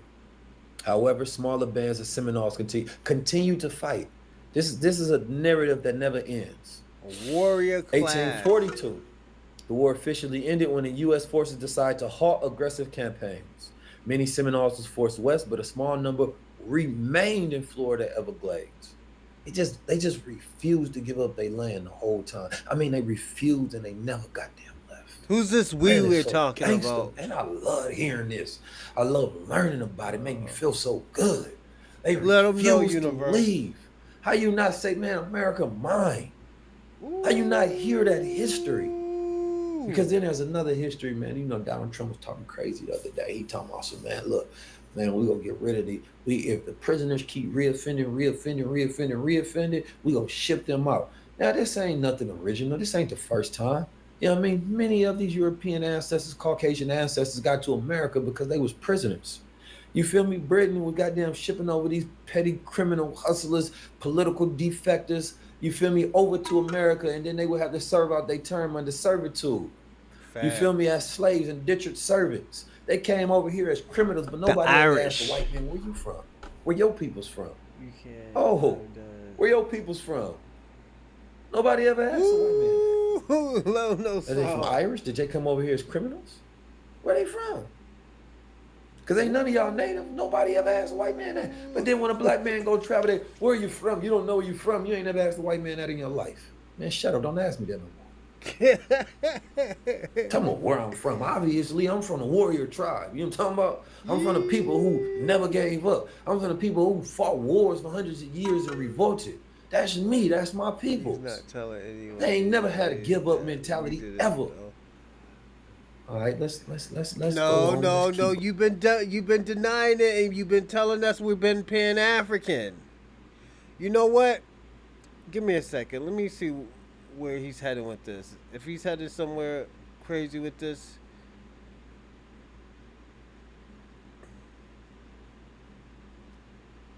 Give me a second. Spinning into Civil War. Hold up. Let me see. All right, we're gonna finish this. Go on. What? We're gonna do another 15 minutes.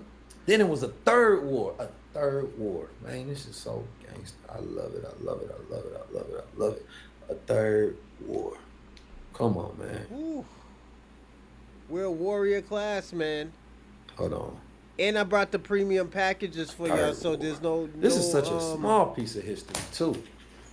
There's no. They love Florida, man. Florida was nice. You know what I'm saying? Why you think so much crazy stuff be happening in Florida, man? That juju's still over there. Florida. This why the Santos don't want to know no history. The Santos don't want nobody knowing about this. Yep, it's the ultimate. You think the Santos want? You think the Santos want Dade County knowing about this? You think that? Y'all don't understand it.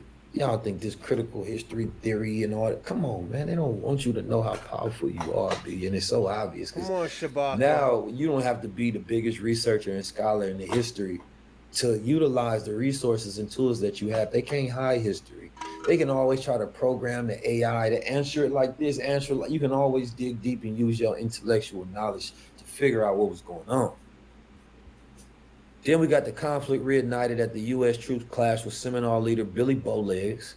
Billy Bowlegs was so gangster. Oh, Billy Bowlegs. You feel me? That sound like, come on, man. You can't tell me. Listen, first of all, you trying to tell me, listen to their names that they be having. One of the names of the brother's name was Black Cat. He one of the coldest warriors, Black Cat. You see his logo on the fireworks, the Black Cat. Names. What happened in the hood? We got the same crazy goddamn nicknames. You feel me? So the name was Billy Bowlegs. But that don't ever make fun of his leg though. He was crazy like that. You feel me? Billy Bowlegs. He reignited when the troops clashed with him. Like, what's y'all problem? Then it became a series of small little skirmishes rather than a bigger war. But Billy Bowlegs was trying to tell him, don't play with me because we really about that life. Facts. About that action. We've been in war with y'all before. We know y'all tactics. We ain't afraid of y'all. We go keep fighting. Don't play with us like that. Like in the Billy video. Bowlegs wasn't playing with him. Come on now. Then in 1858, the U.S. offered financial incentives to remain Seminoles to relocate. Many, including Bowlegs, accepted and moved west. He said, okay. It's been 3 years since we had our little conflict. Y'all doing too much. Because they were spending all the money that they can. These whites hated the fact that there was these people living free that were constantly fighting them. I mean, they hated them. They hated them. The U.S. offered financial incentives to remain Seminoles to relocate, meaning including Bowlegs accepted and moved west. A few Seminole families stayed in the Everglades where the descendants live today. And depending on how you hear the story, because it wasn't always like that. Some of them say, man, no, we fighting, we stand, we ain't going, we disobeying, we gonna keep doing it. You feel me? So it resulted in severe losses, a reduced number, but they fought. Never gave up. And this is 1858. 4 years later was a civil war.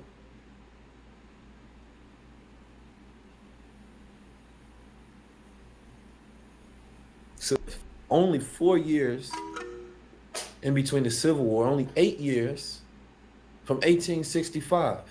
Facts. That to me sounds like they fought for their own goddamn freedom the whole time.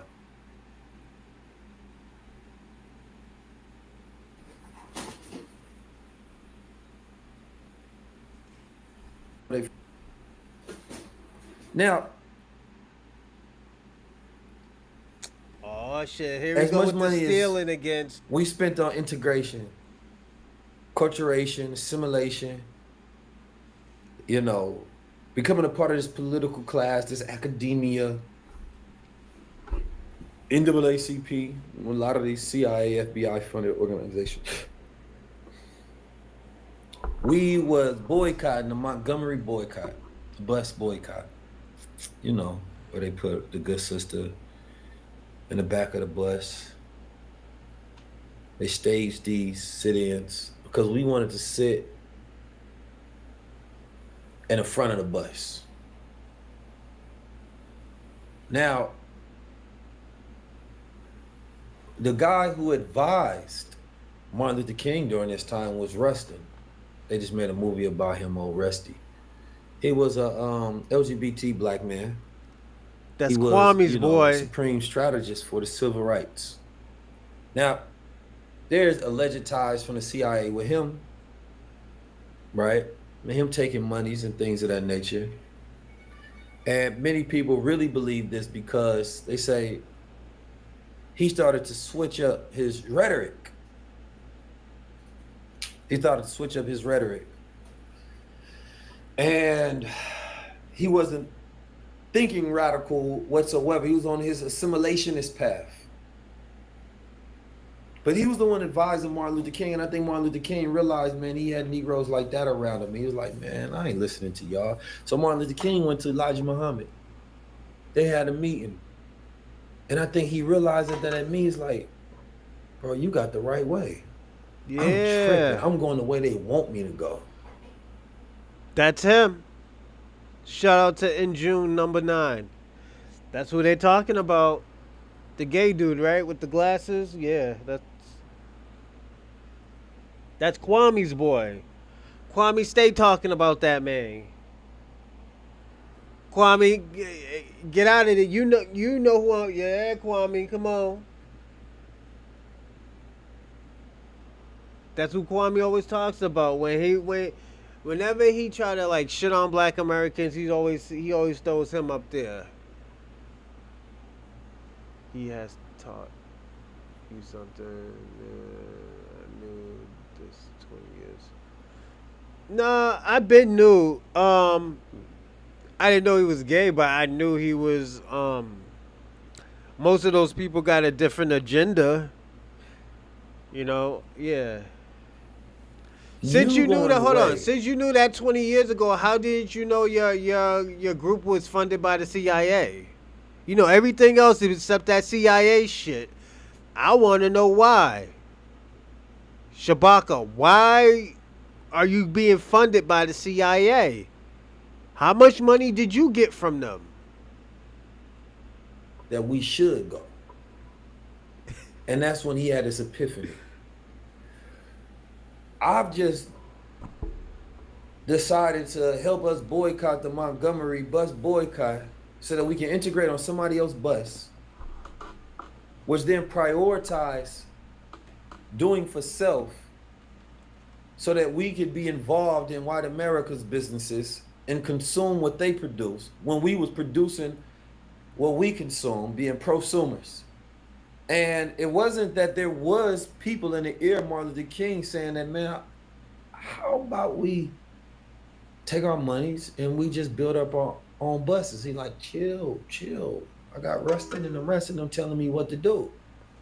But from my belief that his inside team was compromised. Facts.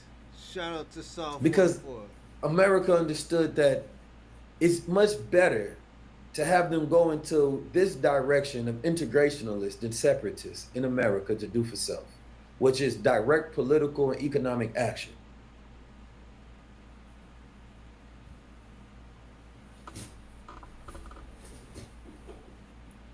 So it reminds me of when America started fighting and arguing like, man, we spending too much money trying to maintain racism. We were spending so much money trying to fight it.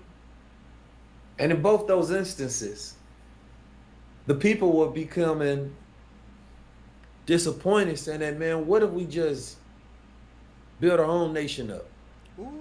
And then we parallel that into 2024 when we raised $1 billion for Kamala Harris to run a political race so we can say we got the first black woman in office. Oh, half black and Indian. Would you imagine that?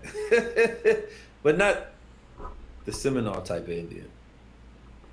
Indian from over there. I'll be right back. So let's spend all this money trying to assimilate, work within. When, if we were to study history, the right history, we could have just did the Marcus Garvey and Honorable Elijah Muhammad thing. and we could have did for self. And we'd be much farther ahead. So the question becomes, now that we get to look back at it, was the civil rights movement effective? I believe many people fought on the line. They had courage. I even think a lot of them had the right attitude, the right mind, and believed that they was doing 100% the right thing, and I respect it. My great aunt, she was part of the civil rights movement. You know, she introduced Ronald Reagan to the NAACP.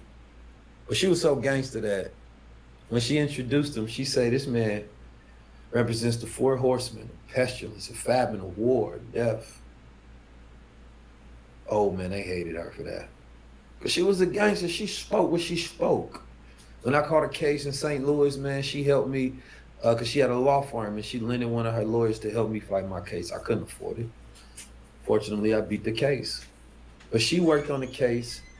I believe it was Shelley versus Shelley V or something, but it was about racist covenants in America. My great-grandfather sold a house during one of the most historic cases in American history, right? Where he sold a house in a white neighborhood because he was real estate. And they tried to uphold racist covenants and say that no, Negroes can't be in this neighborhood. They've made movies and shows about this. And so what he did was he went Thurgood Marshall and my great aunt, and he funded the case to the Supreme Court and they won. And then of course that allowed Negroes to integrate into different neighborhoods and live wherever the hell they wanted to. He put his money where his mouth was. Gotta respect that. Now, my great aunt was the first black woman as chair in the NAACP. She wasn't the first woman, it was white women as chair, of course. But she was eventually kicked out.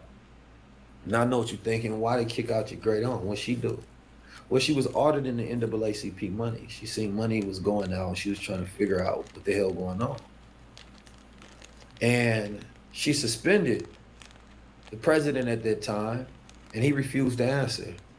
And he called a coup on her because she was calling into question the funds and how they were spending, essentially saying that they misappropriating funds. And she couldn't get an account for it. And it didn't make sense. And instead, they kicked her out. And then, of course, there were some other things that was going on, but the NAACP, they've been corrupt on the inside. Mm-hmm. And then I think about these organizations that have been paid shields for the Democrats, that have been part of the boule for so long.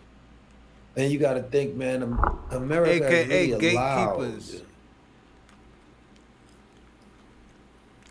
most of your so-called leaders to be in position in the way that they are because it's exactly the way they want them to be. Thank you. It's not the type of Pan-African that Marcus Garvey was. Mm-mm. It's the type of Pan-African that they want them to be, that Langston Hughes was. It's the type of Shabaka, Kwame. What type of Pan-Africans are you? We need to know. Are you the Langston Hughes type of African? We need to know. We gotta know who we're dealing with. Pan-African that focuses more on the celebration of the arts of the culture than the sovereignty of self. That enjoys the colorfulness of it, the academia of it. Instead of taking direct action, they just find pride in celebrating a connection to the motherland. Instead of saying, man, where you from? What you mean where I'm from? What you mean? My ancestors been fighting here for hundreds of years. We've been fighting here. What y'all talking about? We've been here. You know what I'm saying? We've been building, we've been fighting, we've been going to wars, we've been warriors, we've been outside. You know what I'm saying? We've been building towns, cities, we've been inventing and innovating. Man, when you ask me where I'm from, I don't understand what you mean. Because if you go ask a black man where they from in America, but not ask the white man standing right next to him. Shabaka, I told you I had you this show, man. I had this one for you. I had this one in the chamber for you for like probably like 5 months. Yes. It's disrespectful. So as much as even I love when I go to Africa, I love doing business with my African brothers. But I don't need to be you to appreciate me. And if I'm going to be a Pan-African, it's one like the brother Ibrahim, who tells the colonizers, I don't need you. I can do for self. That I reject you because I know you economic hitmen are only there to give me gifts that I don't need so you can use it against me, to give me debt and loans, and to prop me up into position to pacify me from doing what's really right for my people. I don't want to be that kind of Pan-Africanist. And this is why his story Oh shit. has to be told. I might believe it. Because then we realize we victors. We actually code at this thing called life because we can go through the worst and we resilient. We just keep building. And they throw a lot at us. Ronald Reagan threw all the drugs he could. They threw all the media they could. But somehow, some way, these goddamn people just keep coming back to that same warrior spirit. No matter what happened, each generation, they just keep raising up. I mean, we throw everything that we possibly can, every psyop, every psychic weapon that we have, every propaganda tool, every machine that we can possibly produce. But every single time, it's just written in their DNA that they different. They resilient ass people. And even sometimes we don't know that we like that, but it shines in us. Man is beautiful. And so I'm going to land right here, everyone. This was a great show. I'm going to say this. This actually is probably one of my favorite shows to do with y'all. I didn't expect it to be doing a late show. We did almost 5 hours. In 5 minutes, it'll be 5 hours. But I'm going to land. I'm going to say this. Did the Pan-African Movement teach Black Americans to hate themselves? We've seen all the evidence of them teaching us to hate ourselves. No, not have your culture. Have African culture. We're going to give you something that's safe, where you can wear a fucking dashiki and a crooked wig. Like, let me tell y'all something. The reason why y'all so threatened is because you can't have something that's not yours anymore. We are proving that this stuff is ours. What I have been telling y'all for months, this man been saying for years. For years. I've been said, like, yo, John Horse was a black man. There was a lot of us here. We have done... What we have done in America is so magical. And I think we need to start protecting that right now. Doing background checks, seeing where these people are and where they're from. Like, we can lose everything that we have now because immigrants or tethers. I'm gonna start saying thank you to I'm not liking the video. Salute to Saul 44. Shabaka, shout out to you, Shabaka. Engine 9. Sac, Ohio, shout out to you. Salute. Thank you on that. Dark Universe, you did your thing. We've been watching. Came in late, but you got busy, player.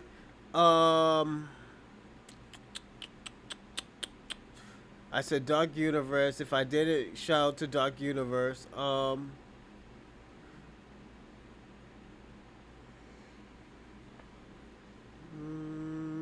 Kwame. Shout out to Kwame. Shout out to Miss Ursa. Shout out to your mama. You did your thing today. Did say Shabaka. If I didn't say shout out to Shabaka. I said I'm not. I'm liking the video. I already said it. Shout out to her.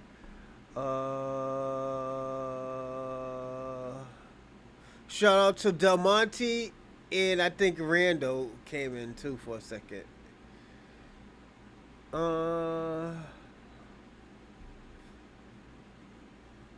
Let's see. Oh yeah, shout out to Reggie Jackson. Shout out to OG.